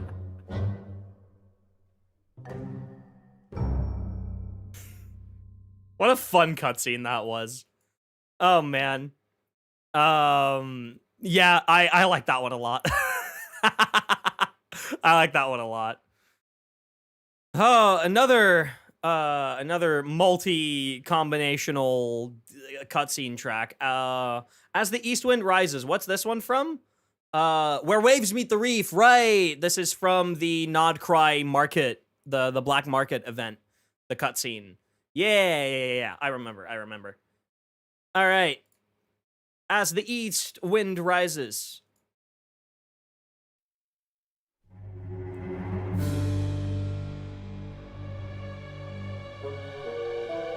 Yeah, for sure, tragic.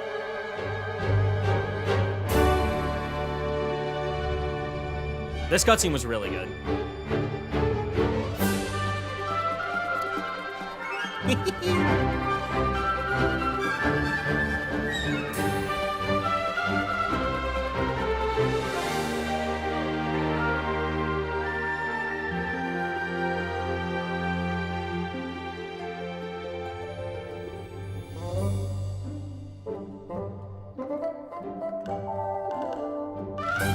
Very whimsical.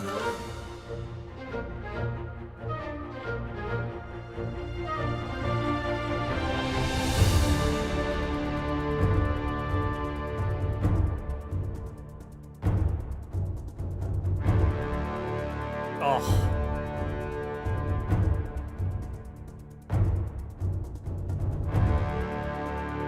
And then suddenly not whimsy, right?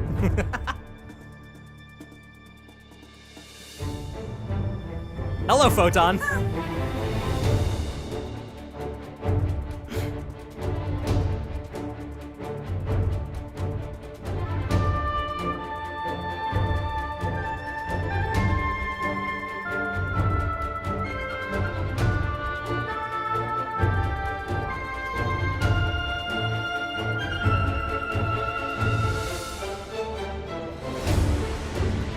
Da da da da da da da. God, they can never do photon of fluctuation wrong. Doesn't matter how they use it. Every time they use it, it's just good.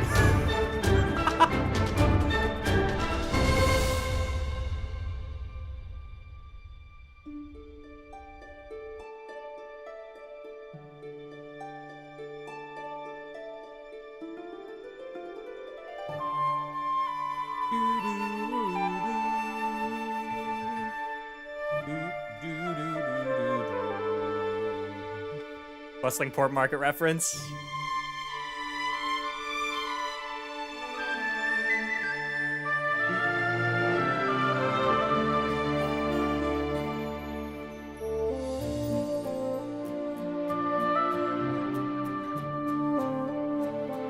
What a nice ending to this cutscene.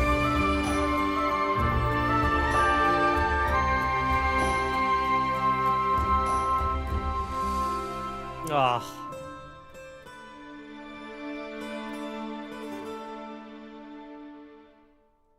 The way that that cutscene ends on the bustling port market really reminds me of the oh god, what was the name of the track? Hold on. No, I'll get you. Albums. It was on Radiance of Flame. It was Here Lies the Realm of Dragons. The way that Here Lies the Realm of Dragons like builds around a Natlan motif. I believe the specific motif that it builds around for Natlan in this case is the oh my god, what's the name of the fucking track? Oh my god, why can't I remember? Chasing Flames Like Strings. That builds on the Chasing Flames Like Strings motif, and it's that cutscene kind of felt like a Natlan send-off, even though he still had like the summer event afterwards. Like it was just, you know, when you get this track, and it ends with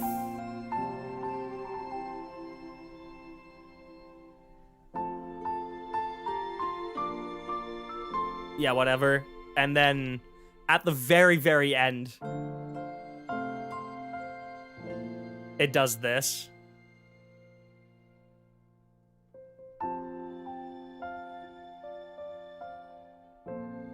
That still brings tears to my eyes. Fuck me.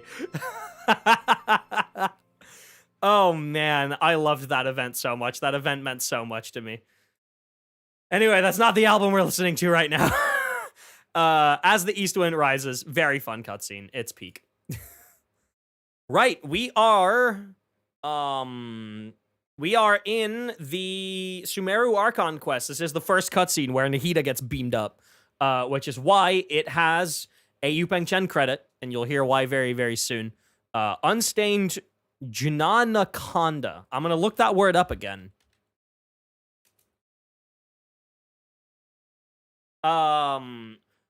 Jnanaconda, Sanskrit, refers to the knowledge or wisdom portion of the Vedas, primarily consisting... Okay, wait, what the fuck does this mean? You can't explain a term with other terms that I do not understand. It literally means knowledge, but it's more of the process of meditative awareness, which leads to illuminative wisdom. Interesting. Sumeru Irminsul War. Yeah, it's very obvious why this has a Yupeng Chen credit.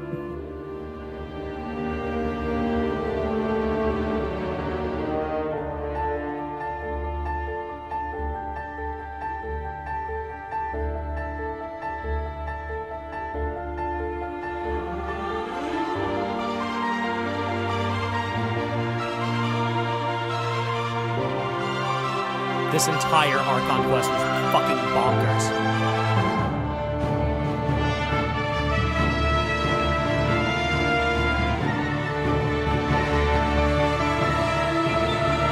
Right, hit it.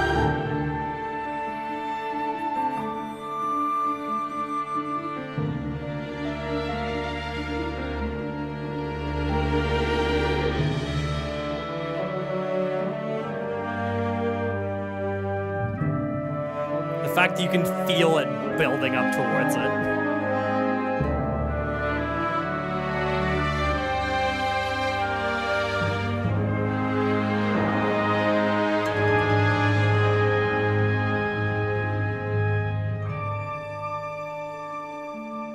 Oh!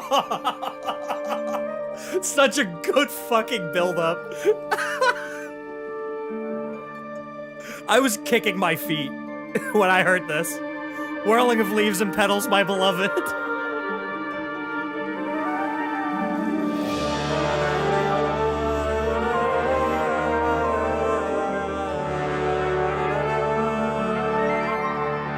Oh, man.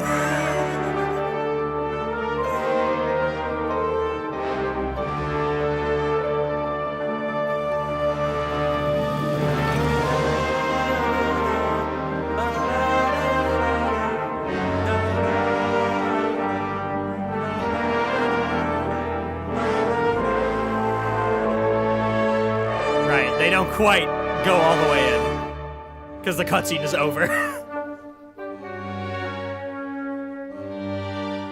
But like, what a build-up to like that track having like to recalling that track, dude. The whole build-up to that da da da. Da da da. It's, oh my god, man, that's era defining. That is era defining. I'm sorry. You would shut down Irminsul just to stop me? Yeah, we would burn it, actually. By the way, like, genuinely, obviously we all knew the burning of Irminsul was going to happen, because it was literally foreshadowed like 5 fucking years ago, right? Like, we all knew it was going to happen. The fact that it was not Dottore who did it, but that it was Nahida who decided to do it to get rid of Dottore, what a wonderful twist on a narrative expectation that still made it feel completely unexpected. Like, actual masterclass in, like, subverting expectations without actually changing the expected outcome. Like, we expected Irminsul to burn, and it did. But, like, the fact that it was Nahida making the decision, and then the Pyronosis getting lost in the process, like, holy shit, dude. That was, like, did not see that coming at all, and that was wonderful. Like, so good. We're straight up going further with more Truth Amongst the Pages of Purana cutscenes. These are all cutscenes from this story quest. Let's keep them rolling. Discernment of Mumukshutva. I'm assuming that's Sanskrit again. Chat, hey, let's look it up. What does this mean? It's a Sanskrit term that means an intense, burning desire for spiritual liberation or self-realization. It is the passionate yearning to be free from the ego, ignorance, and the cycles of suffering and rebirth. In Hindu philosophy, it is considered the ultimate prerequisite for the spiritual seeker. Without it, the mind easily gets distracted by worldly desires. Yeah, that makes sense. That makes a lot of sense.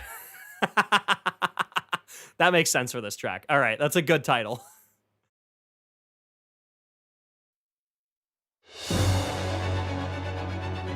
Oh, man.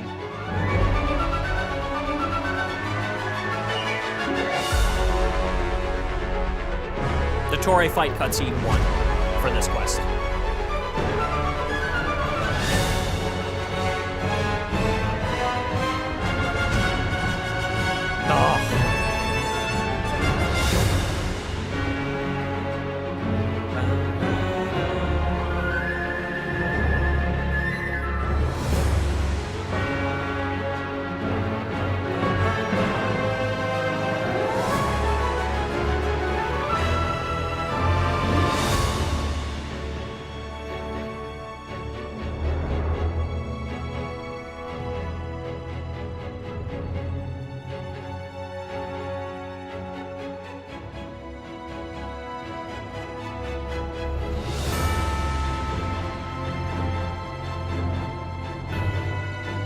Such a long cutscene this was. Fuck.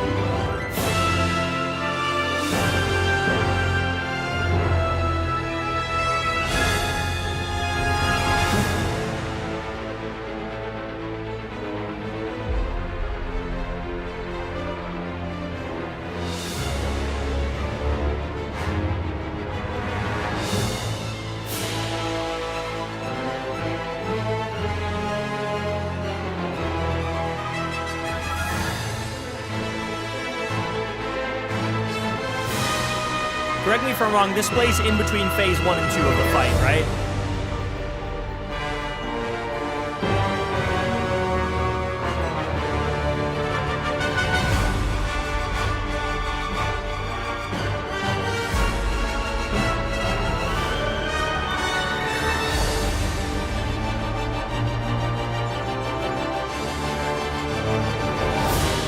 Yep, okay.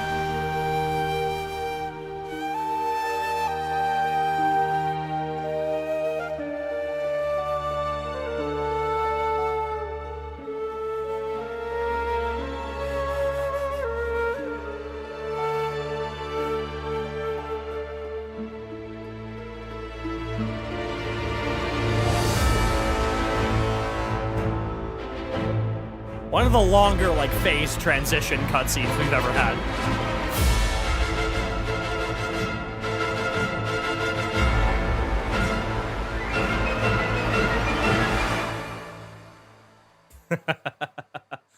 I think this one's okay.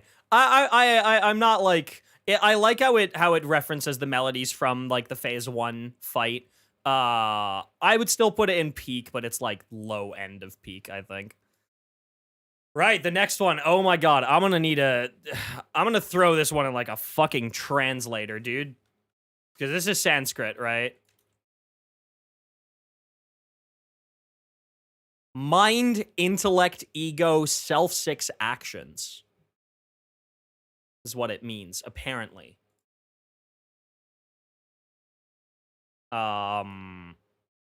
Interesting.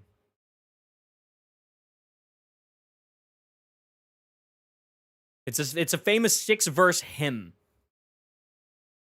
It summarizes the philosophy of Advaita Vedana, non-dualism, by answering the fundamental question, who am I? Yeah, once again, yeah, that's very Dottore. Yeah, they know how to give this fucker some like interesting Sanskrit names for for his fucking tracks. Yeah, that makes sense. I always get like insanely long words in his fucking track titles.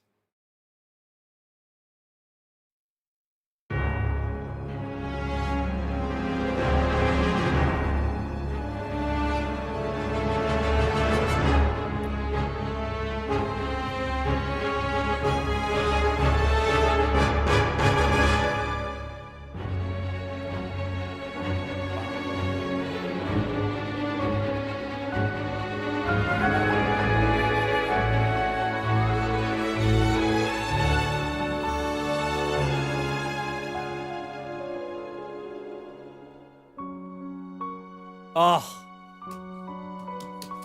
What a good reference.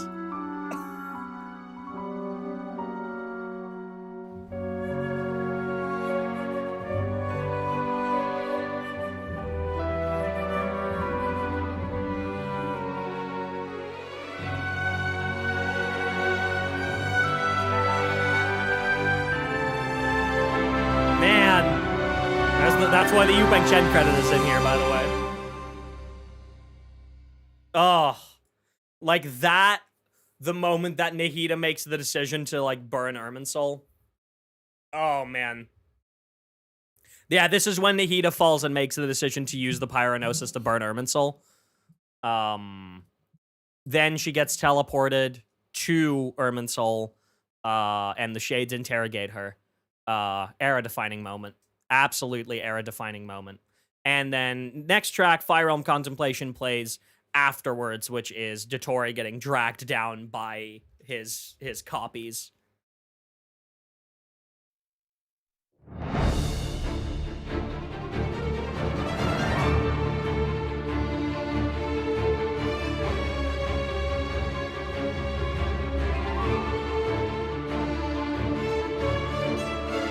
They put so much effort into this, like, entire section cinematically, and I'm glad that, like, the majority of their cinematic budget for this patch went here.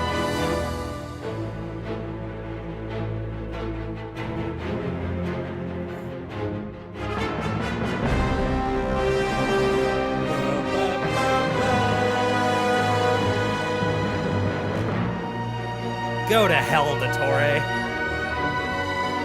I hope he doesn't come back.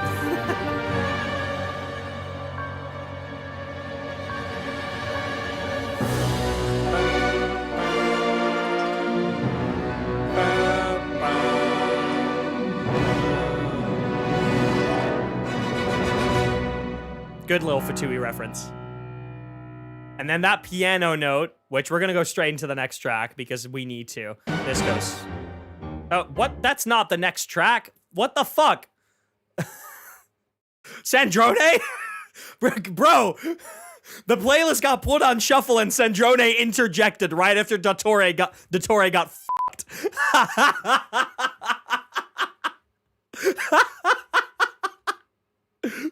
Ba ba ba ba ba ba. Oh, yeah, it's fucking Sandrone had to pop up for a second. All right. Anyway, Myriad Sins. Y'all know where this one's gonna go.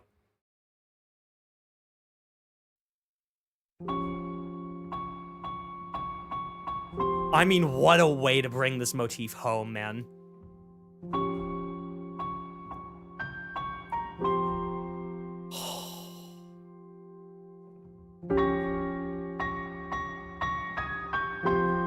What a way to bring this melody home one final time.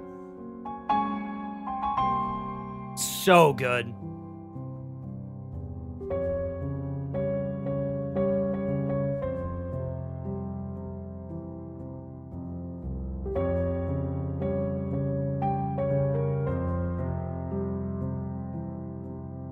One of the best written antagonists in Genshin, for sure. For sure.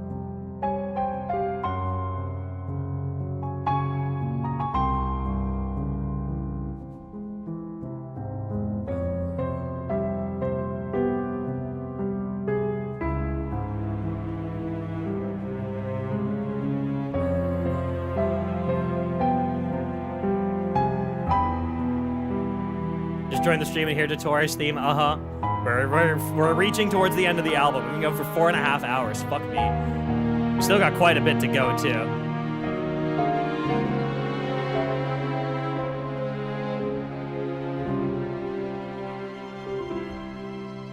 The fact he got a 4.5 minute animated cutscene, dude. He deserves it. He fucking deserves it.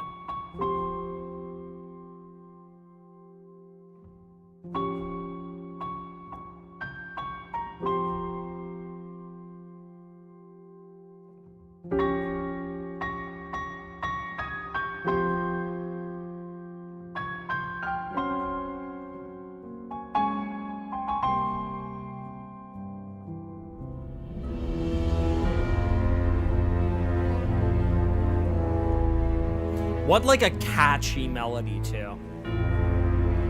Like, it's so instantly recognizable. Not the first time that Hoyoverse has accurately animated an instrument being played. All the instruments being played in Blazing Heart, in Moika's trailer, are accurate.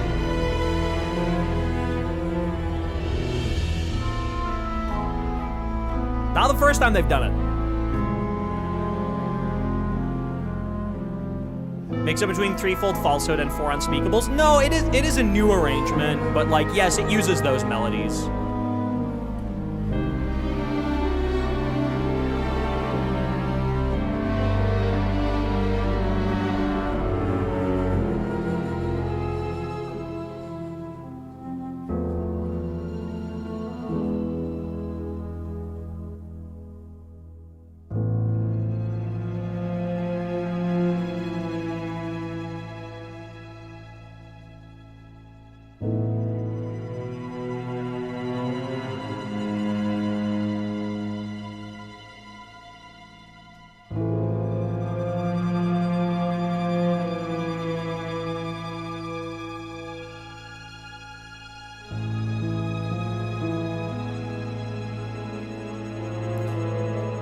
Can't get over the way the melody disappears in this part, signaling the destruction of his ego.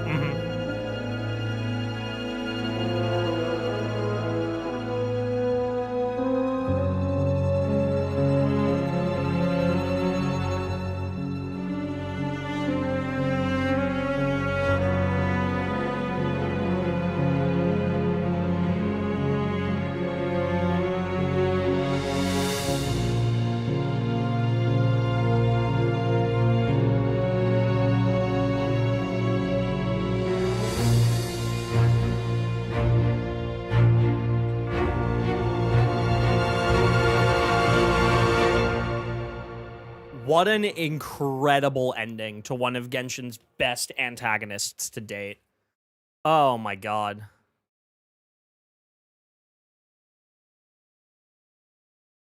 I expect my funeral to be a grand affair indeed.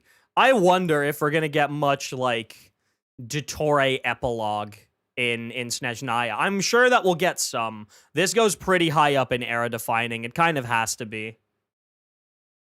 Oh, so we're done with the Archon quests. Now we have some cutscenes from the World Quest, which the World Quest has fucking pre-rendered cutscenes. That is, like, out of this world. It's crazy that they gave actual pre-rendered cutscenes to the World Quest. This is the first one, Star's Birth. This is when you are flying up to the moon for the first time.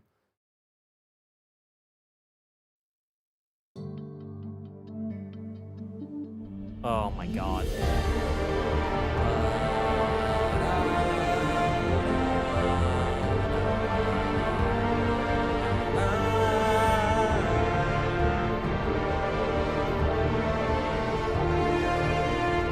Yeah, this is the first time that you would hear the Tarnished Storm motif.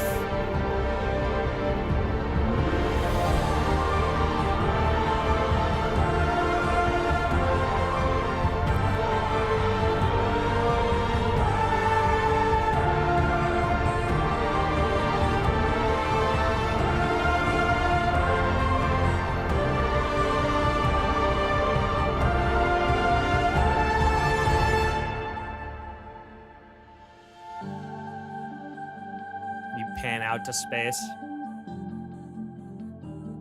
I will say the imagery in this cutscene that made me tear up was the imagery of the spaceship being very distant, almost looking like a shooting star, and like seeing like Teyvat, like you see Teyvat from afar and then you see that spaceship like leave it. It's the like the fact that it looks like a shooting star and it literally is like a direct callback to like the Traveler arriving on Teyvat at the very start of the game. Like that just gave like that parallel gave me instant like chills. So fucking good. Right, and the next one is the cutscene, I think, of landing, right? Beyond the Cradle?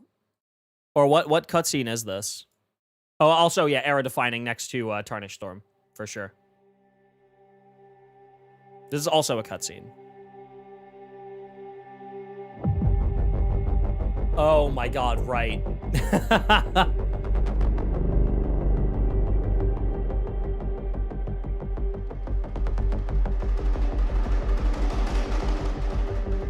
Thank you, Lunan.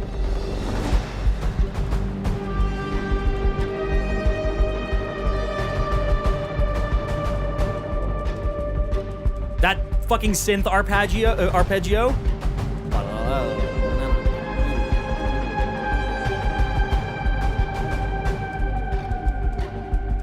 So fucking cool.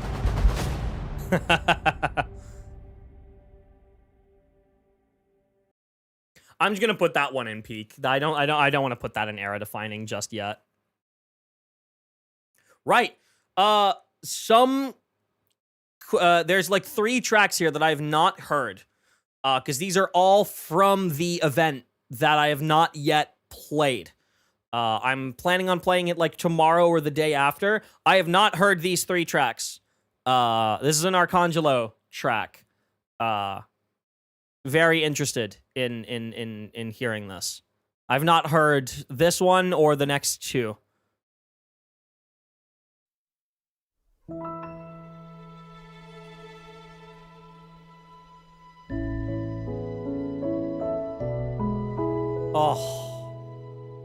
Oh, Arcangelo.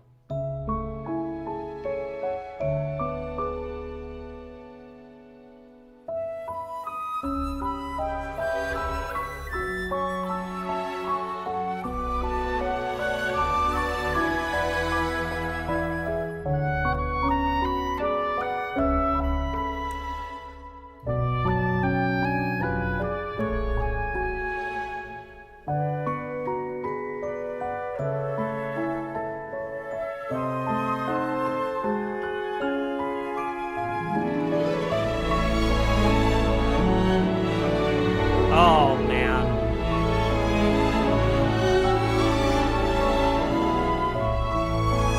Amazing cutscene, no spoil. Thank you, I appreciate it.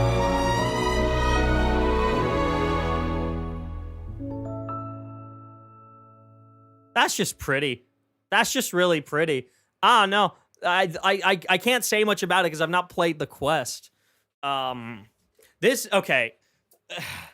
I'm sorry, by the way, for not, like, catching up on that quest yet. I've just not had the fucking time. It's been so busy in my life. I barely had to find the time to, like, do today's stream. I've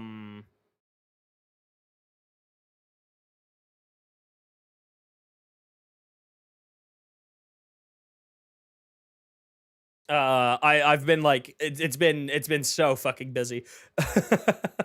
Yeah, that was just good. This next track, this tickles me. What do you mean there's a track called A Narcissus Postlude, and it's an Arcangelo Chen Dimengwen track? I'm assuming this references a Narcissus Lullaby, which is why there's the Dimengwen credit. Is what I assume. Well, let's hear it.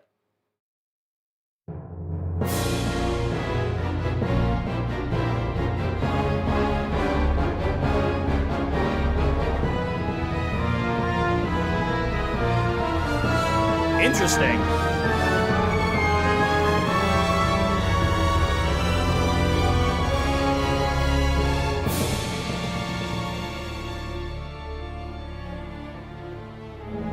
Ah, I see.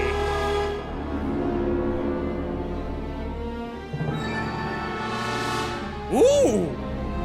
Muted trumpet?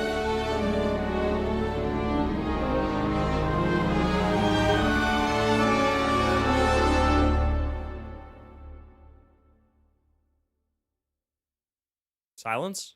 There's more. Oh, there it is. Fuck, man.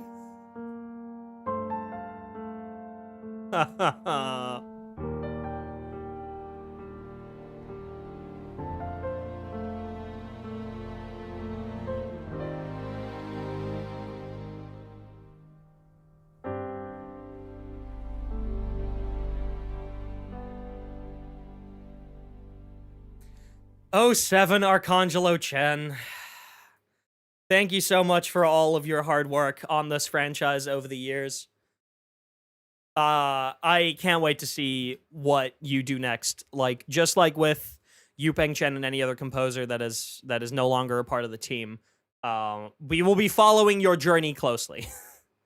For those who don't know, Arcangelo Chen has announced that he has left Hoyo Mix, and this album has his last contributions. He did not work on anything in Snezhnaya. So this is the last chronological track for Arcangelo that we have. Dimengwen also does have a credit on this track. He is still with Hoyo Mix. He just hasn't made anything new for Genshin Impact for a while. We don't know if that's because he's working on another one of Hoyo versus Games. We don't know if that's because he's working on the anime. That I honestly think is most likely, because Dimeng did a lot of like cutscene and trailer tracks and stuff, so that would probably translate pretty well to making music for like film and like animated shows. So like we don't quite know where he is, but he is still with Hoyo Mix. So we haven't heard the last of his stuff yet. That's for sure. But yeah, Arcangelo, thank you for everything, my goat.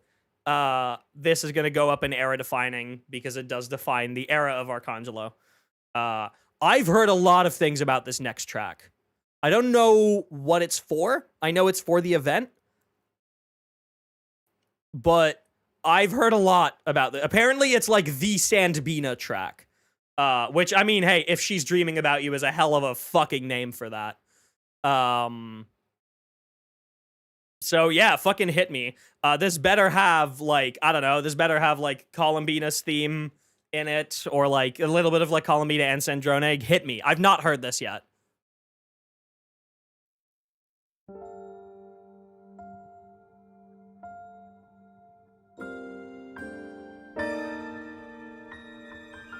Oh, yeah, okay, no, it's there.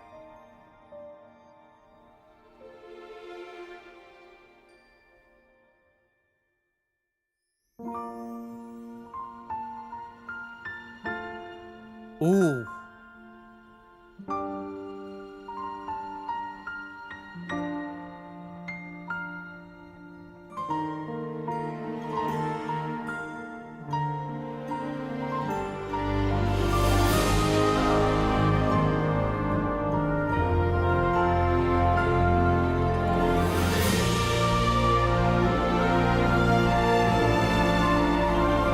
Oh, damn.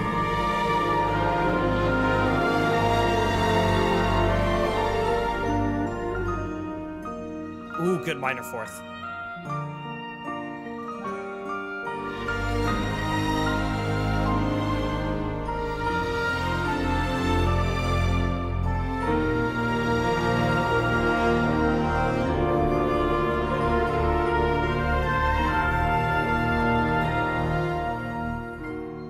Oh, good minor fourth. Don't resolve it. Ah, they resolve it. That's fair.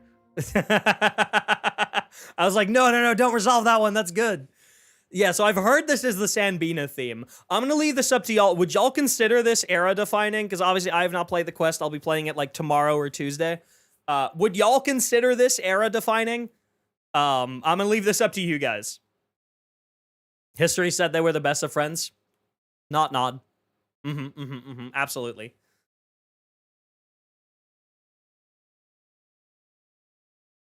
They definitely were. Not consider it era defining? That's fair. We'll put it like somewhere up here then. High peak for me? Gotcha. Okay. Okay. The music isn't what makes the scene? Gotcha. Okay. Right. I don't actually know where this next track plays. Is this like one of the Snezhnaya teasers? I don't actually know where these tracks play. The wiki doesn't have any data for them. So if somebody could tell me this, that would be great. But this looks like it would be something Snezhnaya. Gamescom nod Krai teaser. Oh, that makes sense that they wouldn't have released that yet. So these will just be like random promotional material then? Gotcha, okay.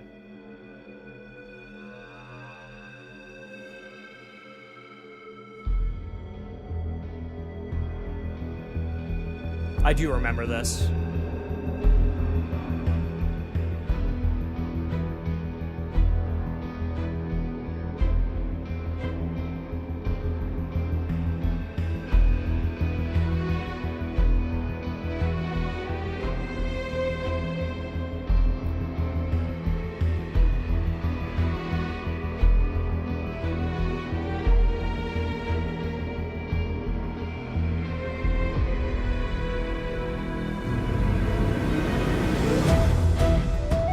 Oh shit!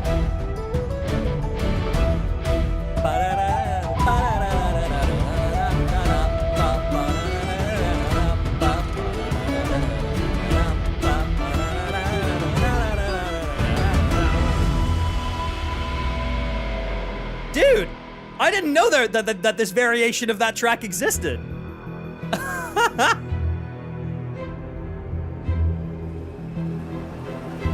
That's awesome. So wait, we heard this before we heard the original Sinlochut of Koitar, right? This trailer came out before Krai, right? Yeah. Oh shit, dude, that's so cool. Hold on, let me hear that again. Can we get the full version of that, please?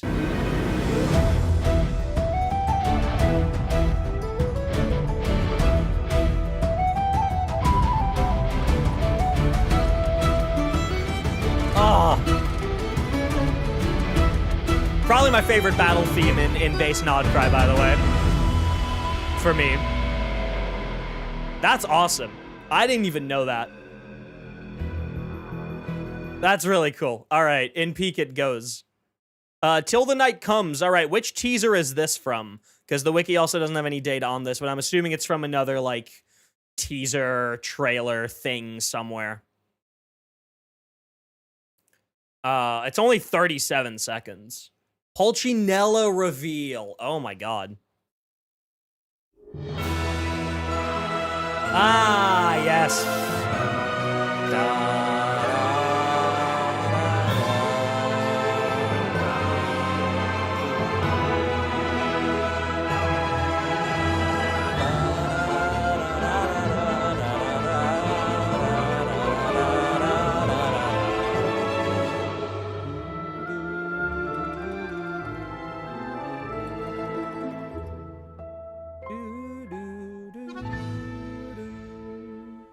Ugh. I mean, because it's like Snezhnaya reveal stuff, I put it at the bottom of era defining, I think. I'm assuming then this next one would be the trailer that we got at the end of last reveal stream. Traveler has a gun? Oh, yeah. They do now. Yeah, I'm assuming this would be like the second Snezhnaya teaser that we got. Yep. Oh, that means we get the fucking hard bass Abyss music here. Or like the hard bass, like, Shadow Realm music. I fucking love that. Yeah, no shit Lunan worked on this.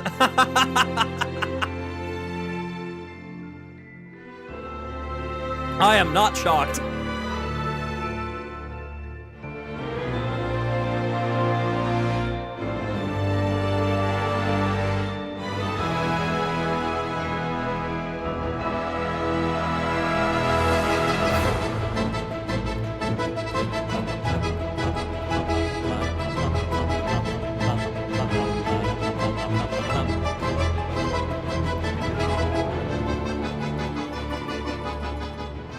So hype, man.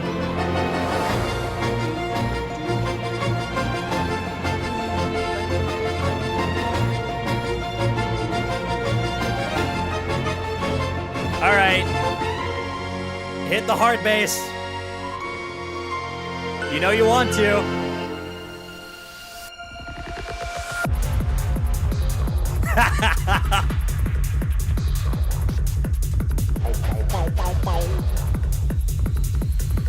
It's so fun, dude.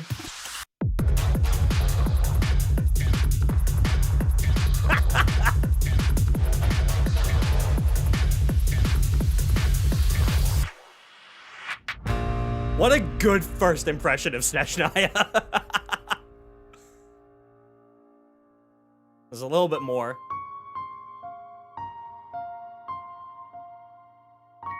Throwing in a little reference to that Travail motif in there, dude. They knew they had to prime us all for the main theme. Oh, man. Yeah, I mean, that goes further up in era defining, I think. Ether with a gun is like that gun scene from Transformers 3. Dude, Ether with a gun is hard as fuck. I'm not gonna lie.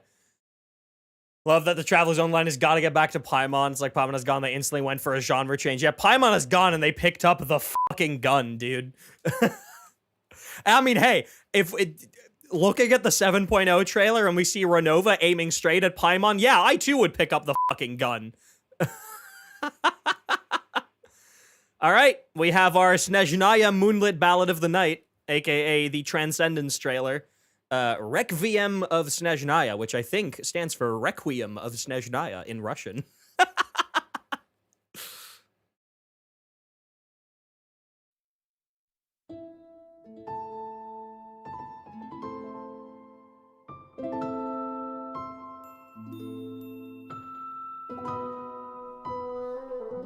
Such a good musical precedent.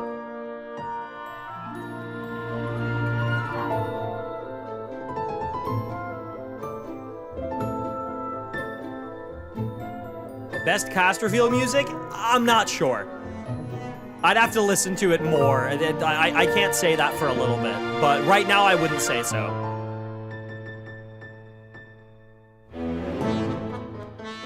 It's very good, though.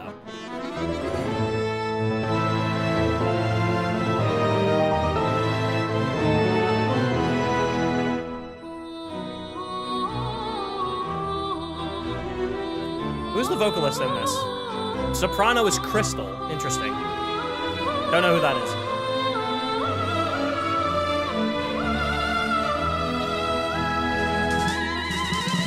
Hit it.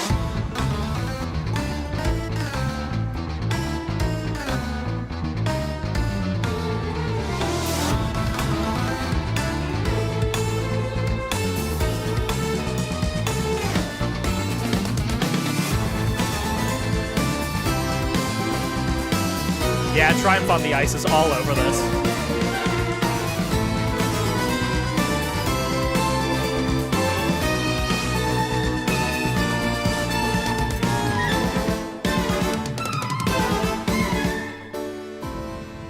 Yeah, this is it. This is used in the battle theme, yes.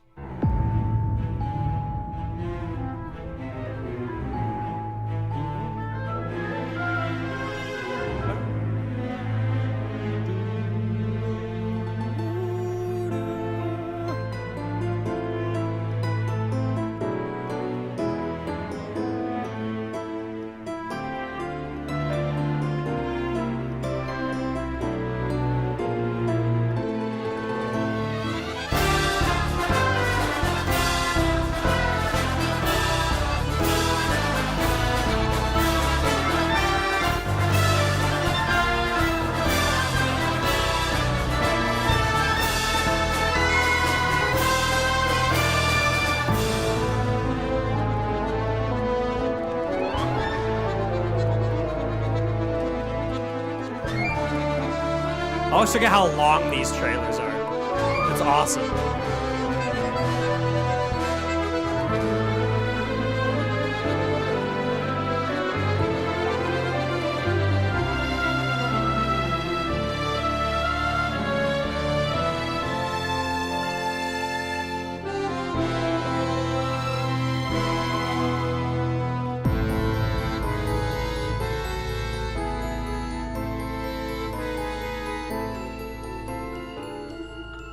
Which even maybe think that Yang Li did the main theme. Ah.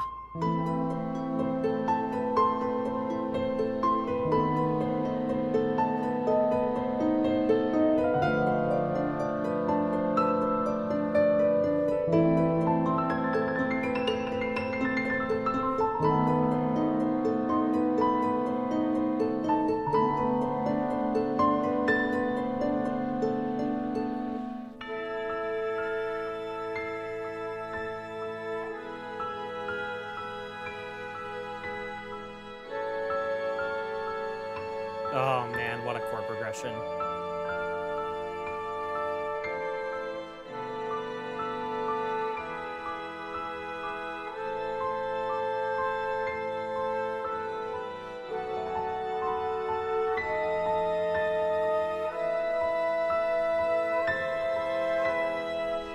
Yo, AE, what's up, buddy? Dude, I mean... I will say, this is, like, up there for like, new region cast reveals. It is definitely up there. I know where I'm putting it. But, like...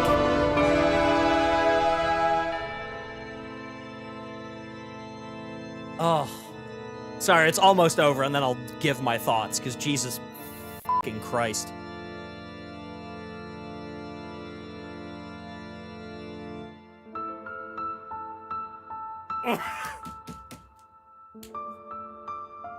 I'm so glad that after Fontaine and Natlin, where they didn't abandon the motif that was established by Yupeng Chen in the Travail trailer, they didn't use it as that nation's main theme. And I think that was, for the record, I think for both Fontaine and for Natlan, that was the correct choice. I think in hindsight, you know, Yupeng Chen had to write all of those motifs when only, like, at most, maybe some concept art for those regions existed.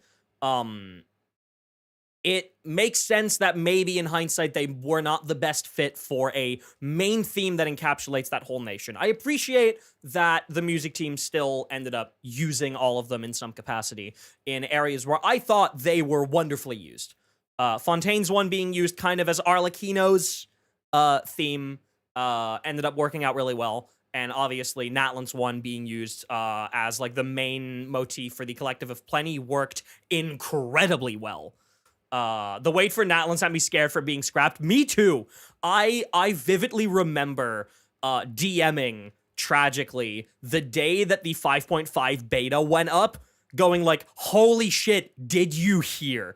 And that tragically messaging me back like, "Oh my fucking god, yes I did." Survive fish hell, I'm away home. I hope the music is musicking. Oh yeah, it is. It is very musicking. I want to return to this trailer and its music, and I love how I'm returning to the 4.2 trailer with the knowledge I have after watching that story. Yeah.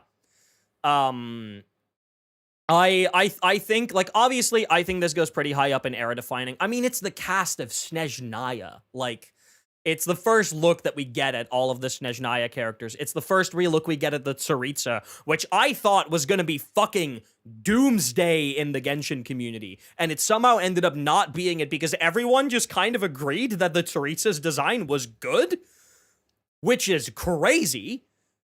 I thought, like, it doesn't matter what the Tsaritsa's design is going to be. People are, like, there's going to be a minimum of, like, 10 to 20% of the community that, like, utterly hates it.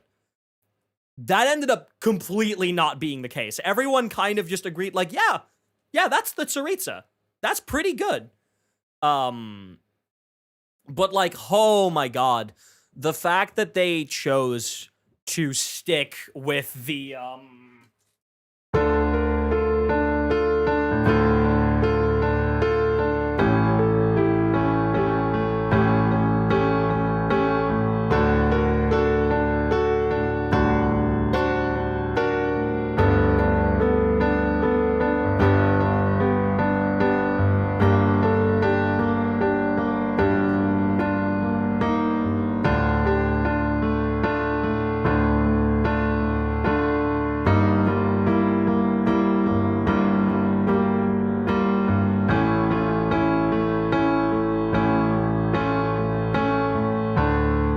the fact that they stuck with that made me so fucking happy, man. Like, oh my god. And that they then expand on that. And that they also, like, in the same theme, they reference the...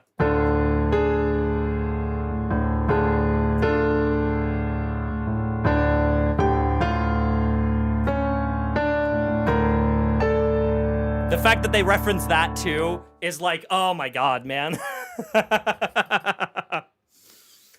So tempted to catch up with Genshin recently, just hearing these students and motifs me nostalgic. Oh yeah, oh yeah. Oh my god, wait, you're gonna be nostalgic in a moment if you stick around for a little bit. There's 2 upcoming tracks that, if you are an early Genshin player, they will make you feel things.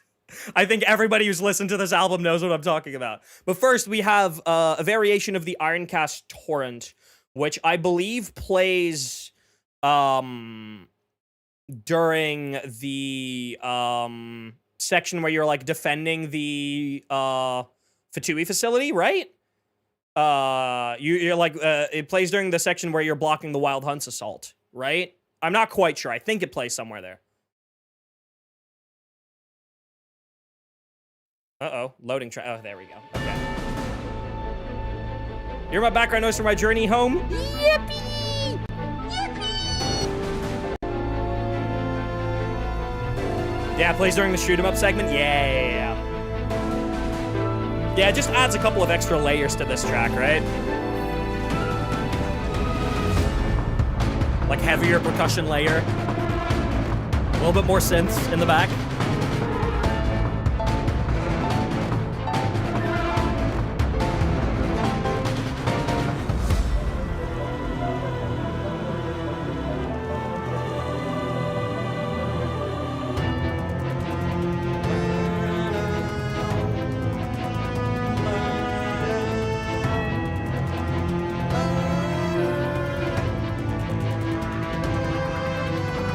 Such a good variation on the Fatui motif again.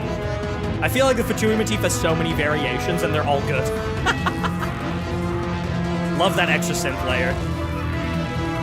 Shocking that Lunan didn't work on this. This feels very Lunan.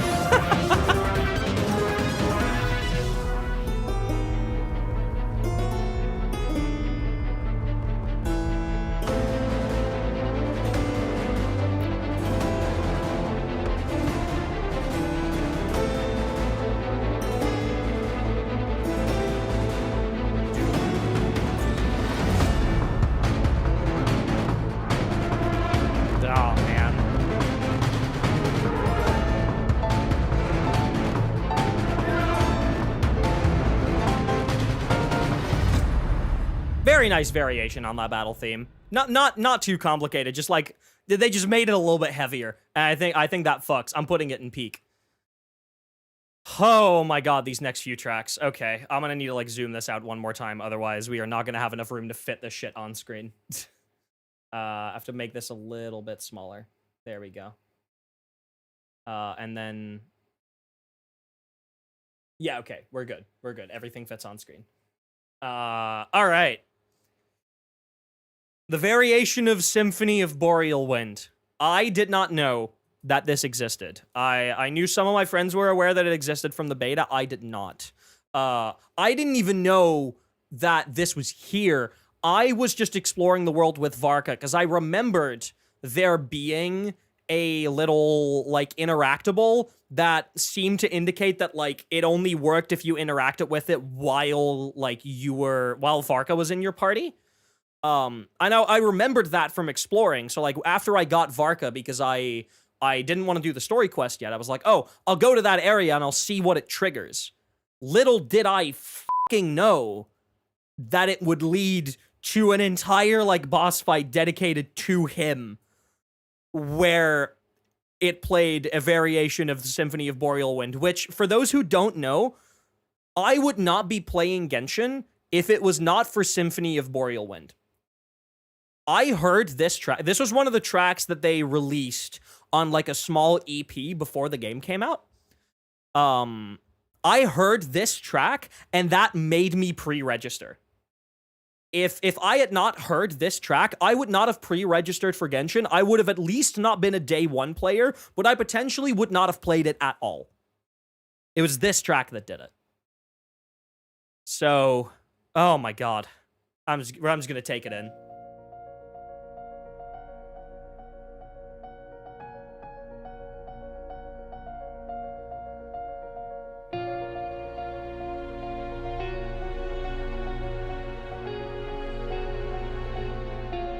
The extra guitar is so sexy. Extra percussion.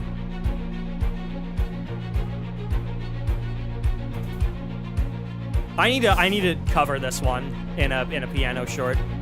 I very much do.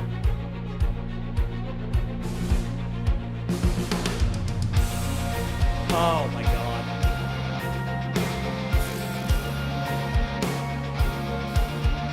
What a way to do Varka justice, man.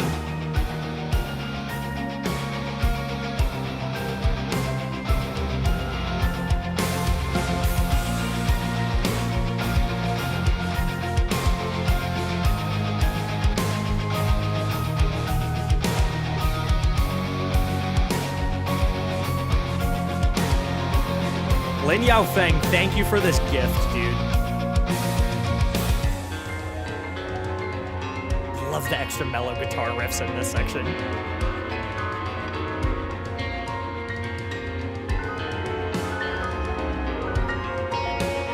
Whoever the drummer for this is as well, make yourself known, dude.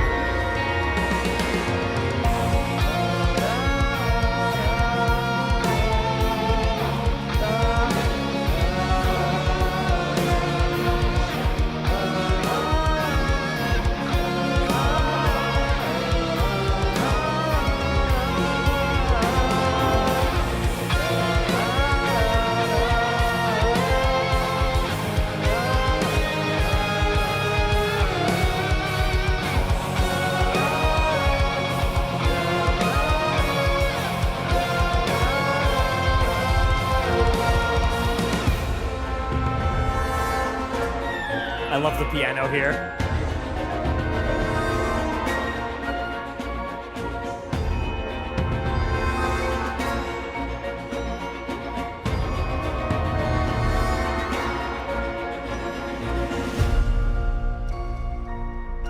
The extra synth added over the piano here is so tasteful.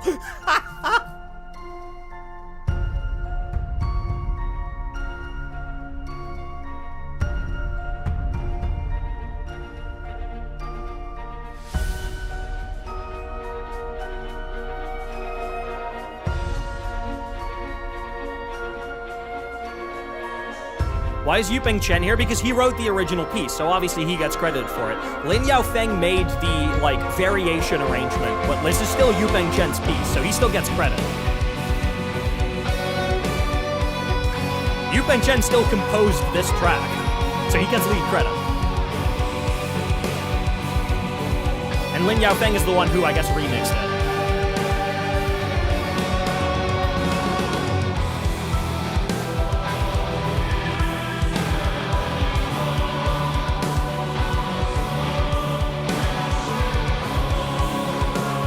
I prefer the original, but this is such a treat. I prefer them both equally.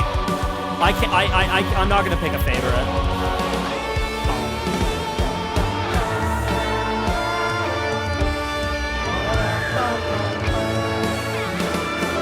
I love the drums for this whole section.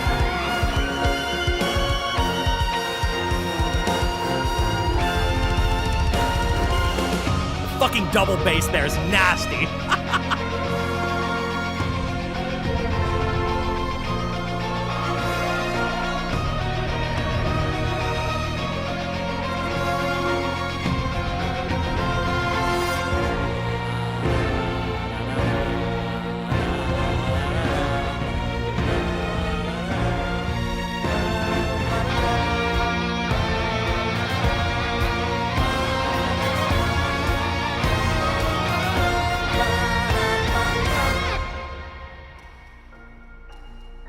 Hit the low note.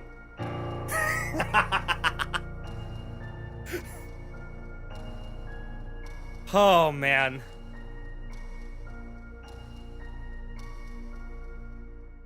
It was such a treat to hear this for the first time. I'm so sad I did this off stream.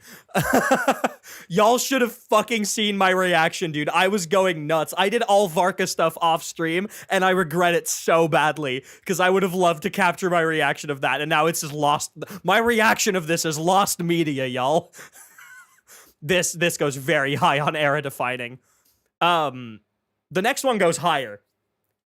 So, oh my god. So, obviously, when the Favonius camp area came out, we got Das Favonius lead, which was a very short vocal theme of some of the Knights of Favonius, like singing a very iconic melody from Mondstadt in German, with like actual lyrics to them. And that made me sob hearing that for the first time. I did not know that that was a fucking setup for a full-on battle theme in Varka's story quest. I swear to God, y'all, when I heard this for the first time, I cried real tears. Once again, did not do this on stream. Will forever regret it. This is the ensemble of Das Favonius lead. Just hit it.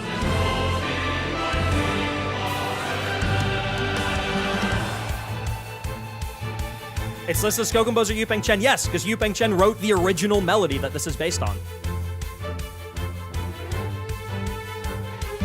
I promise you, Yupeng Chen is not back on the Hoyo Mix team, and he won't be.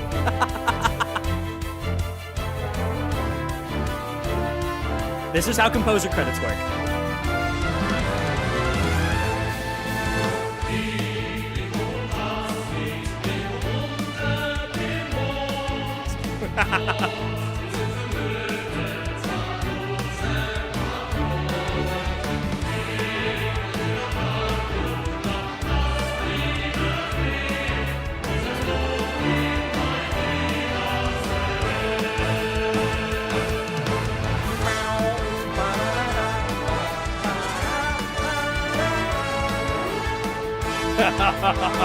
Era defining, no further questions? Oh yeah, for sure.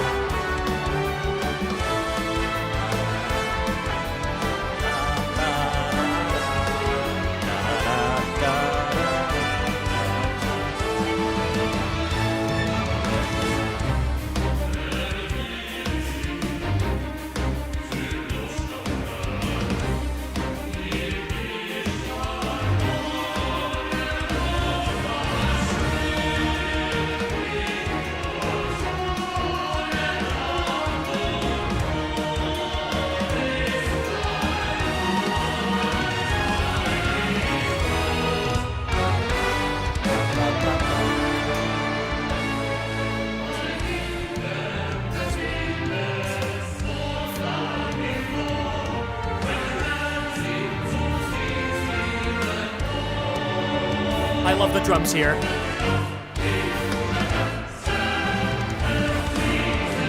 Such a sexy drum fill.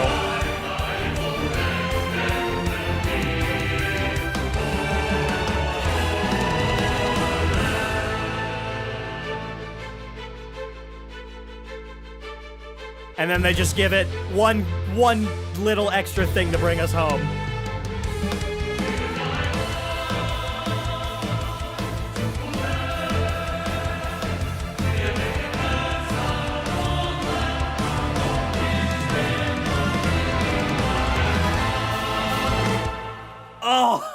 Oh, man. Oh, yeah, no, I was full-on sobbing. This made me full-on sob. Yeah, this goes, like here on the era defining, I think. No, I'm putting it, like, right below Zeitlin's poem, actually. Fuck me, man. Oh, what a good track. Well, I hope you enjoyed good tracks, because we're about to approach one that is not. Not yet, but soon.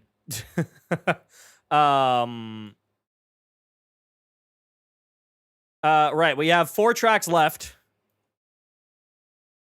This first one's actually really cool. I like this one. This plays in... this is the Temple of Space boss fight, I think. Yeah, it's the open-eyed. It's the Watcher boss fight. What is the fucking name? I need to know what this means. Do we have like a translation of this? It's probably fucking Sanskrit again, dude.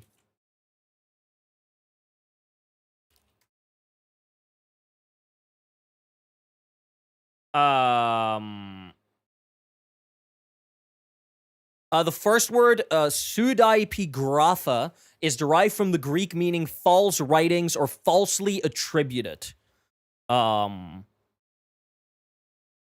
Interesting.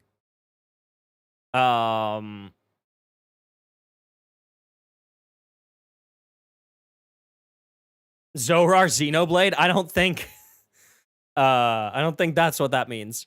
Zohar is a foundational work of Kabbalistic literature. It is a group of books including commentary on the mythical aspects of the Torah. Interesting. Huh. Okay. So yeah, this plays in the Watcher boss fight. Let's hit it. I like this one. This one's pretty good.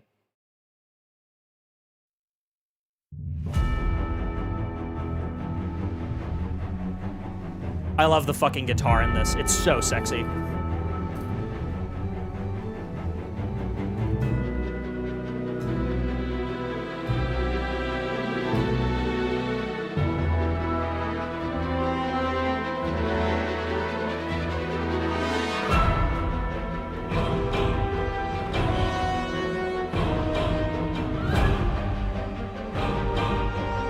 Lovely 7/4 time signature as well. 1, 2, 3, 4, 5, 6, 7. 1, 2, 3, 4, 5, 6.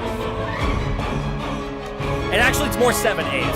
It's more like 1, 2, 3, 4, 5, 6, 7. This guitar is so sexy. 5, 6, 7. 5, 6, 7. 5, 6, 7.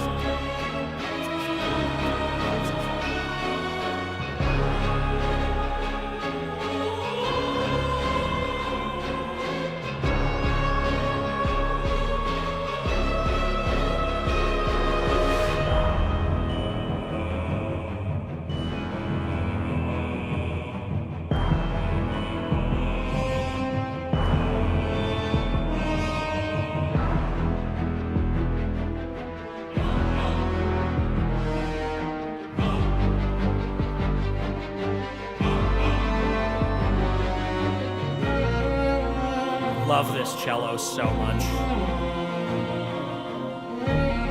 Budapest Scoring Orchestra makes sense.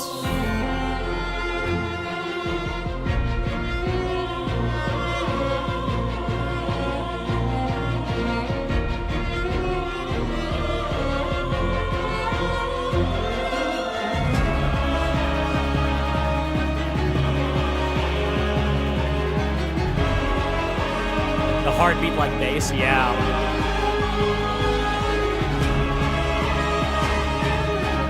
Love those string runs.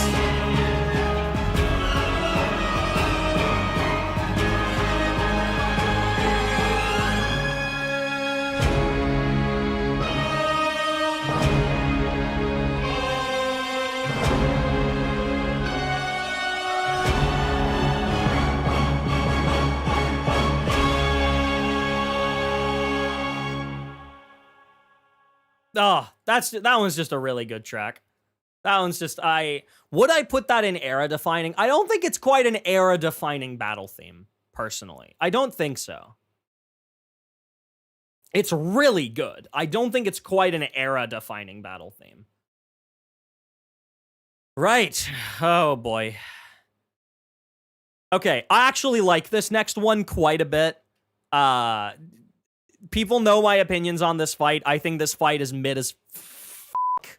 I do not think this is a good fight. I think everything to do with the Torre is fantastic. I think his story is fantastic. I think his voice acting is fantastic. The cutscenes are great. The whole setup of the conclusion of his story is fantastic. This boss fight is ass. This boss fight is hot dog shit. I'm sorry. It just is. Like, gameplay-wise, this boss fight is hot dog shit. But I think the Phase 1 track is actually pretty good. I like it. So let's hit it. Beyond the Sphere of Dukkha.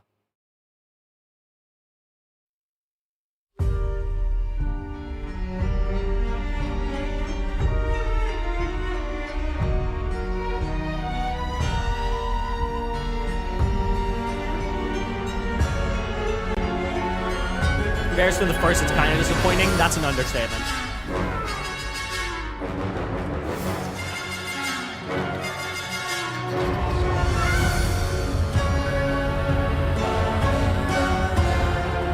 Like, I think this is neat.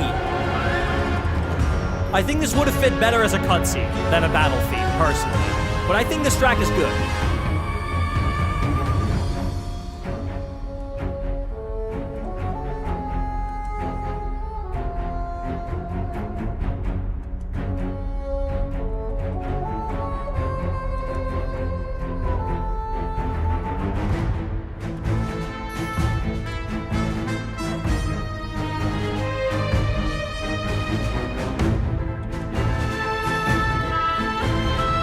It was a cutscene track initially, after all. Yeah, I guess.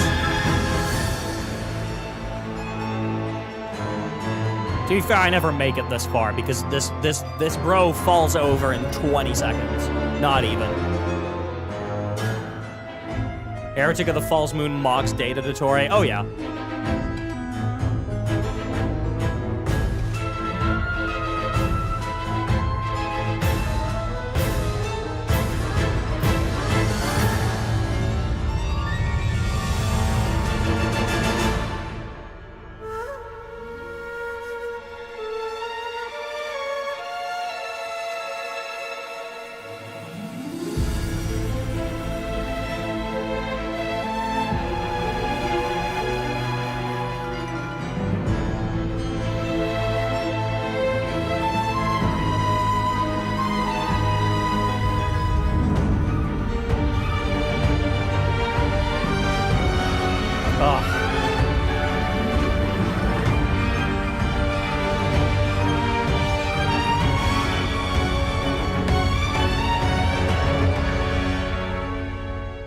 Yeah, I think this one is fine. I do not think it's peak. I think it's fine. It's very good. It's fine. Oh, man. All right. I have been saving my energy because it's time for a little bit of a fucking crash out, y'all. Now, before we start listening to this, I need to preface that this track on its own, in a vacuum, is good. In a complete vacuum, if you were showing this to somebody as like, oh, here's an interesting musical thing that I did, the response that you would get would probably be very positive. In a vacuum, this track is good. In the context that this track is used and the things that it needed to live up to, it utterly and completely fails on every possible ground. And, like, I have been praising Lunan a lot throughout this stream for all of his, like, very interesting production techniques, and all of that remains completely true. I think we need someone like Lunan on the Genshin team, because his production style and his writing style is very foreign and very alien to the rest of Genshin, and that is what makes it interesting. And whenever they need something that needs to sound a little bit more alien, Lunan fucking kills it.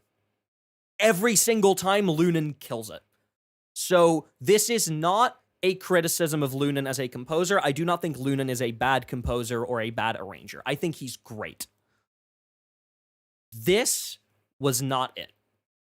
If y'all remember back in the last of these streams that we did for the second Krai album, Columbina's Poem was a track that I was personally a little bit disappointed with, because I thought that it did not do the climax of Krai and the climax of Dottore and the climax of Columbina enough justice.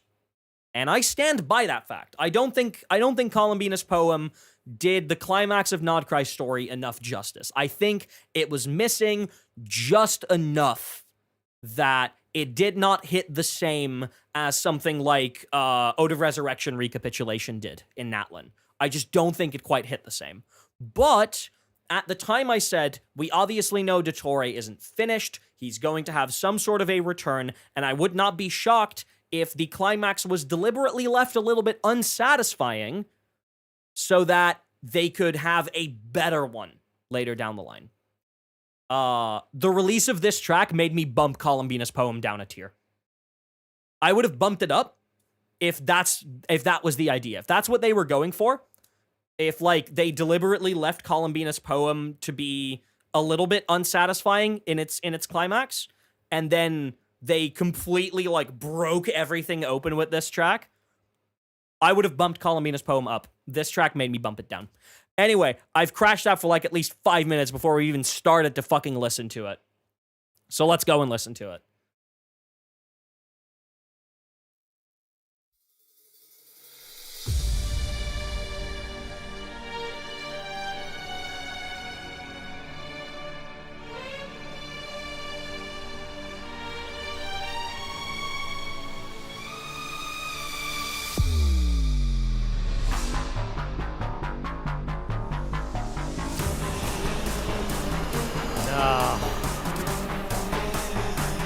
I will say, I could kind of bust it down to it. Like I said, it's not bad. It's just in the context that sucks. But I can bust it down to this. You know?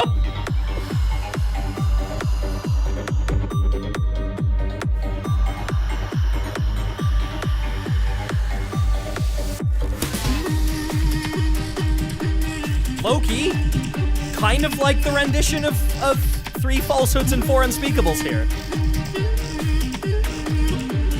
I don't hate it. I don't hate it.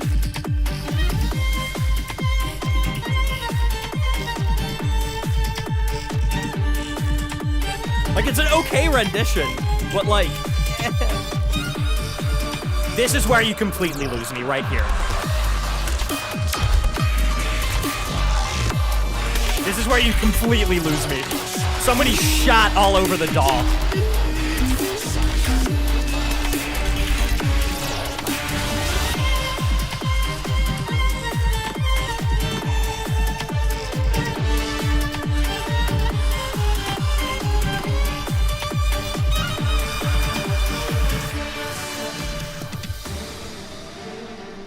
This section's okay. That synth reminds me a lot of Celeste.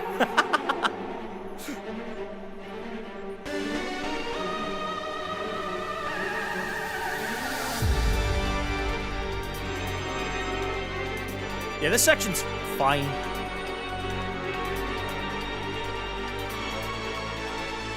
And then you completely lose me again.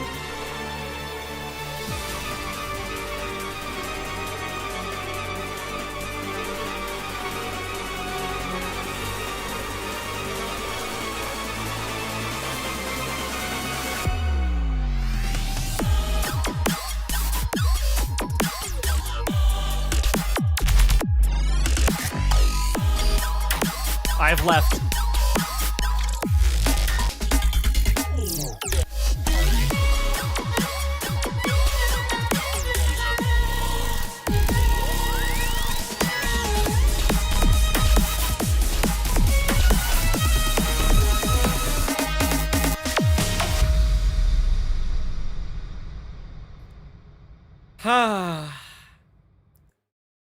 That track really disappointed me. It really, really, really disappointed me. And honestly, before we can go and listen to the next track, y'all, I need a fucking palate cleanser.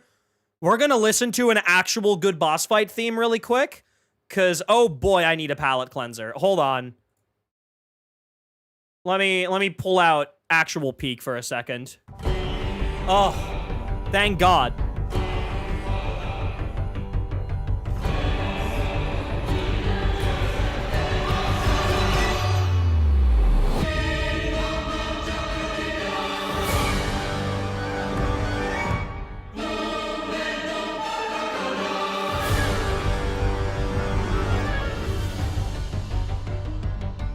They needed to live this up. In complete fairness, they needed to write something that lived up to this. I don't think they could. Quite frankly, like, I think it is too difficult too. So I don't necessarily blame them, but like, maybe they shouldn't have gone as hard on this theme. So they would have had more room to go harder on Data Torre. I don't know. They needed to live up to this track. Why didn't they bring Yuxi back, bruh?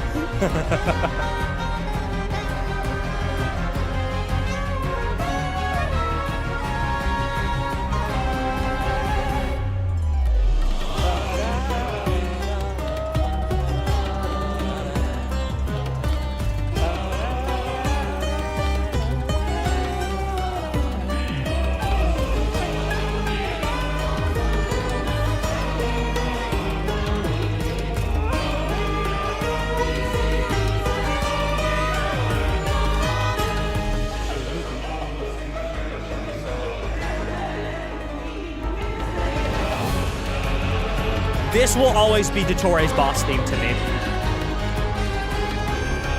This will be Dottoro's theme.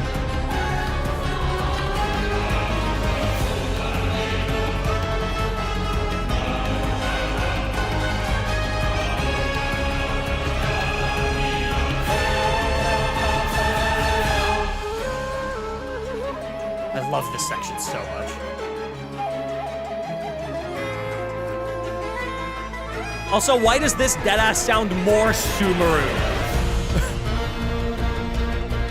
The saxophone is so good. Why does this deadass sound more Sumeru than the one that takes place in Sumeru?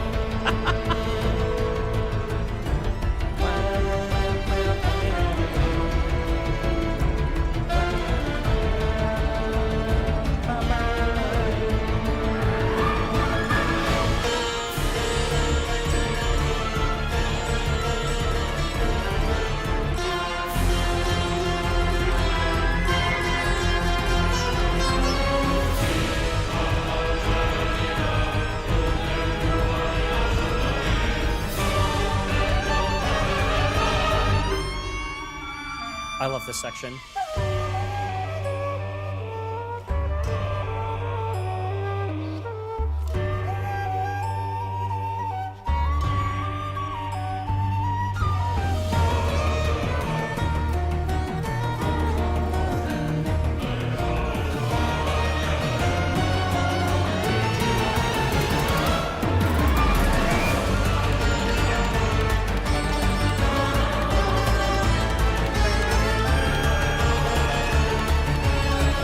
And the climax at the end here is so good. The build up to it. And then this.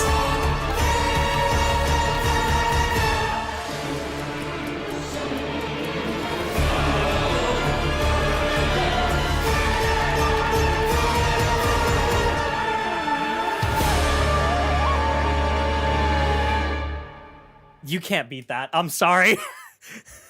But I feel like they didn't even try to. And that is what makes me a little bit sad. Like, yes, you can't beat that, but I feel like they didn't even try to.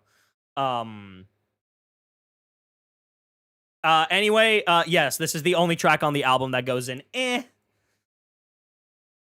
I'm sorry. I'm sorry. People are gonna fucking scream at me on Twitter if they spot that. I'm sorry. It failed in every aspect that it could not fail in. Anyway, now for a track that almost made me cry the first time I heard it. Selenic Ascension, the last track on the album, the Moon battle theme.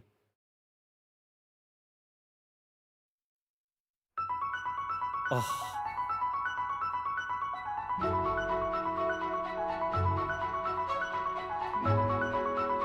I'm so glad this is the last track on the album.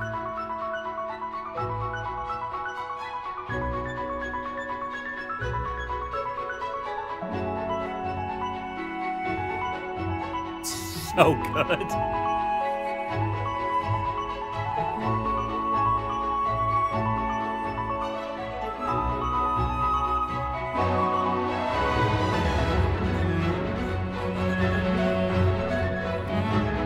Chosen of Dragon's Trial, Celestial Brother. Oh yeah, for sure.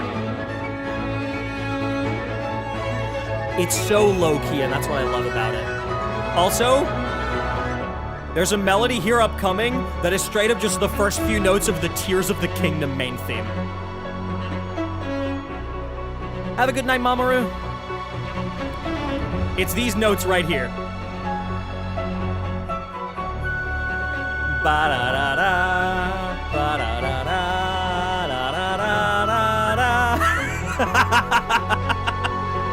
It's just Tears of the Kingdom.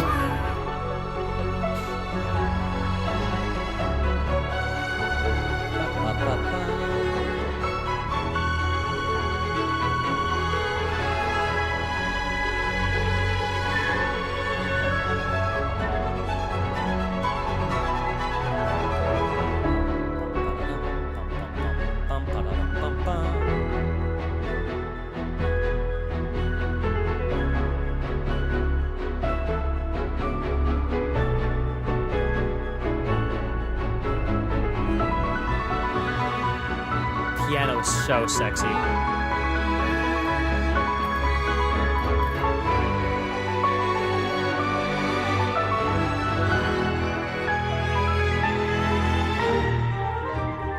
Beautiful key change.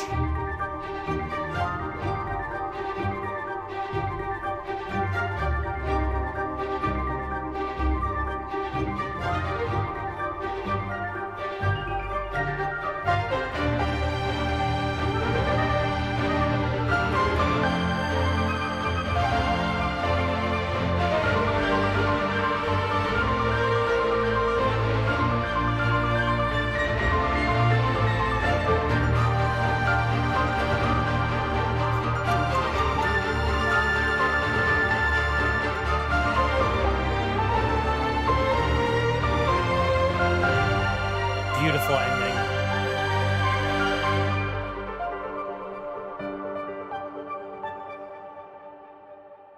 Oh, man. That is one of my favorite overworld battle themes of all time. I do love how it only references photon of fluctuation rhythmically, not melodically. Because like the bum bum bum bum bum bum, like the rhythm is there, just a bum bum bum bum bum bum bum bum bum bum bum bum. That rhythm is fully there. It's just melodically it isn't. And I like that they've been getting a little bit more creative with the photon of fluctuation references over the years. This for me goes right below Das Favonius Lied, very high up, but not quite at the very top. I also cannot wait what Dear Zero has to offer for Snezhnaya.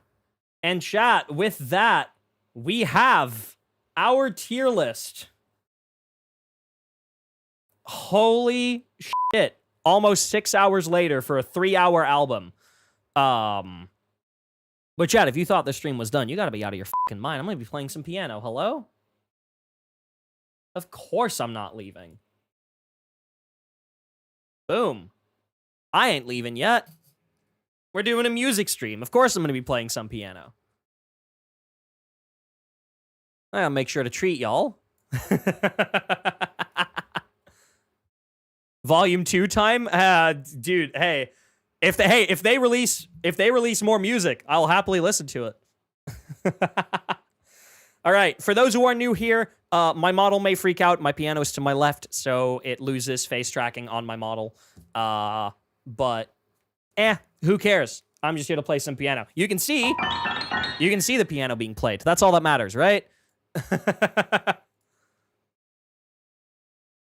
You can see it. Oh man.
Oh man, I love that track.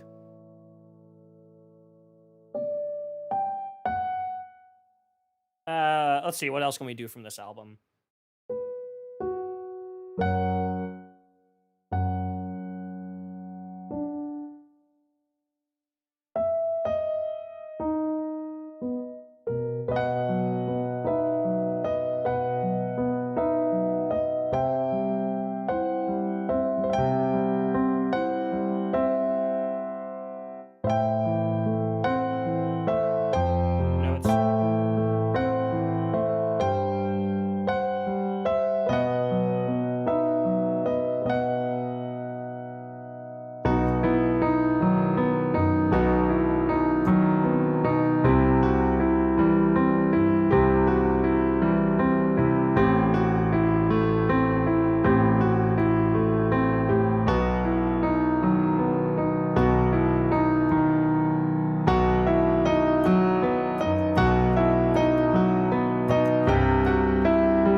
And then it's...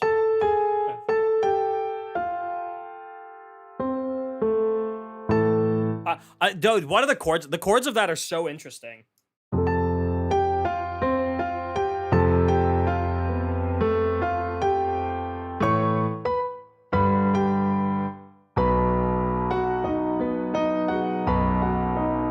Yeah, I think it's that. It's... Oh, that's so interesting. So it's like...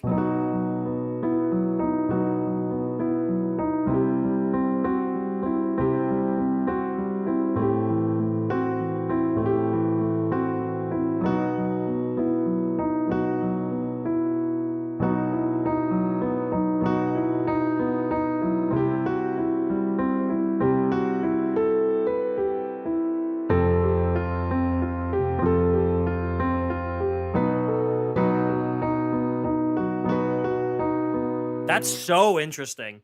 Oh my god. Chat, by the way, if y'all have any Genshin music requests, do let me know. I will happily indulge you all. Let me like move my tracking a little bit so it can hopefully keep up a bit better. There we go. All right. Yeah, if you have any requests of whatever Genshin music, do let me know.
No, it's...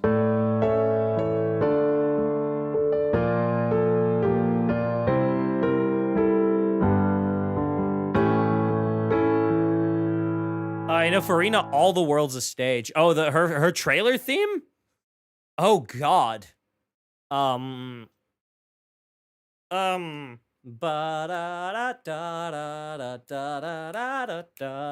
Is that the right key? Hold on.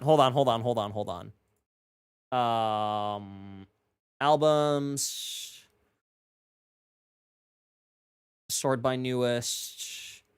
It'll be Stellar Moments Volume 4, right?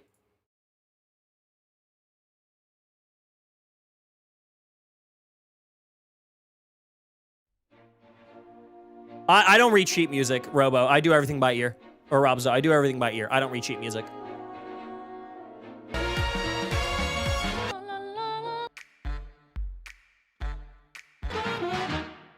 I need like...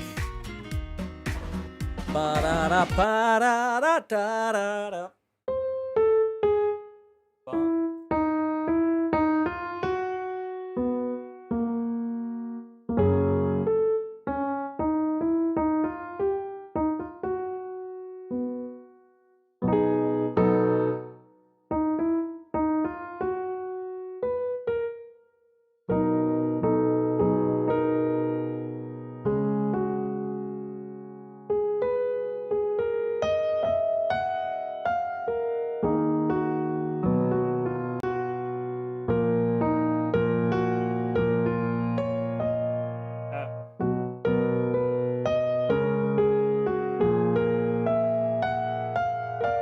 God damn it.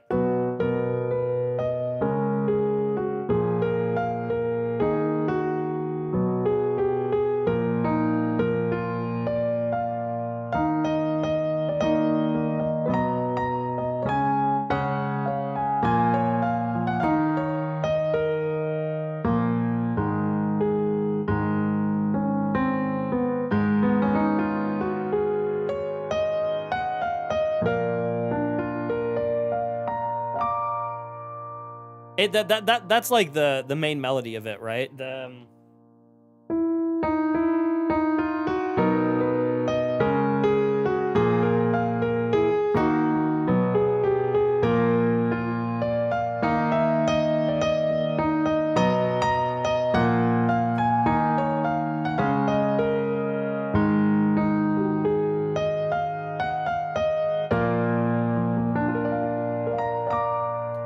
I heard that played live. They played that at the Genshin Orchestra that I went to about a year and a half ago. It was very good.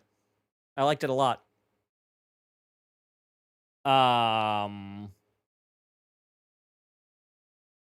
Let's see, which one would be fun? Ah, if we're doing Fontaine anyway, hold on.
Oh. Oh man, I love Fontaine's main theme a lot. Simply lurking until I froze when I heard this beautiful composition of Fontaine's theme. Amazing work. Thank you. That was kind of off the cuff. So pretty, 10 out of 10. Thank you. That was mostly off memory. I was kind of just doing whatever. I'm glad people enjoyed that. I specifically love how they have two different ways to resolve it. There's the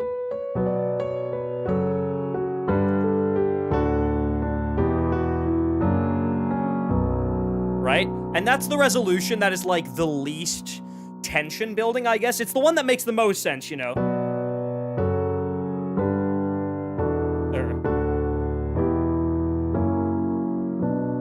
It makes the most sense. But they have a second kind of resolution that they use on the repetition, which is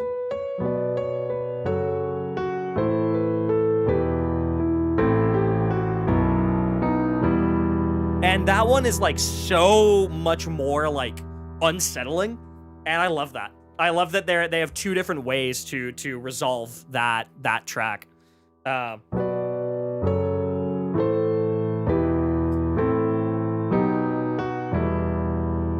And the interesting one is the first one also acts as a key change because we're in the key of E minor, and then we have.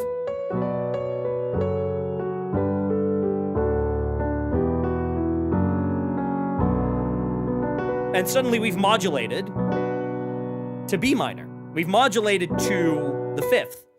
Whereas if we do the original, or if we do the other one,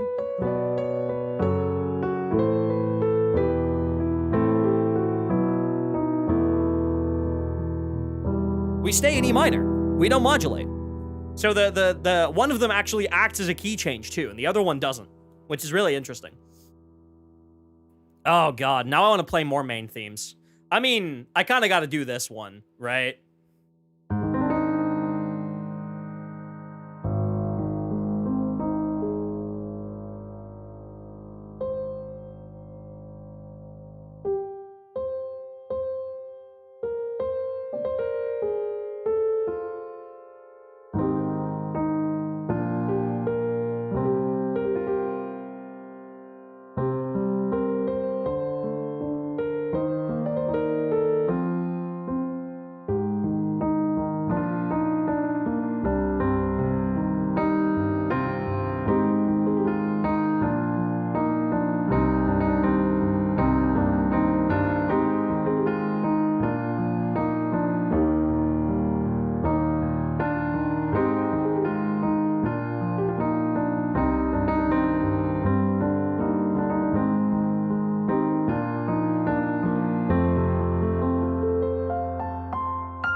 I love everything Nod Cry a lot.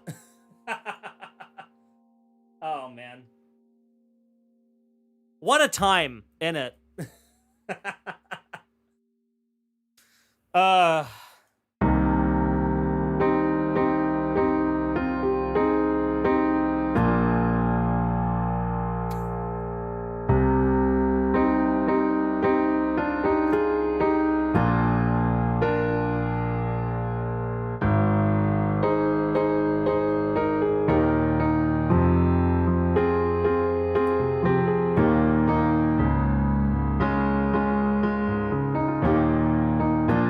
Nope.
I love Natlin. I love Natlin. I love Natlin. I love Natlin so much.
I should do that one as one of the daily covers sometimes, because that one's very easy.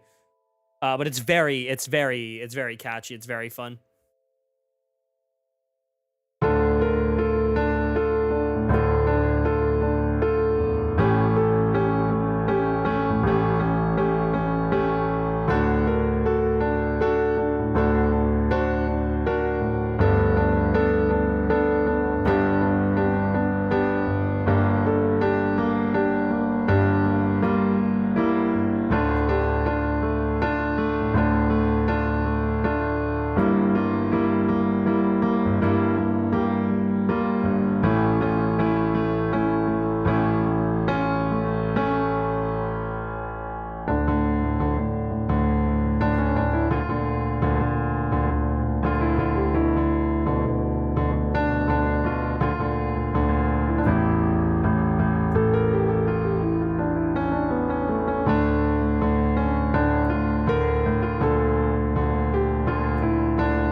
Main part of Escoffier's trailer music, that is not burned far enough into my memory for me to remember that. I'm sorry. I don't listen to Genshin's trailer music very often. It's probably the music that I'm, like, least familiar with. Can you do the music from the Travail trailer? Like, the whole thing? Or, like, just Snezhnaya? Oh, God, how did the Travail trailer start again? It was like, da, ba, ba.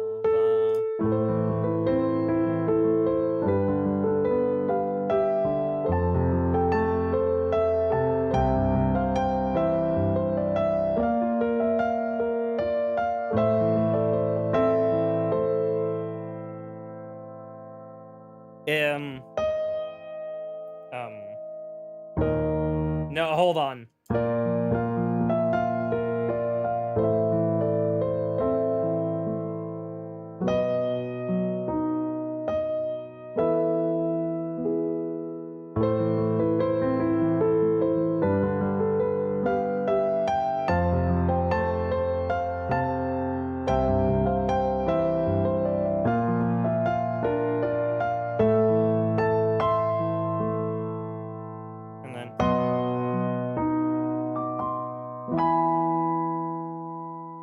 And then Mondstadt is like...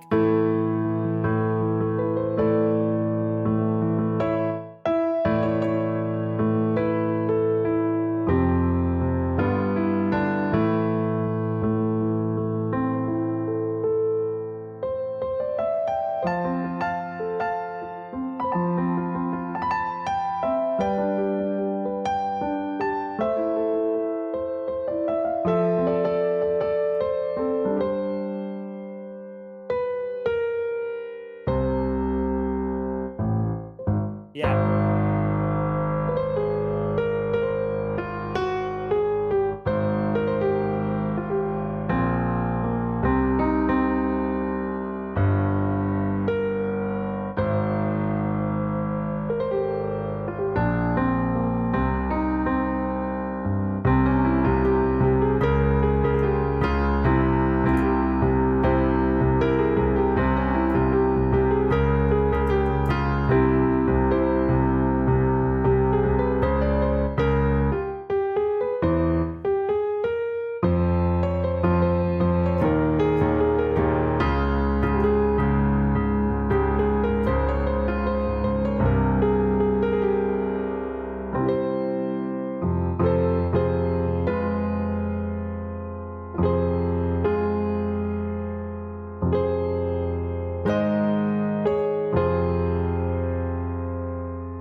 It's like...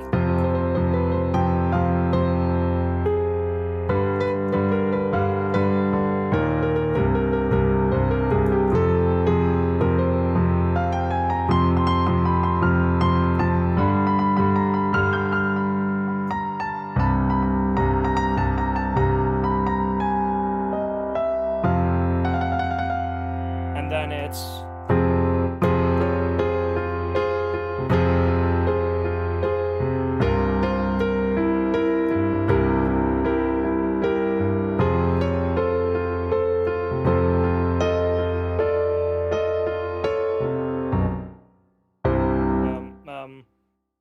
hold on.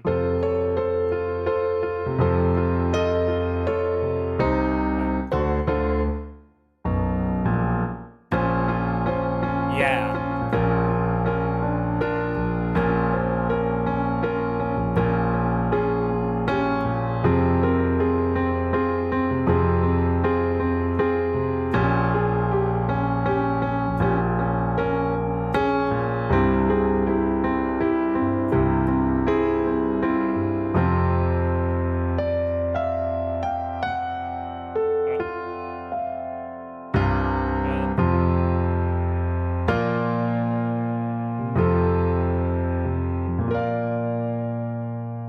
And then I think it just goes back to...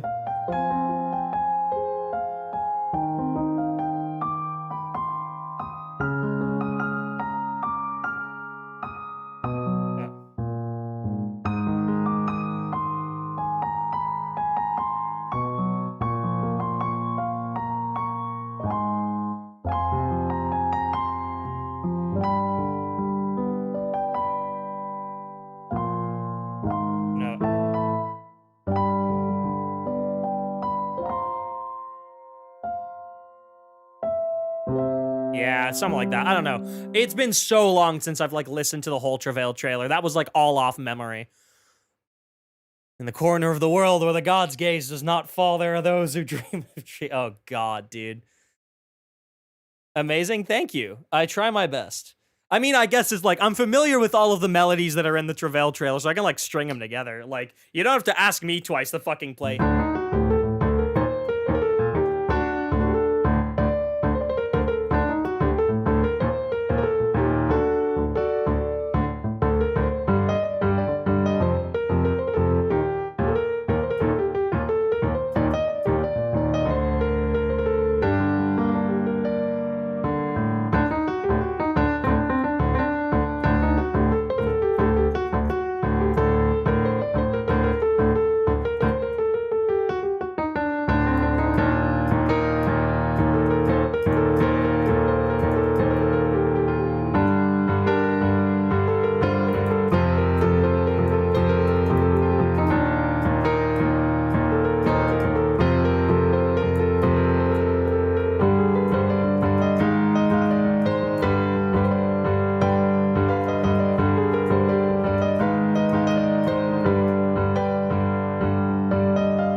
Fucking love that melody so much, dude. The double harmonic minor scale is so fucking addicting.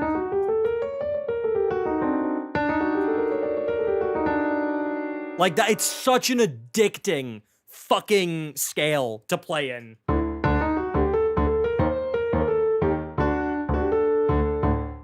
Oh man, do I know "Passing Memories," the anniversary song? Oh god, is that the?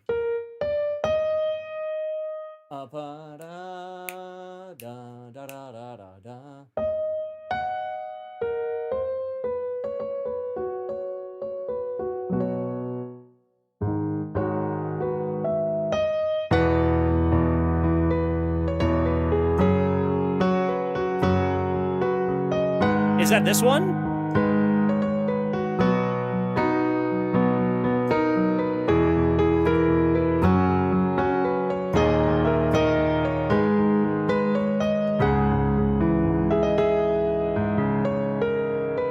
And then, hold on, what would the minor fourth of that be?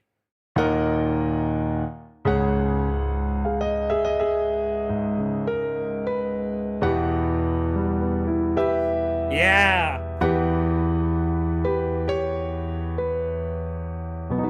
It does have that, right?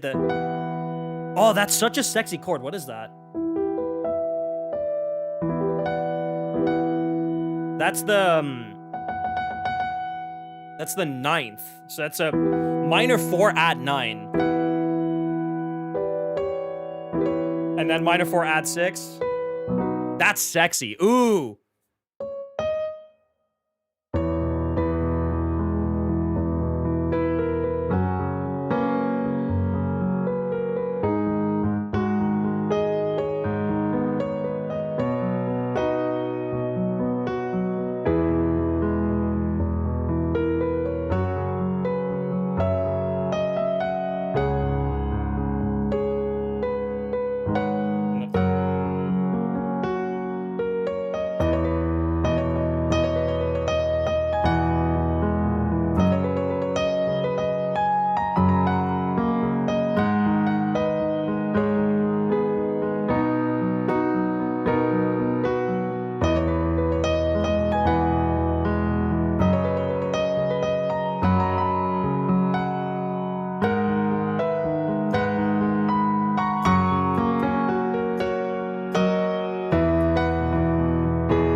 Something like that. I don't know.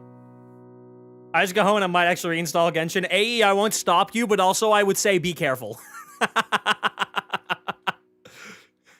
Like, here's the thing. I will forever stand by the fact that I think Genshin is a fantastic game. I will never tell someone else that they should start playing it.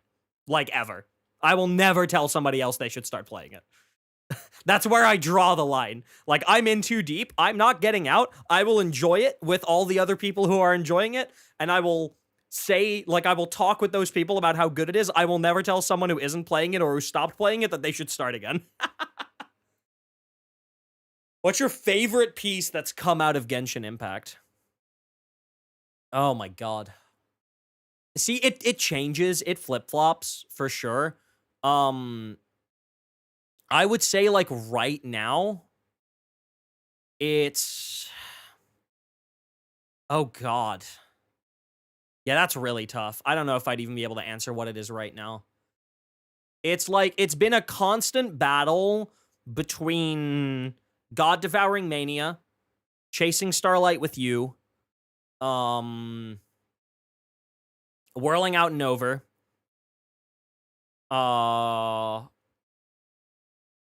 oh god, what else is on that list? Because there's quite a bit on that list.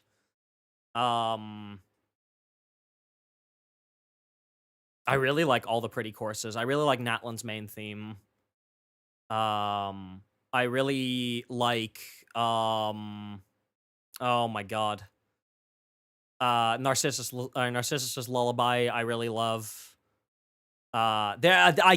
You cannot ask me for, like, a #1 Genshin track. You can ask me for, like, favorite 10. Try Chasing Starlight with You on piano. Oh god. Have I ever tried that before?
No, it's, oh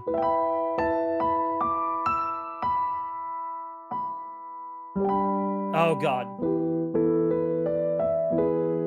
Yeah.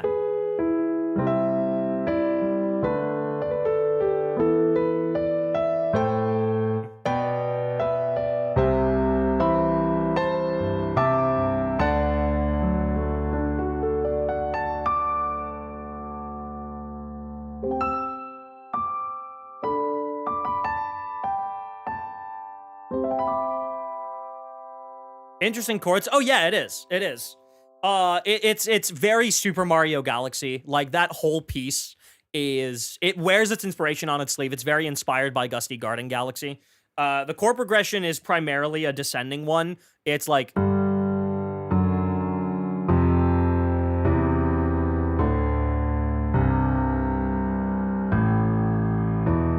it's like,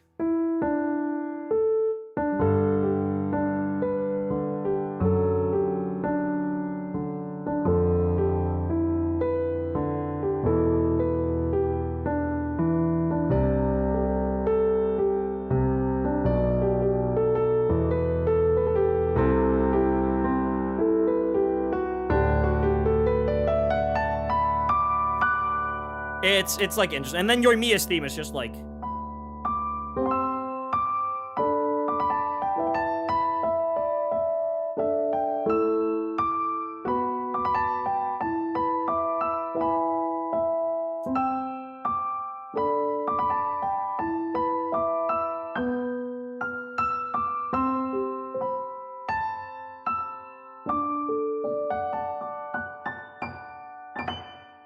I have to do Chasing the Rainbow? Fuck you. Will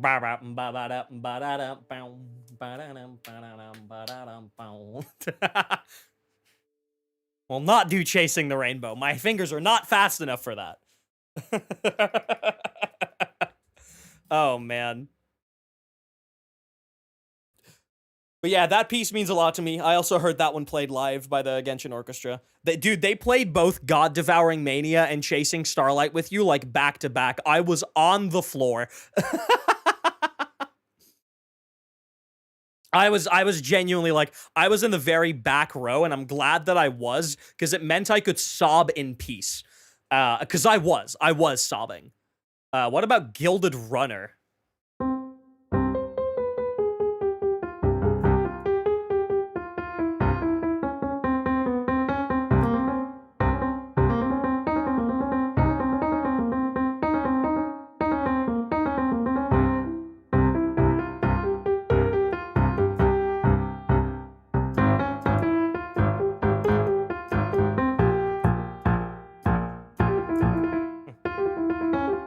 No.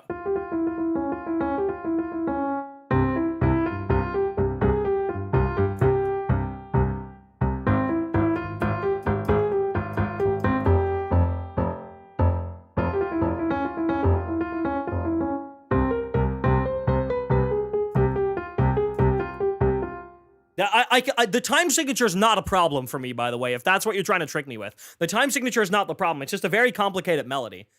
But, like, I can keep time with the fucking Fibonacci sequence just fine. Like, that's not a problem.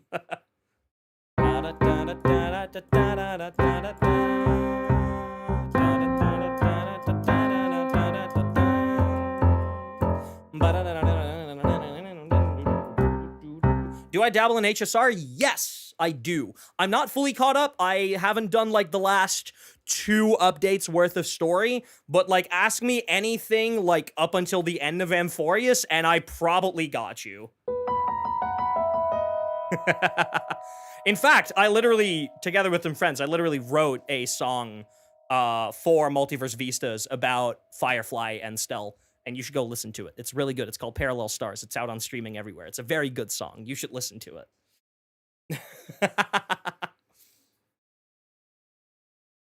Can you do Rondo across countless Kalpas? No, I am not familiar with that track at all. I've watched that trailer like once.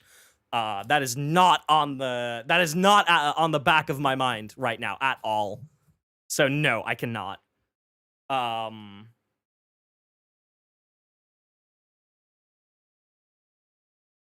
Track is iconic. I'm sure it is. I definitely keep up less with Starill's music. I'm not gonna lie. I don't think Starill's music is bad in any way. It's just like less my style. I love the more like traditional orchestral like bits that Genshin tends to go for. Starl doesn't quite go in that direction because Honkai doesn't. Very violent heavy, so it would sound kind of empty with just piano. Oh, that's fair. Sneak a little fine on home theme. I don't know about that, but these 2 notes should sound familiar.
I love Amphorius so much.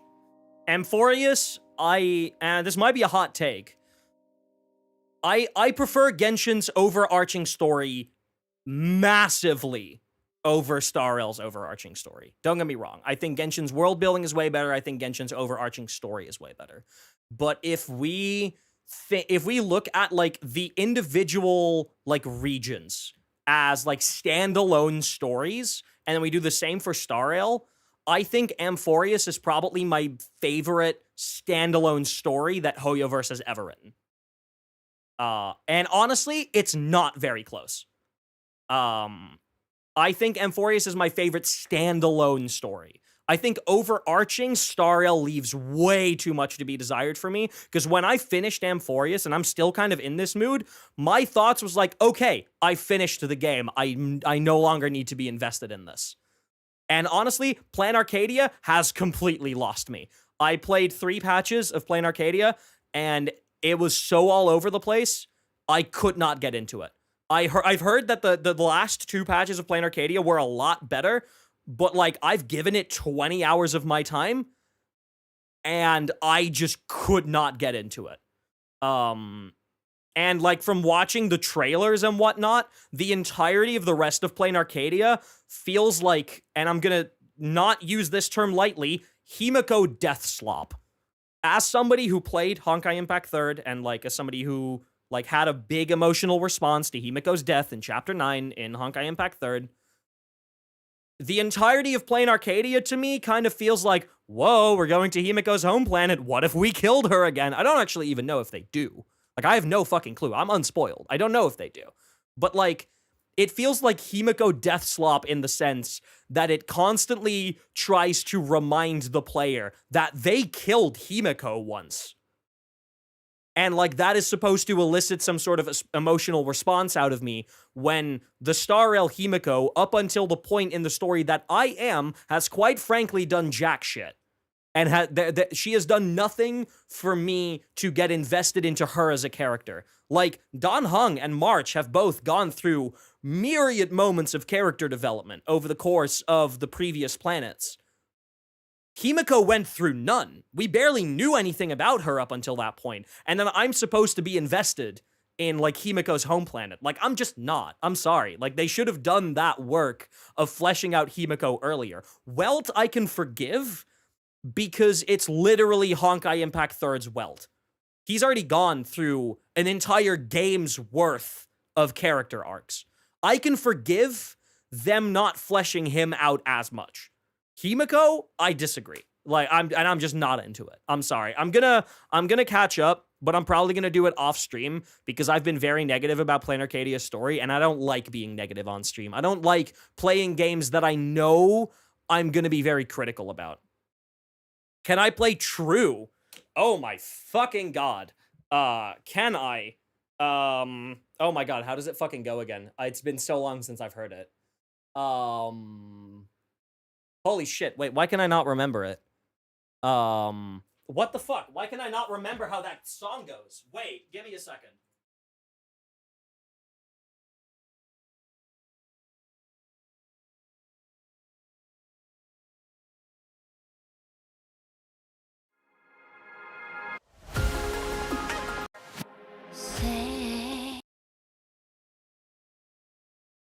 Oh, yeah, I remember. I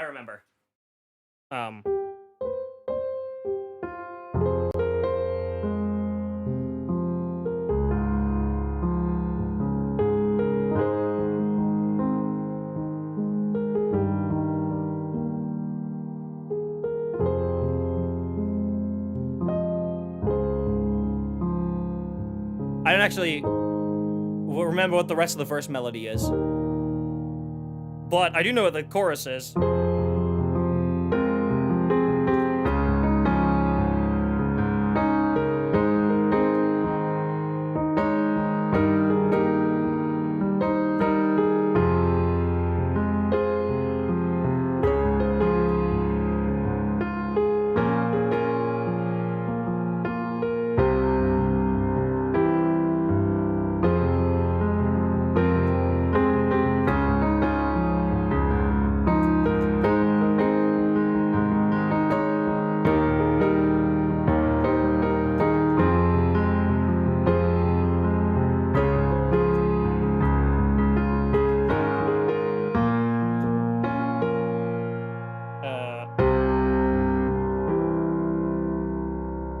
I can also do down the chime bells and Euphorious right at the very end. I can also do fun fact, the song I'm about to do, my friend actually wrote the English lyrics for. They are really cool. Their name is Windflower Leah. You should go follow them. My friend wrote the lyrics for this, and they also wrote the lyrics and sung on our Multiverse Vistas entry for this year. They're really fucking cool.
I need to actually learn how to play that song better.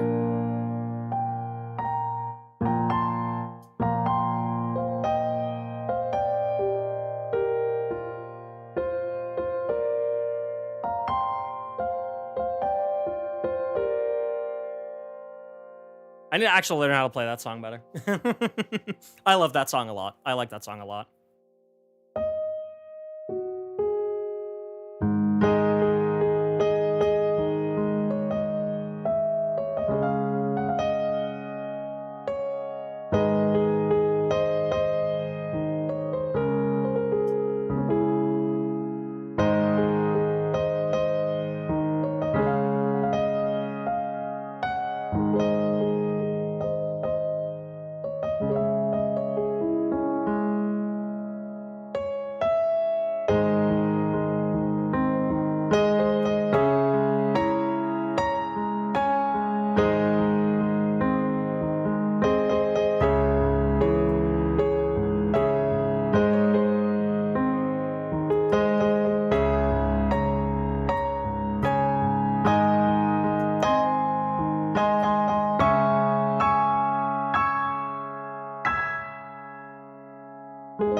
I love Penaconi's main theme.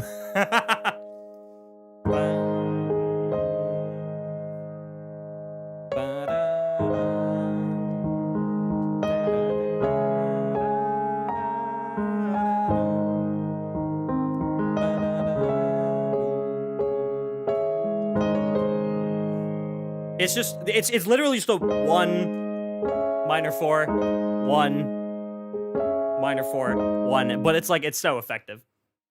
And then meanwhile, Euphorious is 1 major 4, 1 major 4, which is like just interesting. Isn't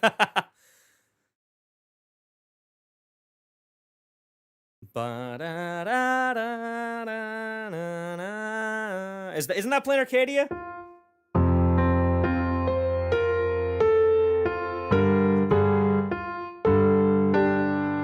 Isn't that like Planar Arcadia's main theme?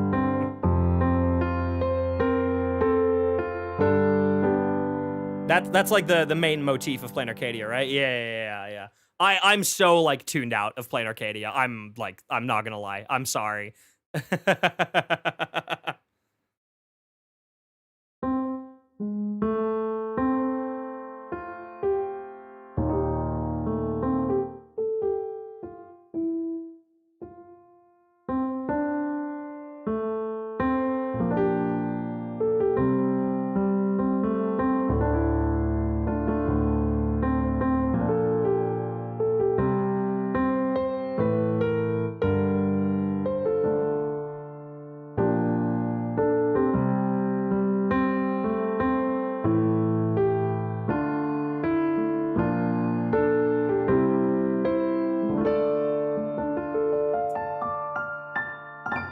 I'm sure that that melody has appeared in Plain Arcadia in the last 2 patches, because they fucking want to milk that for all it's worth.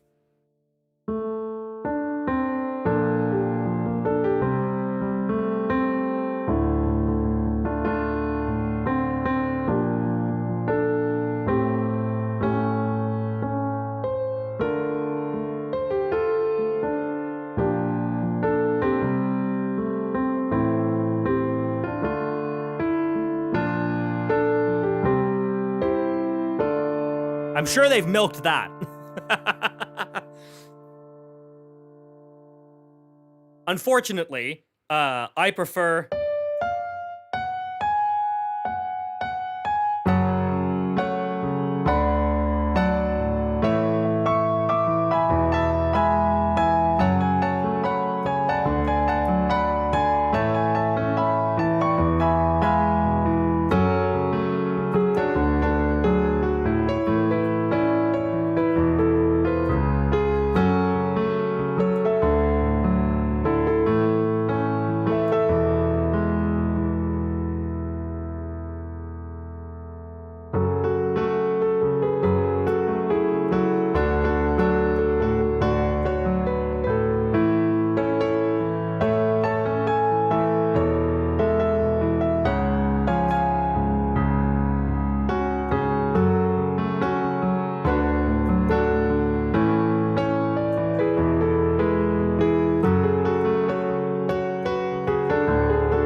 I cannot play that whole fucking guitar solo. Fuck you. I'm not even going to try to do that.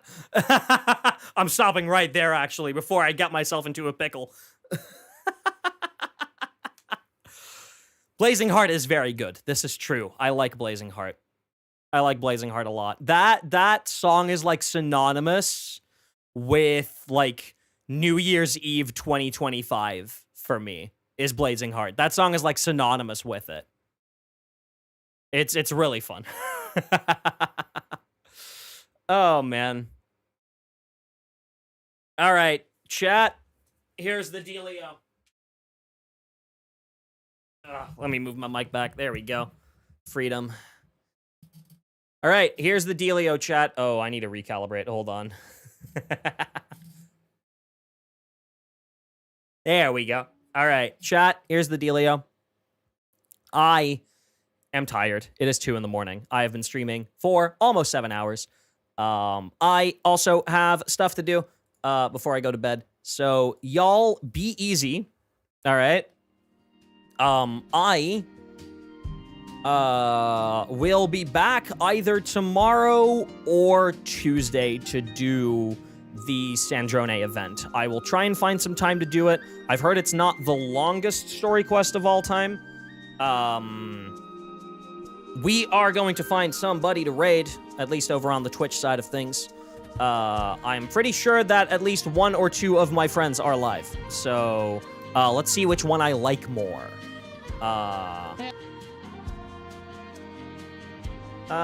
Let's see. Oh my god, a lot of people are live right now. Holy shit. Okay, well, this friend is streaming with Elizabeth Rose Bloodflame Hololive English, so not gonna raid into you. You don't need it currently. Oh, it's Carl's birthday. We're raiding into Carl. Hell yeah, we are raiding into Carl. I don't know what Carl is doing. I think, knowing Carl, she will probably be singing, at some point. Carl is a very, very talented opera singer, and you should go follow her. She is very, very cool. All right, chat. Y'all have a good one. I'll be back, and I will talk to you all probably tomorrow or Tuesday. Y'all have a great rest of your weekend. Get some rest, get some food, be cool, and I'll see y'all later. All right? Bye-bye.